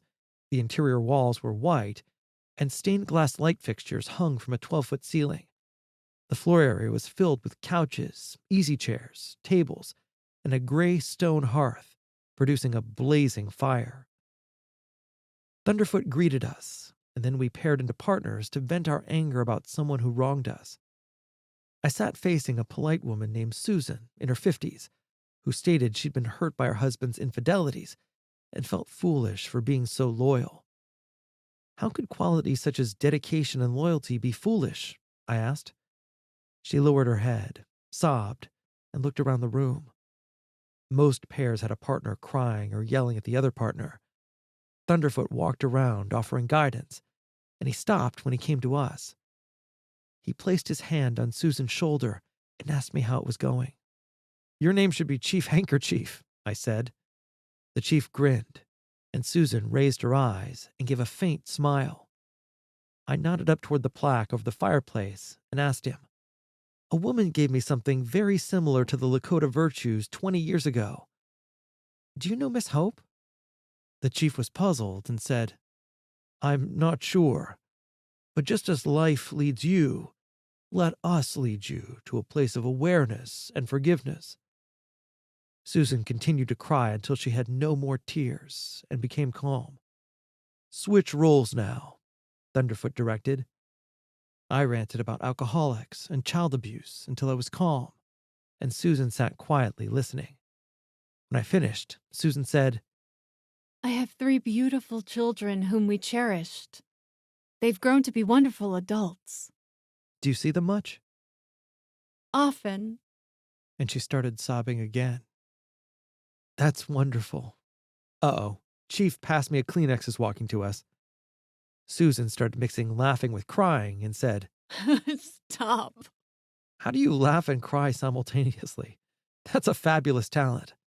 How's everything? The chief asked. Poor Miss Hope was an older woman who wore black and white and had a cross hanging from her neck. She dressed like a nun and waddled like a penguin. I don't think I've had the pleasure, the chief said. Susan looked up, grinned, and wiped her eyes. As the chief walked away, I whispered, if Miss Hope and the chief were standing next to each other, along with a dirty copper, we'd have a Halloween party. Stop. She said, snickering. Nope, it beats crying, I said. Thunderfoot took us outside when this part of the retreat had run its course. Now we will walk with nature, he said. We hiked through the magnificent scenery until we came to a teepee-shaped hut built of mud and tree branches. This sweat lodge is an Indian church, Chief Thunderfoot said. Here, we will pray. The theme for our prayer is Father God and Mother Earth, providing compassion necessary for the survival of planet Earth, the animal kingdom, and humankind. There was a spot in the middle of the dirt floor, and one of Thunderfoot's helpers brought the hot rocks and placed them in the hole, then poured water on the stones to create steam. Thunderfoot prayed aloud. Father God and Mother Earth, supply us with what is needed to grow, and instill in us the desire to nurture you. His commitment to the land touched me deeply, and I petitioned, My Creator, I offer my life to protect the infant souls. Please grant them safe passage from babies to adults. Continue to protect the little ones, and supply the courage and wisdom to change what I can. Amen. We prayed into the darkness, continuously offering hope to the universe, when Thunderfoot said, This afternoon, we vented our anger against those who harmed us. Let us now switch our focus to our part in the relationship. How have we retaliated against those who attacked us and brought peace and kindness to the relationship? When facing these questions honestly, mercy will be possible. The outpouring of his thoughts inspired an aspiration that would be stronger than generational trauma. The following day, we shared a moment of reverence over our passions and for the sacredness of Mother Earth, and I wished Thunderfoot and Susan continued success, and they offered their blessings unto me. As I drove home, I understood that humans are one body, and we are connected as the arm needs the hand, and the hands need the fingers, and we are similar in every way, including our imperfections. Grace washed over me as I cherished a glimpse of the universal plan. Chapter 28. What goes around comes around. 2 months later, I was antsy. I'd been watering flowers and trying not to drown them when I heard 2 young boys scurry into the yard next door and hide behind the evergreens. What are we going to do, Jason? One of them asked urgently. Jason was about 5'4", slender, with brown skin, and had a head full of curly black hair. He wore a yellow shirt and black jeans rolled 3 times at the cuffs, which settled on high-top gym shoes. He stood with one foot out from the other, and when he spoke, he punctuated his words with his hands. And the other boy was white and wore a green shirt and jean combination. The problem they discussed had pulled up on the sidewalk outside the yard they were hiding in, because 6 neighborhood kids were skidding their bikes outside the shrubbery. I know what we're not going to do, and that's leaving this yard, Jason said. They're out there waiting to jump us. We better stay here till they're gone. the white boy said. Can't your dad do something about this? Jason asked. He's out of town working on some big case, but he told me before he left that we should stick together. You better hide, nigger! A voice shouted from the street. We're gonna get you and your nigger-loving friend! I walked briskly from the yard and came upon the boys on the bikes, grabbing the handlebars of the bully. Who are you? The kid started to stutter, and I repeated my question more slowly this time. Who are you? He started to respond. Don't say a word, I said. The boys strolled out of the yard, and I turned back to the kid who'd been yelling. Which is the nigger, and which is the nigger lover? The harasser looked bewildered at the question. He shifted uncomfortably on the bike seat, shook his head sideways, and was scared. These two guys are friends of mine. If I hear you call these kids names again, or if anything happens to them, I will find your parents, get a rope and a tree, and hang them. Do you understand? And tell your parents what I've said. I let go of his handlebars. The bikers tore off down the street, and not one of them looked back. You guys live close by? I asked. Right around the corner? The white kid said. Looking at the African-American youngster, I stated, Must be tough on you. I know you're Jason, and what's your name? I asked the white kid. We call him Webb Jr., Jason teased. Why Webb Jr.? I asked. My father's name is Dan K. Webb, The white boy said. The U.S. attorney? I asked. And we're neighbors? I couldn't believe what I was hearing, and Webb Jr. looked at me and nodded assuredly. After leaving, I returned to the yard and reflected on my encounter with Jason and Webb Jr. I'd be in prison if Dan Webb didn't sign off on my probation. And if I'd been in jail, I wouldn't have been available to intervene for the two kids. It was a providential moment and chain of events that put me in the right place at the right time to aid two boys who were just about the same age as I was when I'd met Larry Creep. I thought about transitions for children and how important they were. 3 years into my 5-year probation, William J. Martin petitioned Judge Bua and Dan K. Webb for my early release, and in 1985, I became a free man. And with my freedom came new ideas on how I wanted to live and what I wanted to do. When Miss Hope showed me the books in her basement, I recognized that she suggested making my world bigger with new experiences and memories. So I sold my house, bought a laptop, wrote, traveled, and chose a life of adventure and service. Chapter 29. Eightfold Path of Enlightenment. Fiesta Mexicana played seductively from the speakers at the Mi Casa Grill in Acapulco to attract January's hungry tourists. They, like me, were visiting Acapulco from cold weather climates. The beach below was filled with sunbathers on colored towels and children playing in the sand as white-tipped waves spotted the blue ocean under cotton candy clouds. Something to eat today, Jim? Anna made guacamole this morning, which is delicious. See, Roberto, excellent. Jim, my sister Anna likes you. Why don't you ask her to eat with you? I will cook for you. I'm sorry, Roberto, I'm waiting on another. He looked around to see who was coming. Who? I see no one coming. You sit like a person waiting for a bus. Anna is waiting for a bus, too. She hopes you are the driver of her bus. Anna stood smiling at the kitchen door. Her brown hair matched her large eyes, and the color of her snug jeans and pink tank top revealed a tight midriff, nicely rounded breasts, and a large silver crucifix between her cleavage. I pointed to the cross. Jesus is a lucky man to have such a comfortable bed. See, Jesus is very comfortable. Anna smiled and said, I'm sorry, senorita, your beauty is what I crave, but I must leave and study with Ramon. Please forgive me. I'm a determined traveler and cannot harm your soul. She smiled. Nonsense. I think you and Ramon are secret lovers. I saw Ramon entering his storefront, excused myself to Roberto and Anna, and proceeded to the orange cushions at Ramon's altar.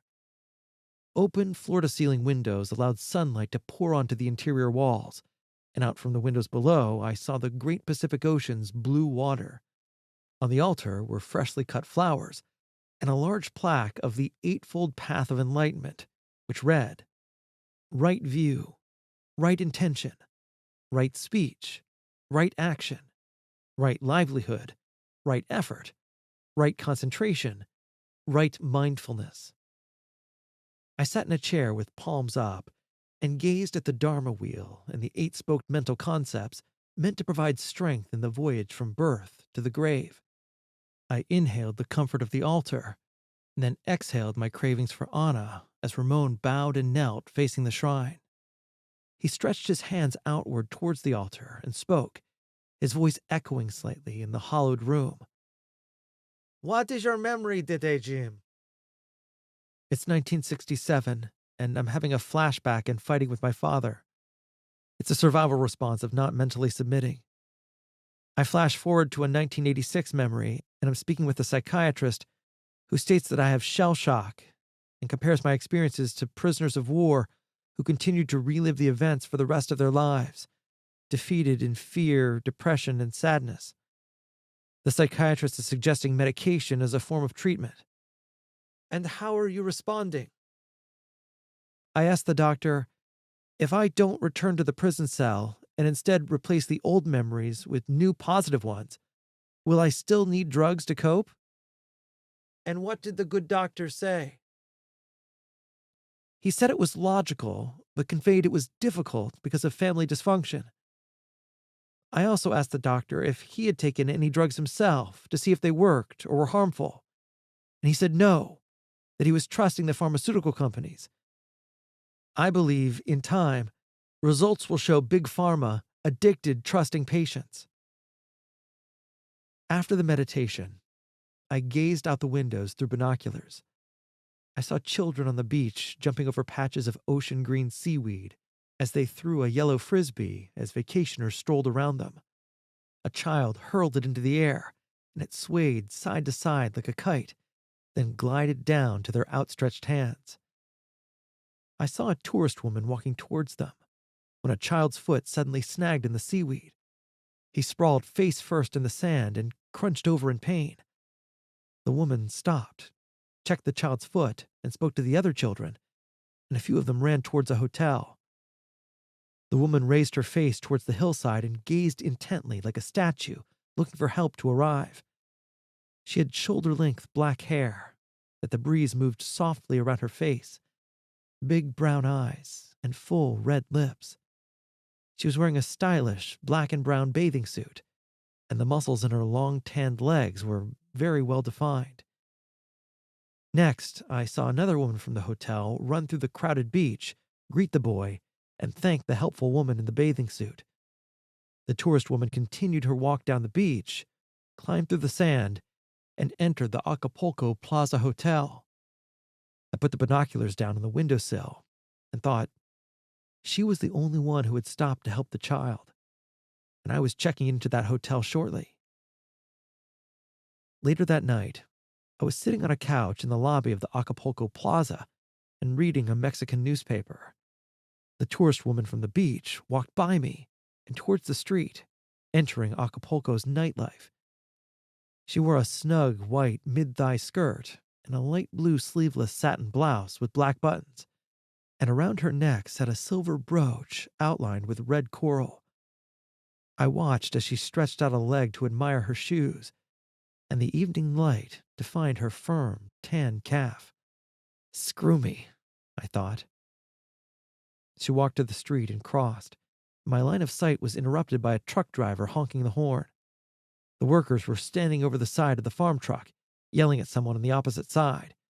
The truck crept forward to reveal the tourist woman walking on the sidewalk with her head looking straight ahead, acting like she hadn't noticed the men hurling their approval of her presence. I walked across the street briskly and walked behind her, blending against the other tourists, raising the Mexican newspaper at times so she couldn't see my intrigue. She stopped and waited in line at Carlos and Charlie's, a favorite dining spot in Acapulco, and as fate would have it, I suddenly was graced to find the courage to stand directly in line behind her. Is there a beauty pageant in Acapulco this evening? You will certainly win Most Beautiful Contestant. Whatever. She responded. I continued. I saw a remarkable thing a few hours ago. A Mexican boy fell on the beach, and a woman stopped to help the child. Her eyes became intrigued, and she said, I too saw something remarkable. A dumb American was reading a Mexican newspaper upside down in the lobby of the Acapulco Plaza Hotel 10 minutes ago. Was that you? she asked, staring at the newspaper I held under my arm. Just then, the maitre d' came out of the door. Your reservation number, madam? I don't have one. I didn't get a number when I made the reservation. I'm sorry, madam. How many are in your party? Just one. She said, staring at me. I'm sorry, but we only have tables for 2 or more. I have a reservation number, I said. Perhaps we could have a table for 2. I'm rich, and will buy the senorita whatever she wants. Chapter 30. Dear Maria. The maitre d' led us to a mezzanine table, and on our left sat the Acapulco mountain skyline, the city's twinkling lights mirroring the city moonlight flickering on the ocean. The restaurant was downwind of the Acapulco garbage dump, which burned off its debris nightly, but the odor faded from my consciousness as I watched the candlelight dance in your beautiful brown eyes. You were quiet and waiting for me to say something. I coughed slightly, and you said, You're a day late. I'm leaving on the first flight in the morning. Technically, I'm not that late. My flight was canceled in Mexico City, and I tried to call the hotel, but the operator did not understand. I'm sorry. Maybe someday we'll have small phones we can carry in our back pockets, and your phone will look very nice in your back pocket, and I'll be able to call you directly, And I'll be able to hang up on you directly. she said. It even sounded lame to me. Fortunately, before the situation could escalate, the waiter showed up to ask if we wanted to order. The most expensive thing you have. The American is paying. I nodded to the waiter and turned back to you. Are you going to leave tomorrow? Jim, you knew I had a conference in Montreal. I'm so angry, and I'm leaving Acapulco tomorrow morning. Okay, I'm sorry. I know this relationship is difficult, and I thought I would come to Toronto. Do you know that you were the only one who stopped for the child today? That's why I love you. It takes more than love. It takes commitment. I'm moving on. I've met someone else. You clapped your hands in an Italian disdain. The wind must have shifted because suddenly all I could smell was the smoke from the trash dump. He's a pilot for Alitalia Airlines. He's charming. He's Italian. Both our families come from Monteleone, Italy, and we have a tradition in common. I'm meeting him later at the Hacienda Disco, and I will dance with him and wear out the soles of my Calvin Klein shoes. As if you know anything about Calvin Klein or fashion. The waiter appeared again and asked if we were ready to order. What dish takes the longest to prepare? I asked. Revenge and meatballs. And you are a donkey. You snapped, throwing the linen napkin in my face as you departed the restaurant. Dear Maria, in a flashback, I saw us meeting in 1987 at Carlos and Charlie's while traveling with friends. There were no tables for 2, so the maitre d' put us together in a party of 4. You spoke freely about your family's migration from Italy to Canada in 1957. As we discussed the cultural differences between our countries, you expressed your understanding of American fashion, but could not comprehend America's racism. You were open with your feelings on family, sophisticated in every sense, and had a vibrant simplicity at your core. Life was not complicated. You could live in the moment, and life was personal but not selfish, and your kindness flowed quietly, like a stream with no beginning or end, and yet your curtness showed all the men you had dismissed. After dinner, we danced until your feet hurt, and I carried your shoes as we walked back to the hotel along the beach. The next day, we had lunch at an Italian eatery where you ordered for us, and we chatted about our lives and thoughts on family and children. Over the next 2 days, we fell deeply in love and made footprints in the sand and won heart with our hands. Dear Maria, I walked over to the Hacienda Disco, looked for you, and saw you waiting for the pilot alone. As I approached you, I took 2 matching watches from my pocket and gave you one. These are for us. Please come visit me in Chicago after your conference, I asked. I have visited you so often that immigration has flagged me, and they think I'm trying to move without permission. I have one more visit before U.S. immigration removes my visa, and I've told you all this. I want to know something. When you look at me, what do you feel? I feel safe, Safe? you asked, astounded. There was noise from behind, and the airline pilot had arrived. He kissed you on both cheeks and introduced you, in Italian, to his crew. You looked at me while you fumbled for an introduction. He's from Chicago and is leaving. The pilot took his hand and fingers, made a gun, looked at his crew, laughed, and playfully aimed at me. Bang, Al Capone, eh? Mafia, eh? Everybody thought this was funny. Then I looked at you and then at the floor. Give me a moment. You told the pilot, took my hand and walked me to the door. I want to be more than safe. Seriously safe. Then you shook your head. I'm trying. I'm scared and don't know how to live with or without you. I don't know what to do or how to do it, and I don't want to ruin your life. Do you want to ruin my life? You asked as a matter of fact. No, of course not, I said, Then you won't. And I don't want this. and handed me back the watch. Dear Maria, you arrived at the pilot's table and didn't turn to acknowledge me, and I had been reduced to just another admirer hoping for a chance to catch your smile. Feeling desperate and alone, I returned to the Acapulco Plaza. The following day, I went to say farewell to Ramon. I'm leaving today, and I wanted to say goodbye. Ramon was surprised, and I explained to him the current state of my relationship with you. But you love Maria, and love is essential to the human journey. I'm not worthy for such a woman. She only sees goodness and has not experienced tragedy. So? He asked. So, I'm the problem. Maria is by nature healthy, and I am damaged? Ramon asked. I nodded. Fear, anger, and temptations entice me daily. How could I ever inflict this life on Maria? How does she make you feel? He asked. Safe. And when I told her that, she became annoyed and said she wouldn't see me again. She called me a donkey and threw a napkin in my face. A donkey? He laughed. Yes, and that's a first. Consider this, he said.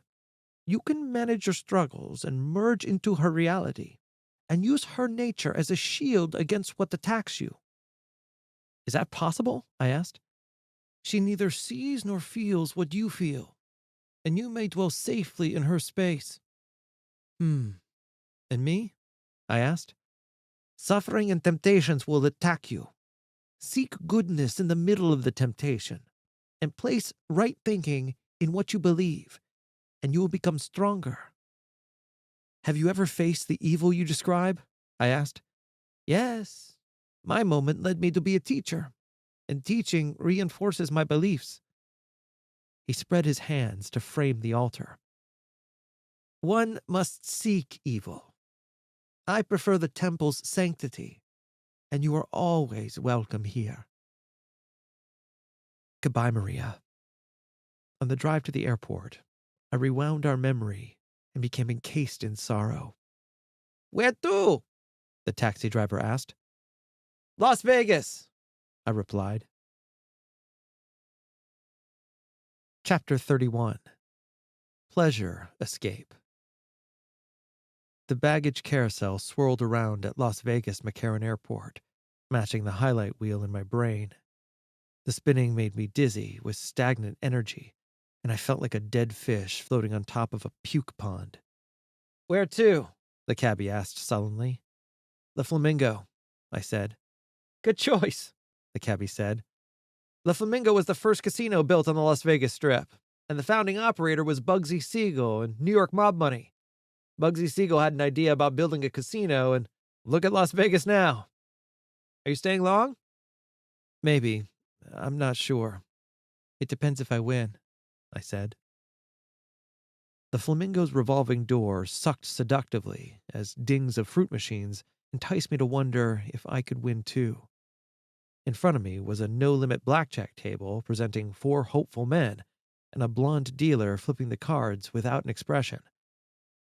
The dealer's hair was long blonde and settled onto the red ruffled blouse she wore over a black mini dress.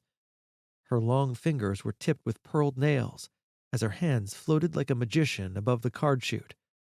She flicked her right hand when bets were set with the precise amount of velocity to deliver the cards in front of the players. Between pitches, she raised her eyes and glanced up at the glass ceiling. Reflex dealers developed under the steady gaze of security cameras. I also glanced toward the glass ceiling, and she blinked to cover her surprise. And when she looked my way again, I darted my eyes toward the ceiling again. Amused by my little game, she gestured toward an empty chair, and I stepped forward, staring into her deep, gray eyes, removed my money clip, and peeled off 10 Benjamin Franklins. She counted, picked up the money, and informed the pit boss she was extending 10 chips. The boss nodded and then looked curiously at what I was going to do, and I placed every chip in the betting circle. "All in," I said. I received my first card face down and a king of spades up. Her cards were a 10 and 2, totaling 12. "I'll stick," indicating I was playing my dealt cards. She took one more card, a queen of diamonds, giving her 22. You win. King on top of queen. She said coyly. "Works for me." "I'm in room 1000, I responded. Don't run off. She said, nodding to a sign on the wall which read, You can't win if you don't play. I opened the door to room 1000, flicked on the lights, and left the drapes closed. I placed my shoulder bag on the bed, stretched up beside it, and thought, how could I have been so stupid? I lost a beautiful future with Maria, and there was nothing I could do. She ended our relationship when she gave me the Italian slap with her hands. She was brilliant and vanished like a firefly in the night. Adios, Maria. You are the only one for me, and deserve much more than a proposal of madness. All the best, Jimmy. Back on the casino level, the aroma of players smelt in the air around snares designed to catch fatted prey who hadn't a clue how the action was controlling them.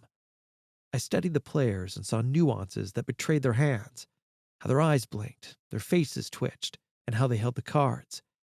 Every player showed some reaction to every card, even the dealers. Do you like to watch? Or are you a gambler? I turned around, and it was the dealer who dealt me the winning hand. I'm here to win or die like Elvis, I said. What's your name? Pleasure. Pleasure is all mine, Pleasure, We'll see. she pouted. You played one hand and took 1,000 off me. She slipped her hand into a pocket on her dress, pulled out a deck of red playing cards, leaned against me, and shuffled the deck. Don't look so sad. She said. You want a private game. Maybe later, I muttered. I ordered a cheeseburger from room service from a lobby phone, and in the elevator, I thought about Maria and felt nauseous. I wondered why I came to Las Vegas and about getting high on recreational drugs. No one cared what I did. 30 minutes later, there was a knock at the room door. I expected a cheeseburger, but instead, it was Pleasure. She slid by me, found the nightstand light, flicked it on, plumped up 2 pillows, leaned back on them, and arched her body toward me. You're a cautious one? She said. She reached over to the bedside table, lifted the ashtray, and placed it on the bed at her side. She put a large white rock at the end of a glass pipe, lifted it to her mouth, then lit the pebble with a green lighter, inhaling deeply and exhaling a long cloud of white smoke. She quickly laid the pipe and ashtray back on the table and started writhing on the bed, feeling her breasts and petting the kitty. Help me feel good now, before the rush goes away. I didn't move and watched her squirm for 30 seconds, and then she relaxed in a heap as the high left. Next, her eyes opened quickly, and she reached for another rock and loaded the pipe again. This one's for you, Elvis. I was stunned, and her shaking was intoxicating. She motioned me over, demanding that I join her. Let's have fun. What happens in Vegas stays in Vegas. I didn't care what happened to me.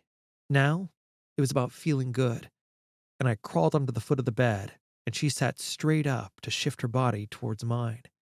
Breathe the smoke in and blow it out here. She said, petting her kitty again. Hold the pipe in your mouth and puff like it's a cigarette, but hold it in after you taste the smoke. She said as she inserted the pipe in my mouth. Time slowed as the flame lit the rock's end, and she said seductively, Pull. Pull. Pull. The white smoke climbed to my mouth as her eyes waited for what came next. Knock, knock. Came the sound at the door. Who's there? I yelled and passed her back the pipe. Room service. Room service who? I asked. I swung off the bed and headed for the doorway as she turned the pipe and inhaled the smoke herself. After she crashed, she saw that I held the silver plate cover showing an appealing, tasty, mouth-watering cheeseburger and fries.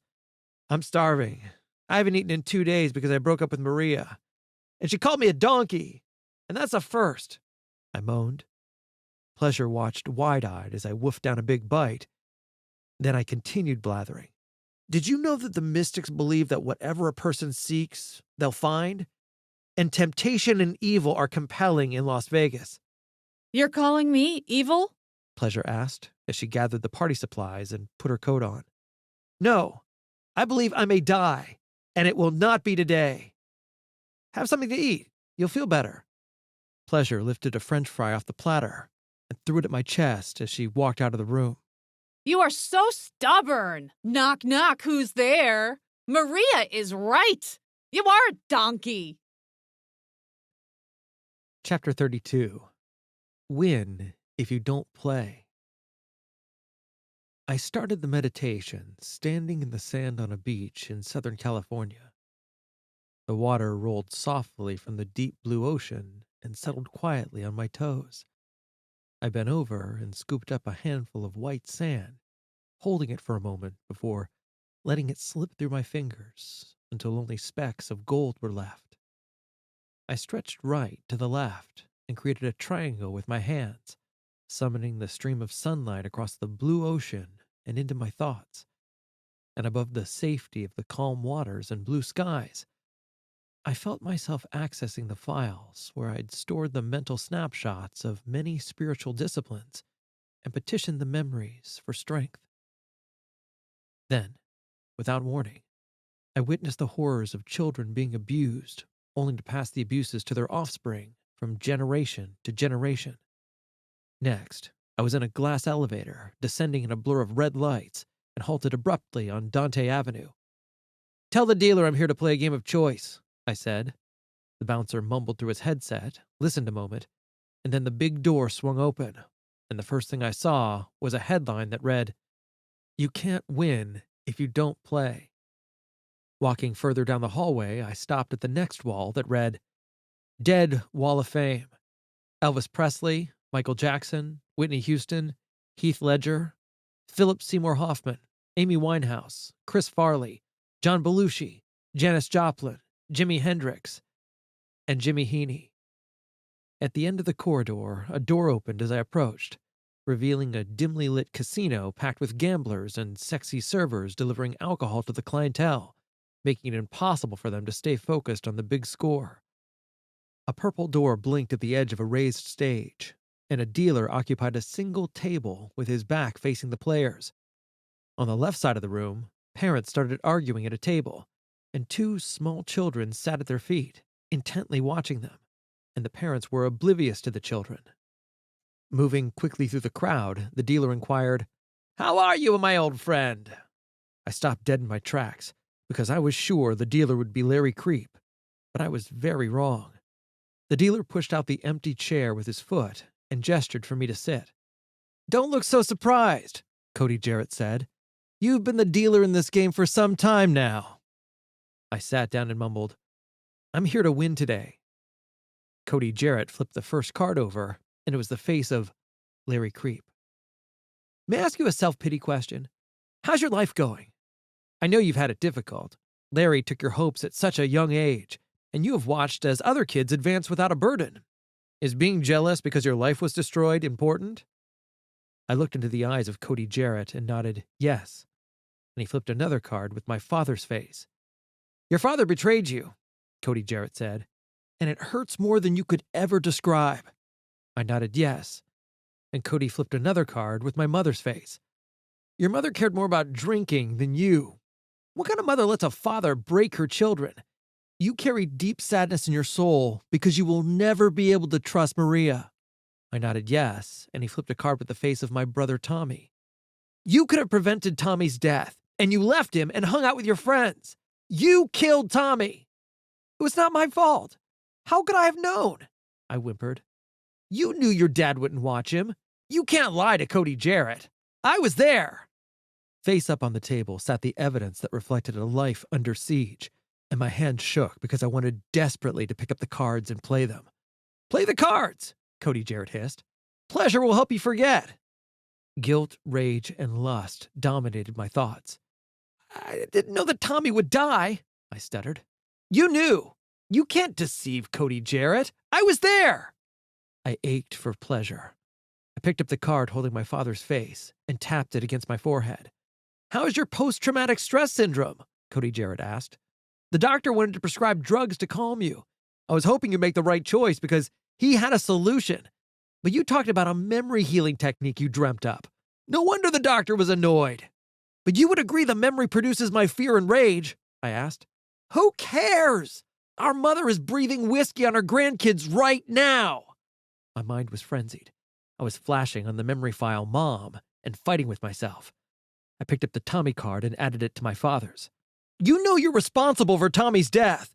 Tommy had such a bright future, but you killed him. Kill your parents too. I opened the Tommy Dies document file, scanned my notes, and looked into Cody Jarrett's eyes. Tommy died so I could become who I am. Next, I clicked on the icon of the doctor's face and scanned my notes. When I questioned him about replacing a traumatizing memory with a new one, he became impatient and dismissive. The memories of my childhood influence how I live today. I must replace old behaviors with new behaviors and create new files. Cody Jarrett twitched in anger. Enough thinking! Find pleasure and play the cards! I sat back in my chair, seeing the floor below the stage. The parents were still arguing, and their children were still waiting patiently. What would happen if parents evolved and became better? Who cares, jerkface? Destroy yourself! You're a loser! A new memory, I said, would bring self-esteem to the parents and a positive remembrance for the children. Generational trauma would be defeated. This file is called There Are No Bad Children, Only Bad Parents. Dropping the cards, I envisioned a future time and place and stood across the street from a white 2-story house with a burgundy wraparound porch balanced perfectly in gardens, and I heard Miss Hope whisper, Much has been done to you. Much has been given to you. And much is expected from you. Next, a blonde-haired boy and his little sister appeared as the door opened, and Maria asked, Where's Daddy? Lunch is ready. He's cleaning the pool for us. the boy said. I gazed in awe and watched as they climbed the front steps and walked in the door, and Miss Hope whispered, When they are born, you will be born again. When they cry, you will comfort them and comfort yourself. When they are happy, you will be filled with their joy. When they face transition, they will not be alone, and new memories will dwarf the old memories. Do not be afraid, for Providence surrounds you. I'm out of this game, I said, and Cody Jarrett was deleted. Larry Creep suddenly appeared, dressed in the same green clothes as the day we met. His evil eye winked as his large black shoes spread out from underneath the table like vines reaching for my soul. You cannot quit, Larry Creep said. You came to me because you wanted to feel good. You've hated me so long, you don't know how to live without me. I saw all the cards staring up at me from the table. I want what's in the bag, too, Creep said harshly. No, I said. It's all I have left to play with. That's why I'm going to take it, Creep said with hate. Okay, I whimpered. Winner takes all. I'll play the cards. I took a card out of my bag and placed it on the table, and it read, You can't win if you don't play. Loser, Creep hissed. I win again!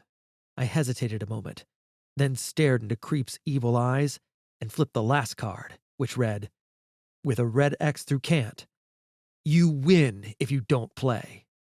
Suddenly, the crowd beneath the stage floor were silent, and the parents reached down, picked up the children, and hugged them.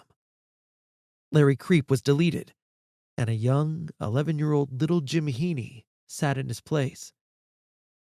We looked at each other briefly, and then little Jimmy rushed into my arms. James, what took you so long? I have been waiting. I was learning how to rescue us, I said. I'm here now. I heard muffled sounds.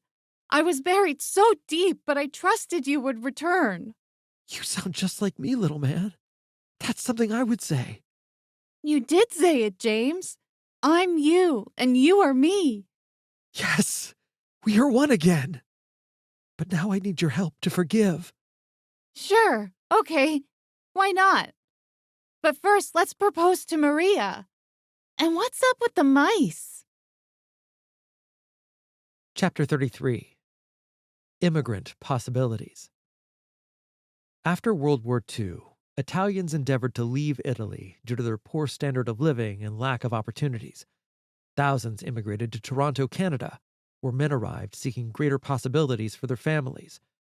Giovanni Colangelo and Carmela Manzara were among the immigrants, and this is their story.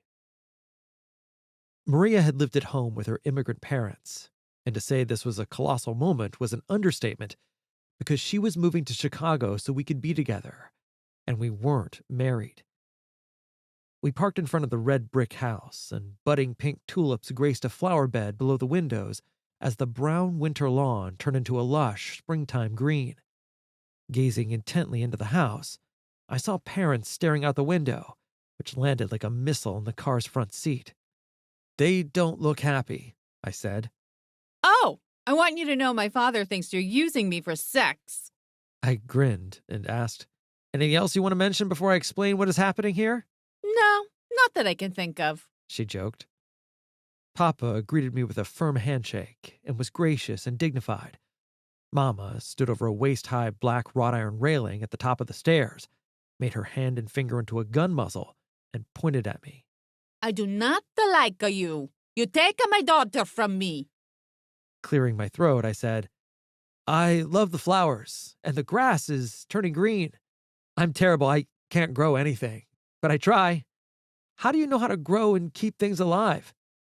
We are from the hills of Monteleone in southern Italy. Do you grow fruits and vegetables? He asked. I kill the weeds. I'm very good at that. I smiled and said, That's an important job. The weeds choke everything, Papa said, smiling approvingly at his wife. I do not like you. You take my daughter from me, Mama repeated as she put her face in a handkerchief and wiped her eyes. Giovanni Colangelo showed me into the dining room, which was formal. In the center of the room sat a tan table of Queen Anne design, with 6 matching chairs curled down and sitting on a light green carpet. In the corner of the room was a matching cabinet with pull-out drawers at the bottom, and glass doors displaying delicate glasses, vases, and small artistic statues. The table held floral dishes, a plate with a large loaf of bread, and a long, sharp cutting knife. The lunch menu was on the table and included steaming linguine pasta, a red marinara sauce, meatballs, leafy salad, cucumbers, and tomatoes with fresh mozzarella cheese, which warmed up the chilled puzzle of what and why, where, when, and who I was. Why has it taken us so long for you to come and meet us? I wanted to, but Maria wouldn't invite me, and she called me a donkey. Maria couldn't believe what I had said and translated, and her mother smiled. Really? Maria asked, laughing. You come into my house to make a joke? Papa asked. No, sir, I did not. What are your intentions with my daughter? She wants her to move it to Chicago to be with you? Papa asked. I want to marry today, but Maria won't marry me today. She's stubborn and doesn't want to leave your beautiful life. But we are in love. I live in Chicago, and she lives here with you, Asina. Mama said, patting Maria's hand softly, and Maria nodded in agreement with Mama. What's Asina mean? I asked Maria. Donkey. Stupida Asina. Mom said firmly to Maria. I reached over, removed the knife from the bread tray, and set it on the table behind me. You're a smart boy, eh? Have you been in this situation before? Papa asked. No, I have not. And where will she sleep? Papa asked. She will sleep in the guest bedroom, I don't believe you. Mama said. Mama and Papa, please give him a chance. Maria asked patiently. My face became strained, and I looked down at the table to gather my thoughts. I'm sorry, I've never done this before, and I'm very nervous. I will start over. Papa nodded at me, and I said, I did not come to visit you because I was sure that at some point Maria would not want me, and she is so wonderful, and I couldn't believe that this could be real. And the pasta is so good. What's for dinner? And Mama put more pasta on my plate. But our love is real, and my heart is open, and that is all I know. And I will let go into the mystery of love and family. I promise we will marry in January of next year. Why not move it to Toronto? Chicago is dangerous, and we will worry about her. We don't know you. I understand, but I have a small construction business in Chicago, and I can take care of us there. I promise that we'll be married in January of 1992. Why January? Why not now? And we can celebrate here in Toronto. Details need to be worked out. Like another family. Mama asked. No, I haven't another wife or children. Maria is the first woman I have ever loved. The love makes people move from Italy to Toronto after the Great War, to begin new, even though it may not make sense to anyone but them. I am? Maria asked, smiling. Yes, you are, I added. Fine. Then I accept your marriage proposal today. I thought you already had, I mumbled, grinning. Her father sighed deeply, and I added, I know this is difficult, but what better way to gain your trust than keep my promise? Papa and Mama, I'm going to Chicago with Jim. It's what I want to do. I must live my life. Maria's father recognized his daughter's firmness, and after lunch, we went to the yard. Stepping through the door, I saw a deep yard, and along the fence, Papa had built wine gazebos where bare vines were starting to show tiny red grapes. Beyond the grapevines were individual vegetable gardens with walking paths in between. The gardens were raised off the ground and surrounded by small railroad ties and black dirt. The rest of the yard showed trimmed grass and small fruit trees bursting with tiny white flowers. Your yard is amazing. You like it? Do you know what we are growing? He asked. I shook my head no. On the vines, we grow grapes because we like to eat and make wine. We have tomatoes, lettuce, cucumbers, peppers, onions, and herbs in the gardens. And the trees have got the apples, pears, and the peaches. The weather has been changing and tricking the trees into thinking it's a time to grow a fruit. Sometimes it snows in April, affecting the summer's bloom if it gets cold again. The yard is small, but we love our small yard, and it makes us feel like our Italy. I was struggling, but built on the conversation. Giovanni, why did you leave Italy for Toronto? I asked. He laughed and proudly said, For a better life. Was it hard in Italy? I asked. We lived in the hill town of Monteleone, a province of Foggia in Apulia in southern Italy. I'm the oldest of 5 boys, and the Colangelo name is one of Monteleone's longest historical bloodlines. My father taught me and my brothers trades for the Monteleone shops. One of my brothers is a shoemaker, one a barber, one a hairdresser, one a tailor, and I am a carpenter. Carmela's papa and mama owned a farm that grew vegetables and supplied Monteleone and neighboring towns with milk, cheese, meats, and grain. So, you and Carmela were both from Monteleone? I asked. Yes, we went to the same grammar school and met at St. John the Baptist in Monteleone. Carmela and I would see each other on Sundays at Catholic Mass and functions at the church. He flashbacked into his memory. Sundays in Monteleone were a celebration, beginning with a morning Mass, followed by afternoon festivities. The evenings centered around dinners that the ladies of Monteleone would prepare in advance and share amongst the parishioners of St. John. As teenagers, Carmela and her sisters would bring the cheese and grain to the food store, and I worked at the furniture store across the street. I knew of the days and times Carmela would be at the grocery store, so I was sure to find a way to be outside on the road to see her. My boss would nod and tease, "Say hi to your beloved Carmela." Slowly, as the days of the week passed, we would look forward to seeing each other again at St. John's on Sundays. Giovanni laughed. I'd tell her stories my grandfather told me about life beyond Monteleone. Carmela would make fun and say, "You're a carpenter and have never been anywhere but Monteleone." Then World War II came because of the dictator Benito Mussolini. "What was he like?" I asked. "Mussolini was popular, wrote stories for an Italian newspaper, and formed the National Fascist Party. His power grew, and he became Italy's dictator." "Did you fight in the war?" I asked. "I was drafted into the army, trained as an armored tank driver, and fought in North Africa. My tank was blown up, and I was in an underground bunker with another guy." His eyes glanced up at the sky as he spoke. "We heard of the planes which signaled the bombs would fall from the sky. The bombs were very close, and we were in the bunker for 2 days. Boom, boom, boom, all around us. Trees fell, and the ground shook. In between the bombs falling, this guy said he was from Toronto, Canada. His name was Luigi, and his father lived near Monteleone. Luigi said his parents left Italy for Toronto in 1920 because of a lack of food and education. Luigi told me stories about Toronto, and he reminded me of my grandfather. Then we heard the planes above, and bombs started again. Boom, boom, boom. And all around us, trees fell, and the ground shook. I thought I was going to die in that hole.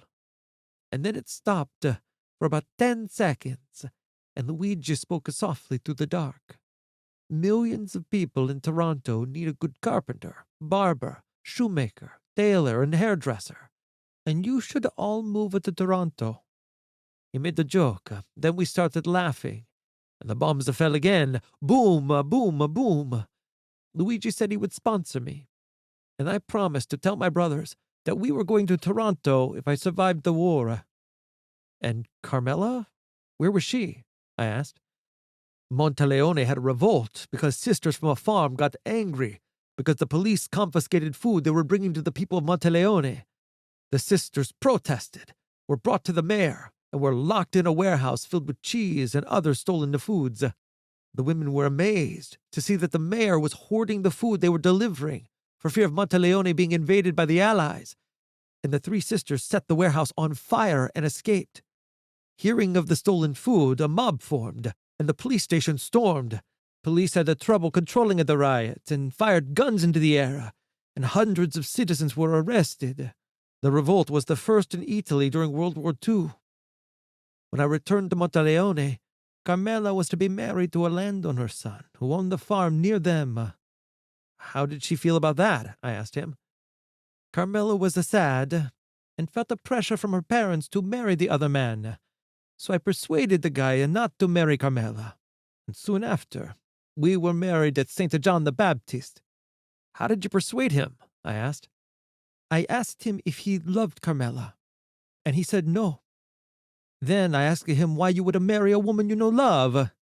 He laughed and wished me well, and here we are." I smiled and said, "You are a brave man, Giovanni." "Grazie," he said.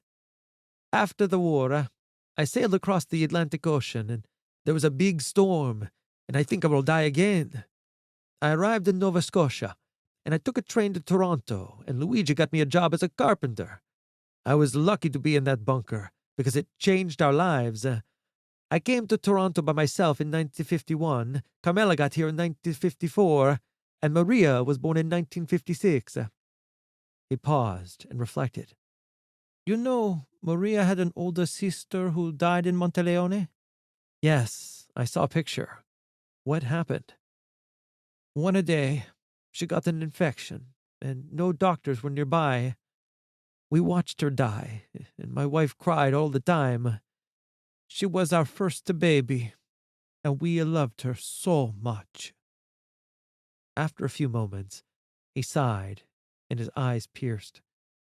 So, I tell you our story and life in Italy, and you see our garden. What you do now is no joke. We are not a fearful people, and you don't want me as an enemy. You must tell me something now, or she cannot go with you. So, I ask you now, what is this thing you want to say? Does Maria know what this thing is? We gazed upon his yard, and I said, I imagine it must have been difficult being alone in Toronto while Carmela was in Italy. The United States Immigration Department can be challenging, but I have a daring plan. It's best at this time that everyone is protected. I promise we will be married quickly, and I will return with Maria in early February, and we will celebrate our marriage in Toronto. Today, I ask permission for your daughter's hand in marriage, and I will not violate your life, journey, or ancestors.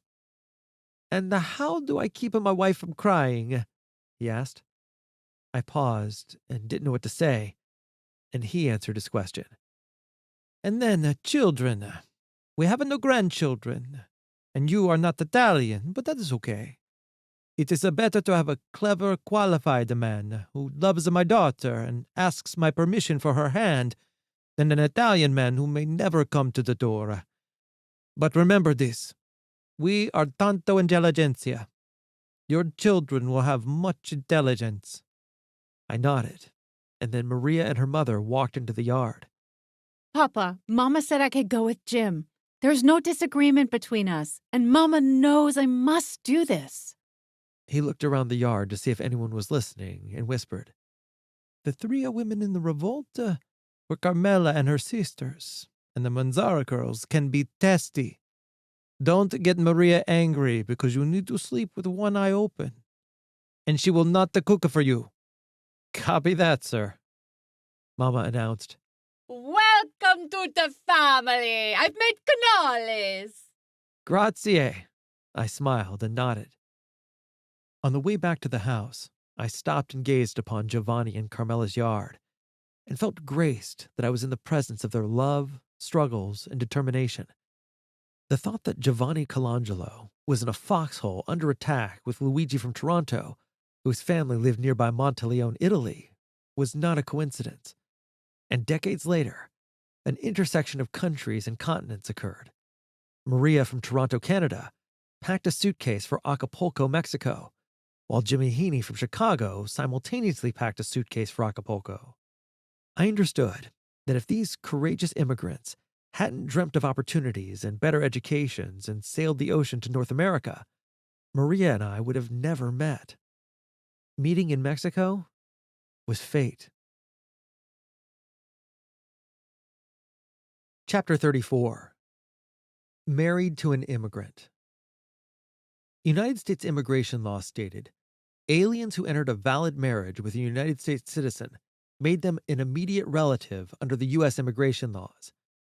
In 1992, 1 million immigrants in California had become overstays, meaning they entered the United States legally and overstayed the visa requirements.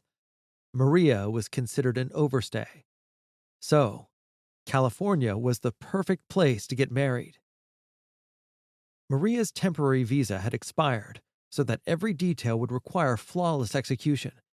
If everything went well, Maria would enter the immigration process having documents showing a marriage license and marriage certificate. I promised Giovanni Colangelo that Maria and I would return to Toronto in February as man and wife. I had 8 months to keep my promise. However, it would be a hectic exercise. The first step was to have Maria forward her Toronto mailing address to my Chicago address.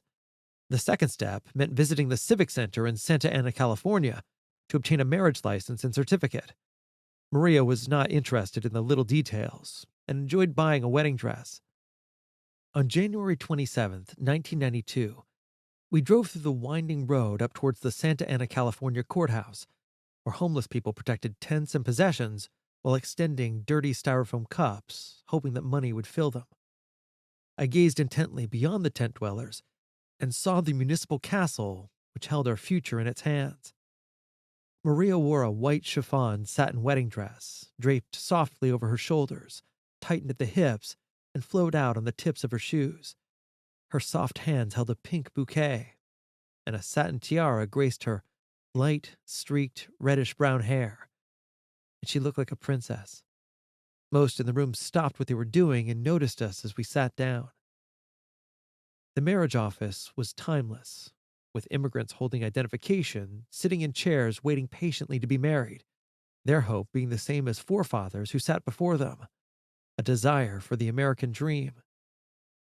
I thought about Giovanni and Carmela Colangelo, and my soon-to-be wife, Maria Colangelo. I thought about the Mexican children with a dreamer's opportunity at public education, and the possibilities before them in the United States of America. A future president could be a descendant of an immigrant sitting in the Santa Ana Municipal Building. A prominent Hispanic woman stood behind the counter reviewing papers, and another staff member would ask her a question that suggested that she was important. Occasionally, she gazed at Maria sitting on a brown folding chair in her wedding dress, and a soft grin appeared, so I approached her. "Good morning." Buenos dias. "Very beautiful, yes?" Sí. she replied. "We would like to be married, and I would like to speak to the Deputy Commissioner of Marriage," That would be me. she replied firmly. I cleared my throat and said, "We've come from Chicago to be married," Why Santa Ana? Why not Chicago? she asked. "I heard that the Commissioner of Marriage is a compassionate soul, wise, and sees beyond borders." And you can't get a marriage license in Chicago, correct? "Yes," I replied. Her eyes pierced, and she asked, Are you in trouble?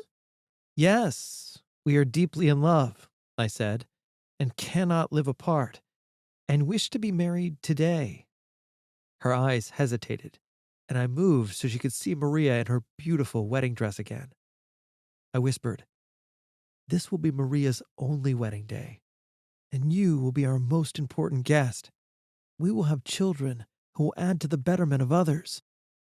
She sighed, buried under work, and reached for the license forms. Very well. Go to your beloved and fill out these papers, and I will call you when I'm ready to marry you. When I returned to Maria, she asked, What happened? "We're getting married today," I replied. Really? "Yes," I whispered, as she rested her head on my arm. The window showed the homeless mulling around the grass, guarding possessions when the sprinkler sprayed, creating bedlam, and the destitute scurried to relocate assets from getting wet.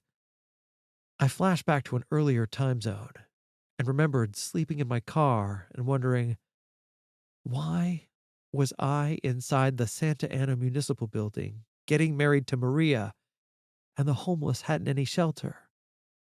Sniffling a little, Maria looked up at me and asked, Are you crying? "A little bit," I said. Why? She asked. "I got the girl I wanted. It always felt like this is supposed to happen." The Commissioner of Marriage announced, Maria Colangelo and Jim Heaney? "That's us," I whispered. At the counter, the commissioner said, You are much too beautiful, Maria, to be married at this window.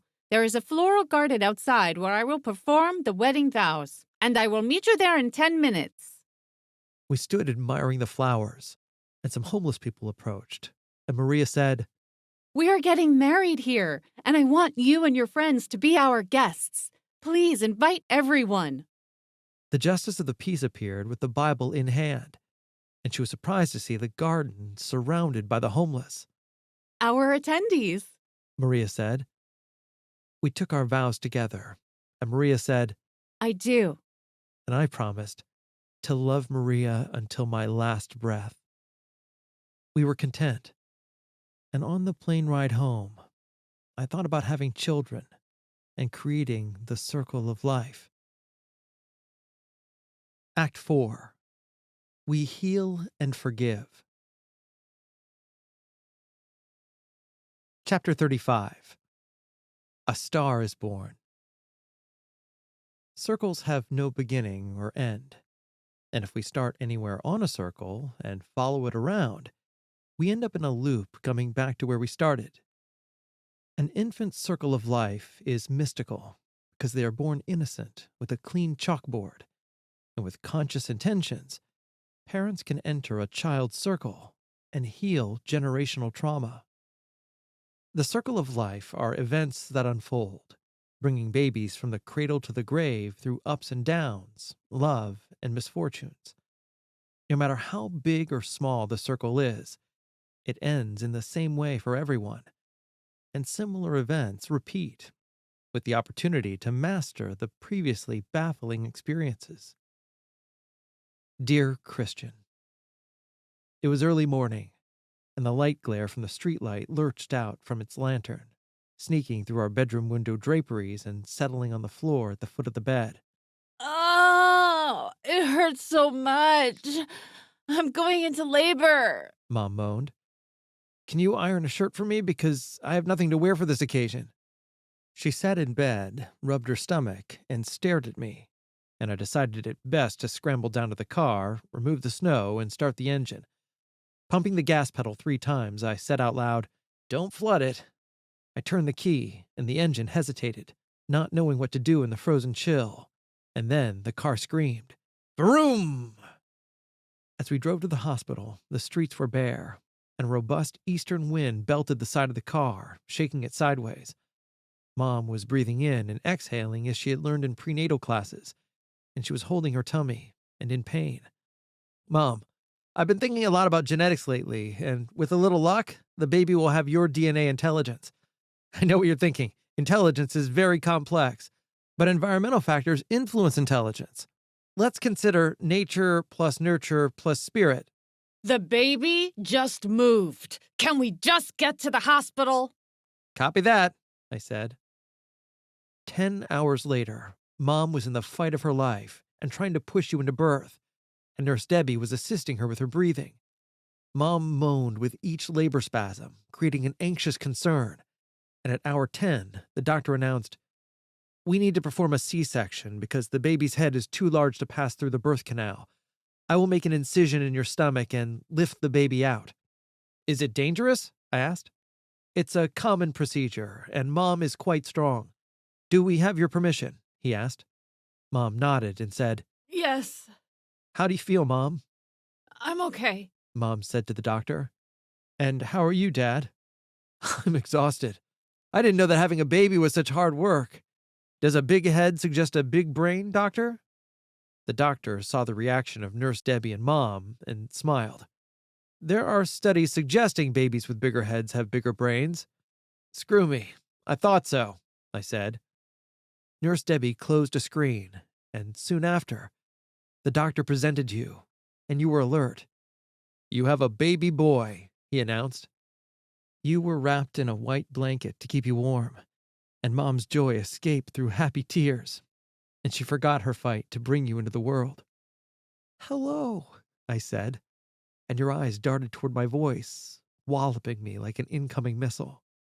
"Did you see that he recognized me?" I asked, astonished.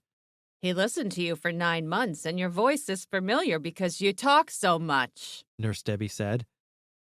"Nurse Debbie, what are your thoughts on the big head, big brain theory?" I think Mom is tired, she said. and so am I. I closed my eyes and saw us on a mountaintop, and above sat the universe with pinkish blue planets surrounded by tiny white blinking stars, and from the middle of the universe poured a streaming light which emptied into my mind. I lifted you up and into the light, and promised on January 19th, 1994, to nurture the first gift of focus I saw in you and protect your mind and memory as a sentry, allowing only the good to enter your circle of life. When you were 2 years old, you stayed with a neighbor for a 2-day getaway, and when we returned home, you were stressed. It was the first time I had seen you communicate your temperament besides crying when you were hungry or tired. And as I untied your shoes, you pushed me away. so I placed you on my lap with your head on my chest. I entered a flashback memory of sitting on the floor, and my brother was sitting on my father's lap, and when I tried to climb up to my father, he pushed me away. Feeling my hurtful memory, I blended it with your distress, and as you became safe, I healed and released the old painful memory.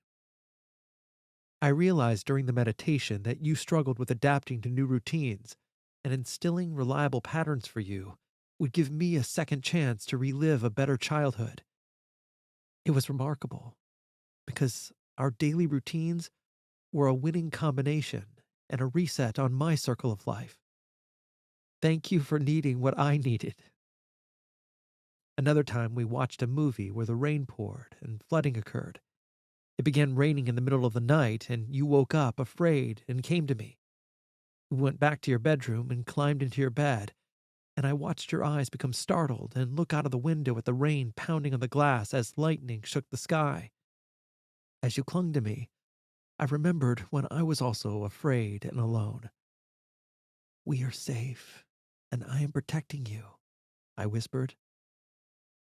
You fell off to sleep, and the following day the sun was out and birds were chirping, and we just moved on to breakfast as if nothing had happened.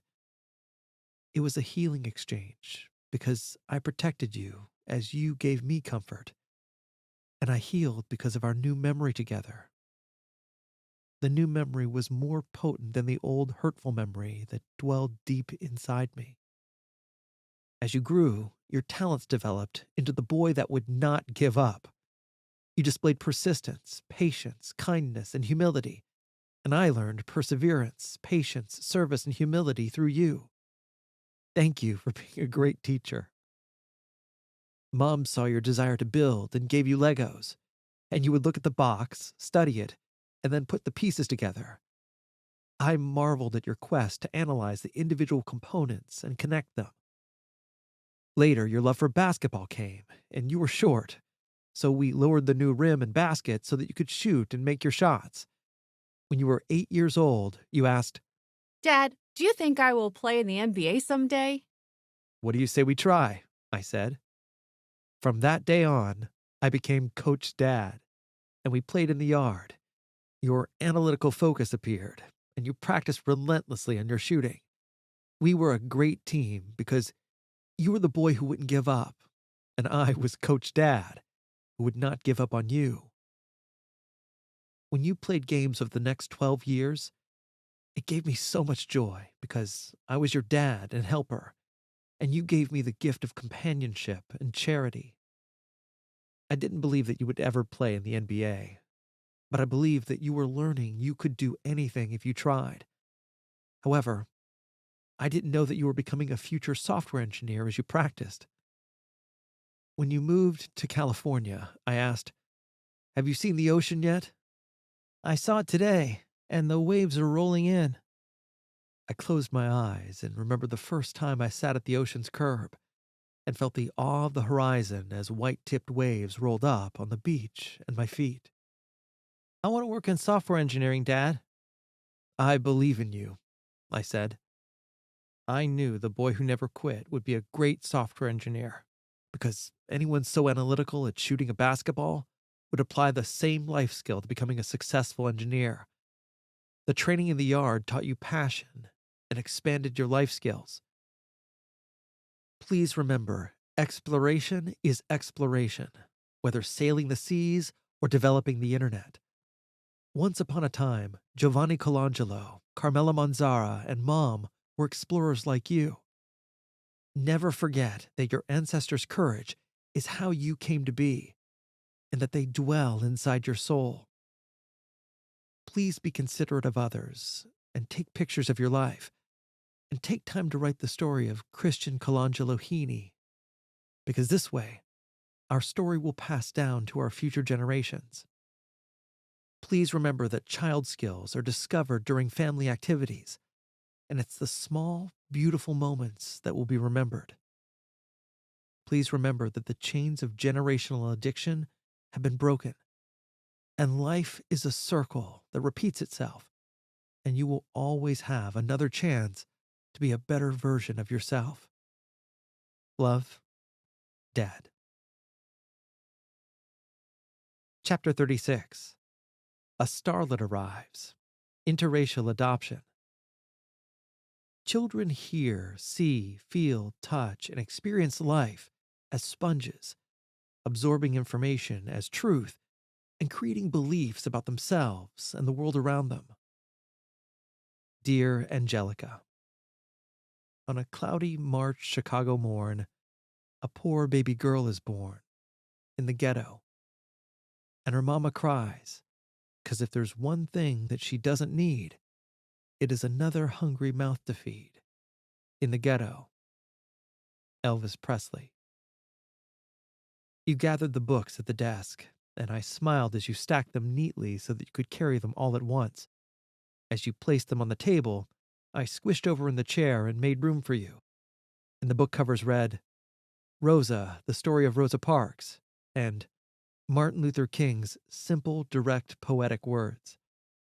Once upon a time, birth mom, mommy, and daddy heard God ask us to adopt you. Ring, ring, ring. Hello? I asked. Daddy, this is Sarah from the adoption agency, and I have a young lady in our office who wants to know if you will adopt her baby. Really? I asked, very surprised. How could that be? Well, as you remember, Mommy made the photo album showing your family. What happened? I asked excitedly. Birth Mom looked at many albums and asked if you would adopt her baby. Can you meet her tomorrow? Yes, absolutely, I said. I remembered Mommy going through our pictures and pasting them into a red photo album. I thought of an image of Christian dressed in a tuxedo playing with an African American child, and Sarah asking if we would adopt a child of color. Ring, ring, ring. Hello, Daddy. What are you doing? Mommy asked. Sarah just called and said they want to meet us with Birth Mom, who picked your photo album. She wants us to adopt her baby, That's wonderful. Mommy said. We will read books together, and our baby will be an informed and compassionate child who will be very cool. The following day, Mommy and Daddy walked through the agency's doors, and the receptionist looked at us and said, Please have a seat. Sarah appeared and said Birth Mom had traveled far away and chose our photo album out of hundreds of photos. Is she here? I asked. Yes, let's go meet her. Sarah said. We followed Sarah, and God whispered to me, Lower your energy to calm level 1, Daddy. Inside the conference room sat a long gray table and 10 chairs, and a young African American woman sat at the top of the table. Birth Mom was medium brown skin, and she was thin like you. Her thick hair was short, black, and styled back on the side of her head just like yours, and her eyes were a marble-shaped dark brown just like yours. Birth Mom was wearing a gray sweatshirt and blue jeans, and her hand sat on top of the red photo album, which held the story of Christian, Mommy, and Daddy. We have Saint Birth Mom, Saint Sarah, and Saint Mommy, so we have 3 angels here, I said, and Birth Mom smiled. Sarah said that Birth Mom wanted to have her baby adopted and thought that Mommy and Daddy would be perfect parents. Birth Mom placed her hands back on our red photo album, and Sarah asked Mommy, Could you please tell Birth Mom about yourself? I'm from Toronto, Canada, and my parents were born in Italy, and they moved to Canada after World War II. I work at a bank, and Daddy and I met in Mexico. Daddy and I walked on the beach, and he asked if I would marry him. He said we would have the most fabulous children the planet would ever see. And I fell in love with Daddy that day. Your turn, Daddy, Sarah said, and nodded to me. I grew up on the south side of Chicago. Martin Luther King was assassinated, and I opposed that. Later in life, I moved to a different neighborhood, and there was an adopted 12-year-old African-American boy who was being bullied, and didn't like that either. Mommy has a heart the size of the universe, is fierce like a lion, and will be a perfect mother. Looking down at the photo album, I asked Birth Mom, which pictures in the book made you think that will be good parents for your baby? She opened the book and said to Mommy, I like all the pictures you made for me. Birth mom pointed to a picture where Maria was reading to Christian. I especially like this one. She said, and she pointed to another picture that showed Christian standing at the school swing set with a small Mexican boy. I like this one too. I understand, I replied. We would be honored to adopt your baby, Birth mom. Birth mom's eyes teared up, and she said, I want my baby to have a nice life with Mommy and Daddy. God whispered to me, give Birth mom your cell phone number. And I did. Ring, ring, ring. Hello? I asked. This is the hospital, and Birth Mom is having a baby. So come to the hospital because you will be the Mommy and Daddy. Oh my God, I yelled. Birth mom is having the baby now! God whispered to me, lower your energy to calm level 1, Daddy. Mommy and Daddy walked into the room, and Birth mom was watching Star Trek. Spock was adopted, right? I asked Birth mom. Spock is half Vulcan and half Earthling. Birth mom said. God, I hope the baby doesn't have Spock's ears. And Birth mom smiled a little more. The doctor came into the room and said, the baby is here, and asked me to leave the room. And Mommy stayed, and I went to the delivery room where the other daddies slept. I laid down on the couch and said a prayer. Please help me to understand the baby, God. You will, God spoke softly to my heart. I drifted off to sleep, and I asked God, how will I know? How will I know?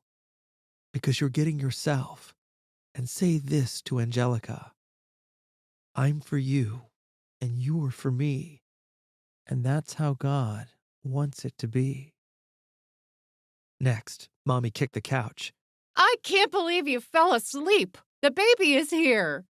Boy or girl? I asked. Girl. She said. Spock ears? No? Why would you ask that question? Just curious, I said. Birth mom was holding you.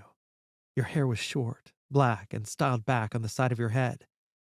Your eyes were a marble-shaped dark brown. You were crying, and your little tongue flickered like a newborn bird.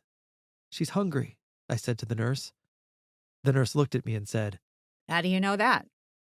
I cry when I'm hungry too, I said. I smiled at Birth mom and said, I read somewhere that babies born early are hungry, and the babies are old souls who will do great things in life. But the great things will never happen if a person is hungry. Please remember, you must eat, Angelica. I know, Daddy. You tell me all the time. Mommy and Birth mom saw a light shine from you and decided to name you Angelica. You were small and powerful, but needed to stay in the hospital, and a rocking chair was put in the room. Mommy and I visited you at different times of the day. I would drop Christian off at school and then go to the hospital, and Mommy would visit you after leaving the bank. Birth mom loved you so much, and I was 47 when you were born, and I'll be 65 when you go to college. That's real old, Angelica. So you must be good, okay? I know, Daddy. You tell me all the time.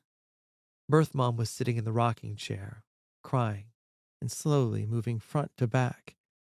She held you in her arms, feeding you with a tiny bottle. I asked Birth mom gently, hard day? She looked down at you and said, I love Angelica so much and want her with me, but I know I can't take care of her the way she needs. Angelica was born 3 days after we met.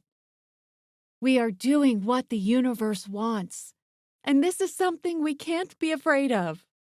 I nodded yes, and Birth mom said, She's so beautiful. Please watch over her. I held Birth mom's hand and said, I promise to protect Angelica. Tears were rolling down your Birth mom's face, and she gave you to us. We sat in the rocking chair, and your little hand reached out and held my finger. And I said, I'm for you, and you're for me. And that's how God wants it to be. Birth mom was the most courageous person I have ever met, except for Mommy. And stay calm through all the issues you may encounter in life. Please be kind and take pictures of your life. and take the time to write the story of Angelica Heaney, because our story will pass down to future generations. Please remember that child skills are discovered during family activities, and it's the little moments that make life worth living. Please remember that we broke the chains of generational poverty, and life is a circle and repeats itself, and you will always have another chance to be a better version of yourself. Were you the most beautiful baby ever born in the history of baby girls being born? Yes, you were. Are you an incredible daughter? Yes, you are. The first time you held my finger, you were a premature baby at 4 pounds 9 ounces, and the strength of your hand confirmed that we would make it in a world that most might not understand. It was the squeeze of your hand on my finger which said to me, Daddy, I'm for you, and you're for me. And that's how God wants it to be. "Love, Daddy." Chapter 37. Parents Dying. When a parent is dying, it can be a time for forgiveness. Mom was in the hospital and dying, and I thought about the last time I'd seen my family and recalled a memory from 1996 when I was in my parents' living room. My dad was blackout drunk, and we were arguing about something stupid, and things had gotten nasty. But only this time, Christian was standing below me, pulling on my arm and trying to get me to leave the Christmas gathering. He was repeatedly saying, Dad, let's go. I remembered thinking that Christian was correct, because my dad was spouting from a blacked out area of his memory, and it sounded like he was in the 1970s. He was ranting about the Vietnam War, something that I'd done, and they were blended, and it made perfect sense to him, but I couldn't follow. I remember being in a time warp where the dysfunction was the same as when we were kids, but the difference was that we were all parents with children now exposed to alcoholism. Old habits emerged to resist his attacks while providing air cover for my siblings, and in the background I saw everyone moving around the dining room and kitchen in a state of anxiety. It was clear that the time had come, and I said aloud for all to hear, "I'm not doing this anymore. If we visit, there will be no drinking." "Then don't come back," Dad yelled back at me. "I won't," I said. I remember being angry at the drinking culture passed down from generation to generation and celebrated as a custom to be valued. I recalled another linked memory, and I was talking to Giovanni Colangelo in his backyard in Toronto. "I left Italy for a better life for my family." I returned to the present day in 2011.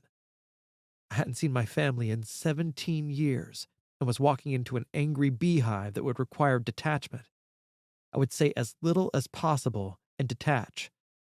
Composing myself, I recalled the times I wondered how guilty I would feel when one of my parents died. My cell phone rang, and it was Angelica. She was hurt because one of her classmates called her a monkey. There are worse things than being called a monkey, Jelly. Would it make you a chair if someone calls you a chair?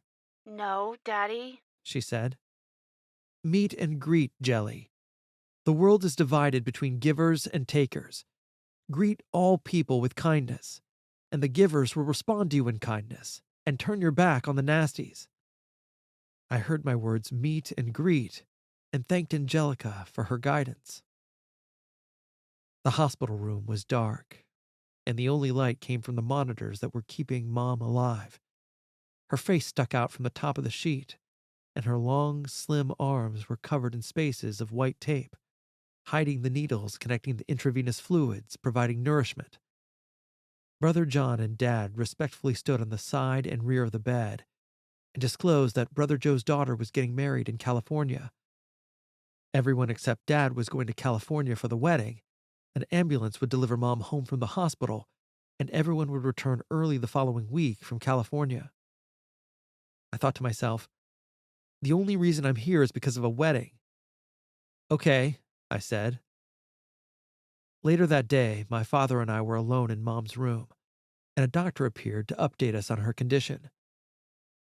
Mom had 2 small heart attacks last week, which has made her weak and unconscious.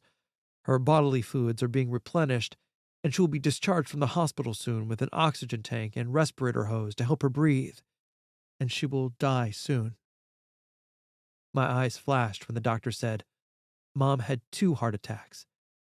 I thought she had a cold, Dad said. It could happen to anyone, the doctor said compassionately.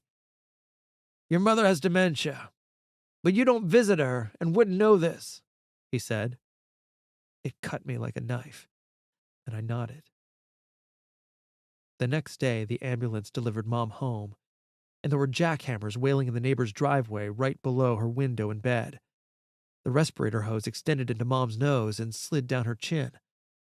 The hospice worker demonstrated how to attach the respirator hose and turn the tank valve on, and Mom's nose twitched, and the air filled her lungs. The concrete company has a schedule and must complete the repair work. I asked them to stop, but they won't, Dad said. Mom's eyeballs started inside her closed eyelids and intensified with the pounding of the chippers. I thought Mom was 83 years old, and her life led to dying 10 feet away from concrete hammers removing the driveway next door. I had an impulse to intervene, but decided against it. Mom would most likely remain unconscious, and she would die peacefully in her sleep. After a while, Dad and I were in the kitchen, and he went into the pantry and came out with a gallon of wine. He couldn't open it and asked me to remove the cap, and after opening the bottle, I poured the wine down the sink. Hey, that's my wine! No drinking. We are keeping Mom alive until the kids return from California, I said. Dad went to Mass on Sunday morning, and I was alone with Mom. I slipped around the bed and opened a small space at the bottom of the window, and a slight breeze flowed to Mom's face, and she sighed. Gazing at Mom, I entered a past memory. It became 1964, and Mom was at the counter preparing Thanksgiving dinner. The Heaney kids were young, and we were laughing at the table. Mom turned around and held a grateful love in her eyes, displaying contentment with her children. Everyone hungry? She asked. We all giggled, and I slapped my brother Johnny's head and tried not to get caught. No fighting on Thanksgiving. It's our special day, Mom reminded us. And then we were bumping along in the station wagon toward the park swimming pool, and the car was stuffed with kids from the neighborhood. Mom's face turned, and I saw her red, rosy cheeks, and she said to us, Take care of each other. I'm going to the grocery store and will return in 2 hours. I smiled at the memories and looked at the wall filled with pictures, and a photo had Mom serving communion to older people in a nursing home. Mom had become a lay minister in my absence, and she was providing comfort in the last ritual of their lives. I tucked the cover under her chin, kissed her forehead, and said, I love you, Mom. It's time to go to heaven. I sat on the living room couch, and a few minutes later, I heard a noise coming from her bedroom and saw that she had climbed out of bed and moved to a chair. Oh, Jimmy, you are here. I heard your voice. It's been so noisy. Is it the 4th of July? She looked down and became embarrassed because she had peed. I've made a mess, and I'm cold, she said. I put a blanket on her and went and got a warm bucket of water, removed her gown, washed her, and redressed her in pajamas. As I placed her slippers on her feet, I looked up at her and said, I'm sorry I haven't seen you, but the drinking and my children. I know, Jimmy. I'm sorry, too. About everything. And you did what was right. How are you feeling? I asked. I want to die. I'm so tired, she said. When you arrive in heaven, you will enter the dining room, and Tommy and your mother, father, and sisters will be waiting for you. A Thanksgiving Day dinner is being prepared for you by angels. Tell everyone I said hello. She squeezed my hand and said, Okay. She closed her eyes and fell asleep in her chair, and I removed the sheets from the bed and went to the basement to wash them. Upon my return, my father sat at the kitchen table, and I wondered how long he had been home. All the fluids Mom received at the hospital, she peed, and the mattress is soaked, so let's put her in the rear bedroom, I said. We sat at the kitchen table, and Dad said quietly, I don't believe the doctor. She didn't have 2 heart attacks. Just one? I asked. I didn't know she had heart attacks. I was hoping she would get better, and I didn't want her to leave me. Can you understand that? People die around you because you don't see beyond yourself, I said. I know you blame me for Tommy. You always have. Yes, I do. Because you never had a moment that was a big moment where you changed. A poor man grocery shopping killed Tommy in an automobile on a Sunday afternoon, and that poor man had to live with the accident for the rest of his life. You blamed it on Tommy and the poor man driving the car, and you drove drunk whenever you drank because you didn't care. Your hypocrisy and selfishness are profound, and someday you will need someone to care about you, and it will be payback time. Get out of my house! You can't talk to me like this. I'm your father. And yet I do. You have no power over me. And when I leave, you will get drunk and pass out, and the resuscitator hose will fall out of Mom's nose, and then you will kill her too. Then I will get up, take the funeral mass over, and tell the whole church what a rotten guy you are. You can't do that. You won't do that. Sure I can. I'm you. I'll do whatever I want to do. I'll destroy Mom's funeral, smack my brothers, and the cops will come, and I'll get in the car, drive away, and forget about you by the time I get to the corner. You know I'll do it. Or you cannot drink. Watch over her and help her stay alive until the kids get home, and you will feel better if you do. He nodded okay, and we spent the next 2 days not speaking. Everyone returned from California, and Mom died soon after. At the funeral, I felt scorn, the guilt and the emptiness of the moment, and I vacated the funeral mass and created a lasting memory. I was standing at the bottom of black polished steps, which led to 2 large bronze doors. I entered a large room with a fireplace and a glowing fire, and on a brown desk was a pad of paper and a pen. In the background, I heard the priest's sermon telling the congregation what a wonderful woman my mother was. I recalled Tommy's funeral, and I was standing in the pew and saw how sad my mom, dad, and siblings were that Tommy had died. I reached out and found Steve and Mary Kay's hands and held them gently. And they found my brother Joe and Johnny's hands, who in turn held my mom and dad's hands. I reflected a moment and wrote a letter to Mom, which read, Dear Mom, thank you for being you and helping me understand our life together. I'm grateful that we spoke before you died. God knows how much you tried, and I love you for all you did and gave to us.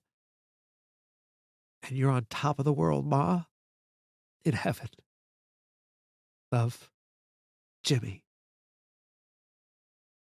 Chapter 38. Hypocrisy. 7 years later, my brother Steve was calling again.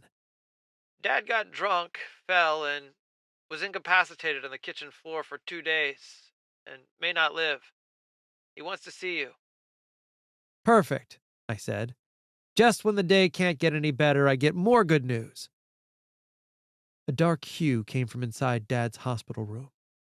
Dad was fragile and covered to the neck in a white hospital sheet, and his feet were sticking out from the bottom for air.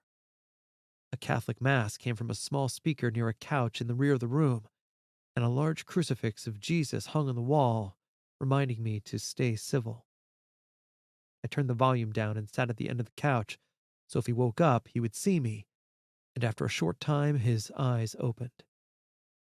You only come around when people are dying, Dad said. I got up, walked to the bed, and looked at the blank television screen. You asked to see me? I thought I was going to die, Dad said. I couldn't get up. At first, I listened, hoping someone would come to the house, and then I prayed that someone would help me, and then I thought about dying, and then I thought about you. You must help me like you helped your mom. I have a will, and all my kids are beneficiaries, including you. Screw me. I couldn't believe what I was hearing. No way, not me, I thought to myself. Look, I know we've had our differences, he said, but a couple of years ago, a member at the church asked Mom to witness the signing of a new will, and the son's mother had dementia just like your mother. Everyone in the family got screwed. Their brothers are my will's executors. They want me to make a new will, and I don't want to. So, it was a dementia party? I asked. That's not funny, Dad said. And there was money missing in my account. So I put your sister on the bank account so she could make sure nothing was missing. And your brother had a fling with a member of his church. It sounds like all that church going on Sundays hasn't helped anyone, I said. And I wonder what Coach Jesus on the wall would say about the current situation. I was going to sell the house anyway. If you're around, everything will be fine. Dress nice. I'll see you at your funeral, I said, and walked out of the hospital room. On the drive home, I thought about it and laughed. Dad laid on the floor for 2 days and thought he was going to die and has an illuminating insight. His 2 sons, the co-executors, are precisely like him and won't take care of him. Then he thinks of lucky me and he's buying me off by saying I'm in the will. Nope. I'd been betrayed so many times. Walking in the whole mess would be easier. And Dad didn't deserve empathy. He tried to destroy me countless times, and I would be free to settle all debts. He who laughs last laughs the loudest, and revenge is provided through divine providence. I win again. The phone rang, and it was Christian calling from California. How's your dad? I told him the scenario, and he ended by saying, You're a great role model, Dad. Love you. Goodbye. I paused and thought, I don't want to be a great role model. I want to be a vengeful, sick man like good old Dad. And there wasn't a camera in Dad's hospital room, so maybe a suffocating pillow could be a quick and final solution for all parties concerned. And somewhere inside, I felt I would have preferred to sign autographs and win awards. On the other side, I thought about my younger brother and sister getting screwed by the co-executors and realized I couldn't protect them without being available for Dad's end days. And he looked strong, which would give me time to guide the process to a peaceful end. I thought of a past memory, and I was 14, watching television in the kitchen on Blackstone Avenue. It was Thursday night, April 4th, 1968, and Robert F. Kennedy was stating, I have unfortunate news for you, fellow citizens and people who love peace worldwide. Tonight, Dr. Martin Luther King was shot and killed in Memphis, Tennessee. Martin Luther King dedicated his life to love and justice between fellow human beings, and he died in the cause of that effort. My mom looked out from the living room drapes and asked, Do you think we're safe, Dad? My dad was thoughtful, and his head rested below his chin as he saw his children watching the tiny television. It's wrong what they did to Martin Luther King. It's just so wrong, he added. I slipped out the front door as the night air carried a fire truck siren and saw African-American neighbors talking to each other on the corner. Coughing nervously, I announced that I was present as I retreated into the early evening shadows and braced against the porch's brown asphalt siding. Later that night, on the 10 o'clock news, there were reports of riots around the country, including Chicago, and the Heenies were living right square in the middle of the chaos. The next day, just before lunch, poor Miss Hope announced that the Friday afternoon classes were canceled because it was rioting on 87th Street, 4 blocks away from the school. At lunch on Saturday, my dad said the riot continued through Friday and decided to be proactive. Joe and Jimmy, bring the lawnmower to the front of the house. In the front yard? Now? I asked. Yes, he said. My dad's arm pulled 3 times, and the lawnmower's engine echoed through the quiet air. A few neighbors came out of their houses, and my dad waved them over to us. They looked unsure of what would come next, and I positioned myself on the porch and was ready for what might come next. My family and I are angry over Martin Luther King Jr. There is not making any sense of it, and I thought about what I could do or say. and we can't change this. But we stand together with you on the murder of MLK. We're barbecuing later today because Martin Luther King is resting peacefully in heaven with God, and we hope you will join us for a hot dog and a beer this evening." Opening my eyes, I returned to the present and thought about Christian, and decided that Dad was requesting that I be available for his transition and would be a good role model. The next day, Dad was surprised to see me. "I want a copy of the will," I said. "My leg is feeling better. Thanks for asking." "How's your leg feel?" I asked. "It's getting better," Dad said. "Lucky you," I said. "Your sister will give you a copy of the will," Dad said. Months later, we placed Dad in a senior's home. We brought his furniture from his house, and the apartment was comfortable and familiar to him. He had his favorite chair, bookcase, and television, and on the surrounding shelves were family pictures of my mom, siblings, and grandkids. I was not in any of the photos. "You're not in any of the pictures. Were you working? I've thought we could take a family picture with all of us together. How's that sound?" I asked. "Sounds nice," he said. Dad was content, and we created a child's routine for him. I visited him during the week, and my younger brother and sister would visit and bring pizza on Friday night. Our visits were always the same. We would sit quietly for a moment, and I would bring up one of the pictures on the television stand, and he nodded to a picture that I wasn't in. "You're not in that picture either. You must have been working." Then his memory would shift, and he'd tell me a story about growing up in his neighborhood as a kid. We talked about a theater at 63rd and Halsted, Western matinees, and his eyes would light up talking about the Westerns. Who knew? I searched Google and typed in movie matinees in the 1930s on Halsted in Chicago, and up popped a picture of the Kim Theater at 6219 South Halsted Avenue. I showed him the picture on my phone and asked, "Is this the movie theater?" "That's it. That's it. How'd you do that?" he asked. "Google. What will we do without Google?" I said. "I don't know. What's Google?" he asked. "A search engine," I said. "I think I've heard of that," he said. He pointed at the picture on my phone. "My friends and I would ride our bikes to the theater and hide them in a gangway at the building next door. We rode our bikes everywhere, and one time someone stole my bike, and your grandfather beat me for that." "I remember the day you taught me to ride a bike, Dad." "I taught you to ride a bike? I don't remember." It was early afternoon on July 4th, 1962, and the firecrackers were going off in the alley, and the smell of smoke was in the air. "I remember how that smelled," Dad said. "I couldn't learn to balance the bike because the seat was too high, and my feet couldn't reach the bottom of the pedals, and I couldn't turn the wheels. You saw my problem, went into the basement, came back with a wrench, adjusted, and lowered the seat. 'Okay, let's try now,' you said. 'Practice, because life is like riding a bike. Once you learn how, you won't forget.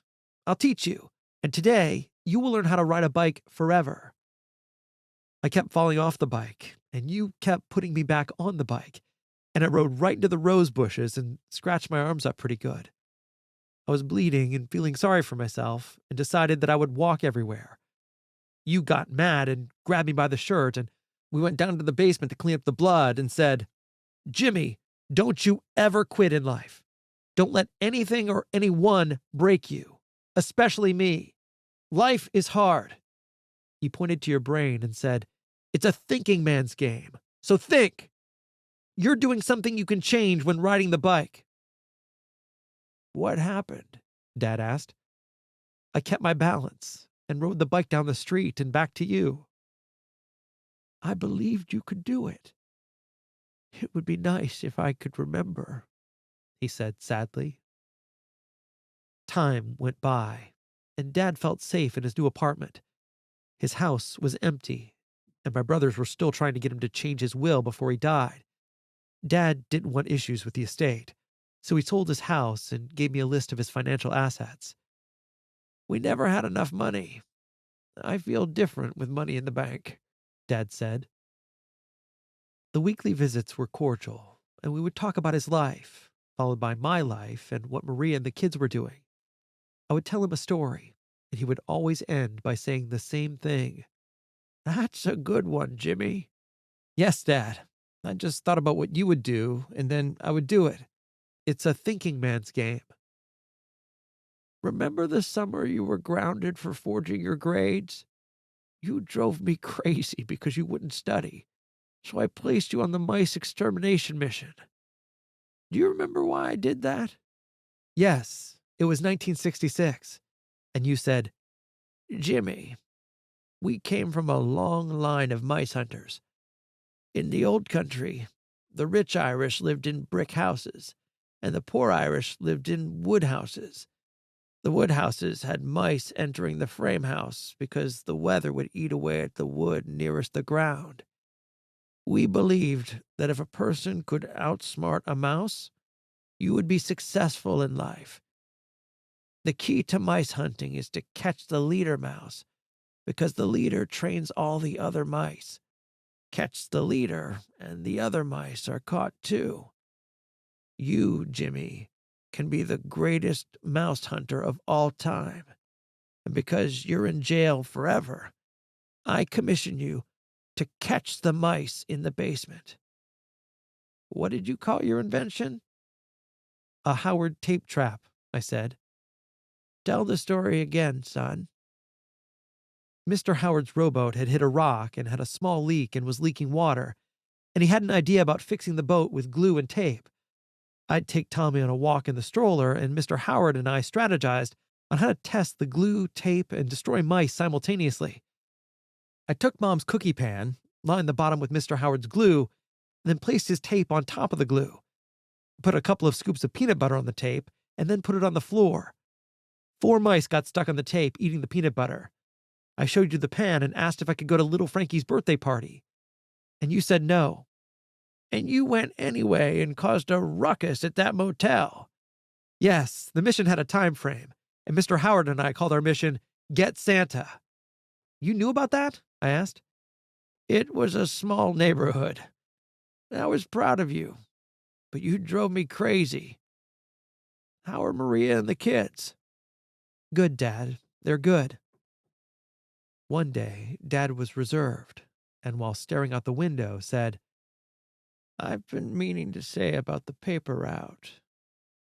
I wish I would not have. He sighed, became quiet, and couldn't finish what he wanted to say. There was never enough money and too many kids, I added quickly. I guess so, he said. The more we talked about his life, the closer Dad came to death and was often depressed. I would try to cheer him up, but he wasn't himself. What's wrong, Dad? It turns out the priest who was going to preside at my funeral mass has been defrocked and moved to Montana to fly fish. What? Screw me, I said. Exactly. Screw me too, Dad said. The priest is no longer available to say nice things about me at the funeral. Who will talk on my behalf? What do you mean? I asked. All the funerals I go to, the priests say nice things for the dead. And I know some of the dead guys were not so lovely. Wow, the priest moved to fly fish. That's a selfish thing to do. I've never heard of a fly fish. Is that like trout or a dolphin? I'm not sure, but it doesn't matter. Dad sighed. What am I going to do? Do you think I'll make the first team?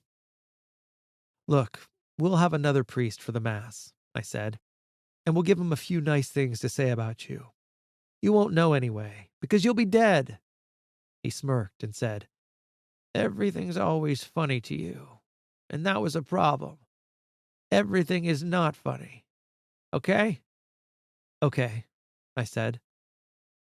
I lived my life believing in God, Dad said, and I went to Mass every Sunday. But the scandals with the priests and boys, and now I'm dying. Was it all a waste of time? Is God real? I thought I was going to church because the priests knew something I didn't know. And sometimes on Sundays, I was hoping to hear the one thing that would help me change.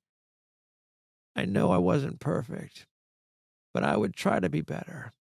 And sometimes I was a better person. Am I wrong to feel this way? Do you think I'll get into heaven? And I gave an envelope every week to the collection. I thought for a few seconds and said, The bright side is you gave small donations, right? Everything was always a joke to you. It was a problem. Okay, listen. Everyone except for the premeditated murderers, serial killers, and pedophiles gets into heaven. And you're not on that list. You'll make the first team because you never hurt anyone intentionally. And life is quick, and everyone does the best they can. You think so? He asked. Yes, I said. There are different levels of hypocrisy, and some priests were frauds and pretended to be Jesus. If a priest knowingly protected a pedophile priest who assaulted children, the priest is complicit in the atrocity against the child.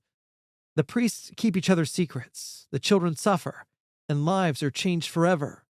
I hope God is merciful because that is profound selfishness. The key to becoming a better person is directly related to letting go of hypocrisy. Hypocrisy is like a junk-filled closet. The more hypocrisy removed from the closet, the more space there is for better behavior, kindness, and empathy for others. However, if people accept their hypocrisy, humanity can't evolve, and generational disease and trauma remain the same. Dad's door was locked on February 23rd, 2020, and he always left it open so that I could walk in. I knew something was wrong and looked down the hall and saw the cleaning lady's cart. Come with me, please. My dad's room is locked. I need you to open it. We saw Dad lying in bed, draping his arm over the bed. Tell the front desk to send an ambulance. Dad? It's Jimmy. Can you hear me? His eyes shifted towards my voice, and I knelt and prayed. Dear God, Dad and I have freely forgiven each other. As you know, Dad played his role perfectly, and I would not have become who I am if Dad wasn't who he was. Angelica's adoption resulted from his stance against racism, and Dad gave me the gift of perseverance and taught me to ride a bike and be more intelligent than a mouse. Please forgive him, God, for he knows not what he did. Sure, there were problems. Dad drank too much, and the hot dogs were burnt when he barbecued. But he didn't quit drinking or barbecuing because Dad wasn't a quitter. There were too many kids and not enough money, and I respectfully request his admittance to heaven. Let's not screw him in the last inning. See you on the other side, Dad. Amen. Much appreciated. Jimmy. From behind me, I heard the paramedics coming through the door, and I watched as they put him on the cart and whisked him off to the hospital. 2 days later, all his kids stood together at the foot of the bed, facing him, and we decided to remove life support and let him pass on to the other side. Dad opened his eyes and saw his children together one last time, and his eyes glistened for a second, and then died. We had a new priest say the funeral mass, and in the eulogy, the priest said Dad was a great father and husband. And Dad was right. Some nonsense went on with the disbursement of his will. It turned out Dad had some stocks that the executors didn't think anyone knew about and tried to steal. But after a discussion, better discretion was applied, and Dad's last will was peacefully completed. In the end, Miss Hope promised me that if I helped people out in little ways, then better things would happen for everyone. And she was right. I was happy that Dad and I had forgiven each other and had completed the circle of life. Chapter 39. Dear Someone. My parents were like a garden mixed with flowers and weeds. I kept the flowers and the best parts of them and planted them in my children's hearts, knowing they would reproduce the flowers and their best traits in my grandchildren. I was graced to be able to reroute generational trauma, addiction, poverty, and hypocrisy. and I'm in awe of God's plan to move humanity forward 1 inch at a time. The circle of life can't fully happen without mercy and forgiveness. So please try to forgive and be merciful. I wish you well on your journey and pray that A Book for Someone finds you in good spirits. Hope is the light that shines through all. Your friend, Jimmy Heaney. Epilogue.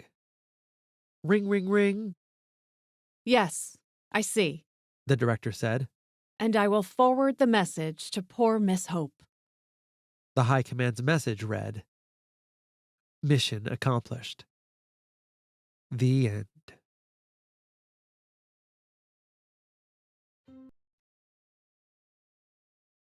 This has been A Book for Someone, written by Jim Heaney, narrated by Ben Houck and Rachel Sloan. To contact the author, visit www.divinechild.us. The end.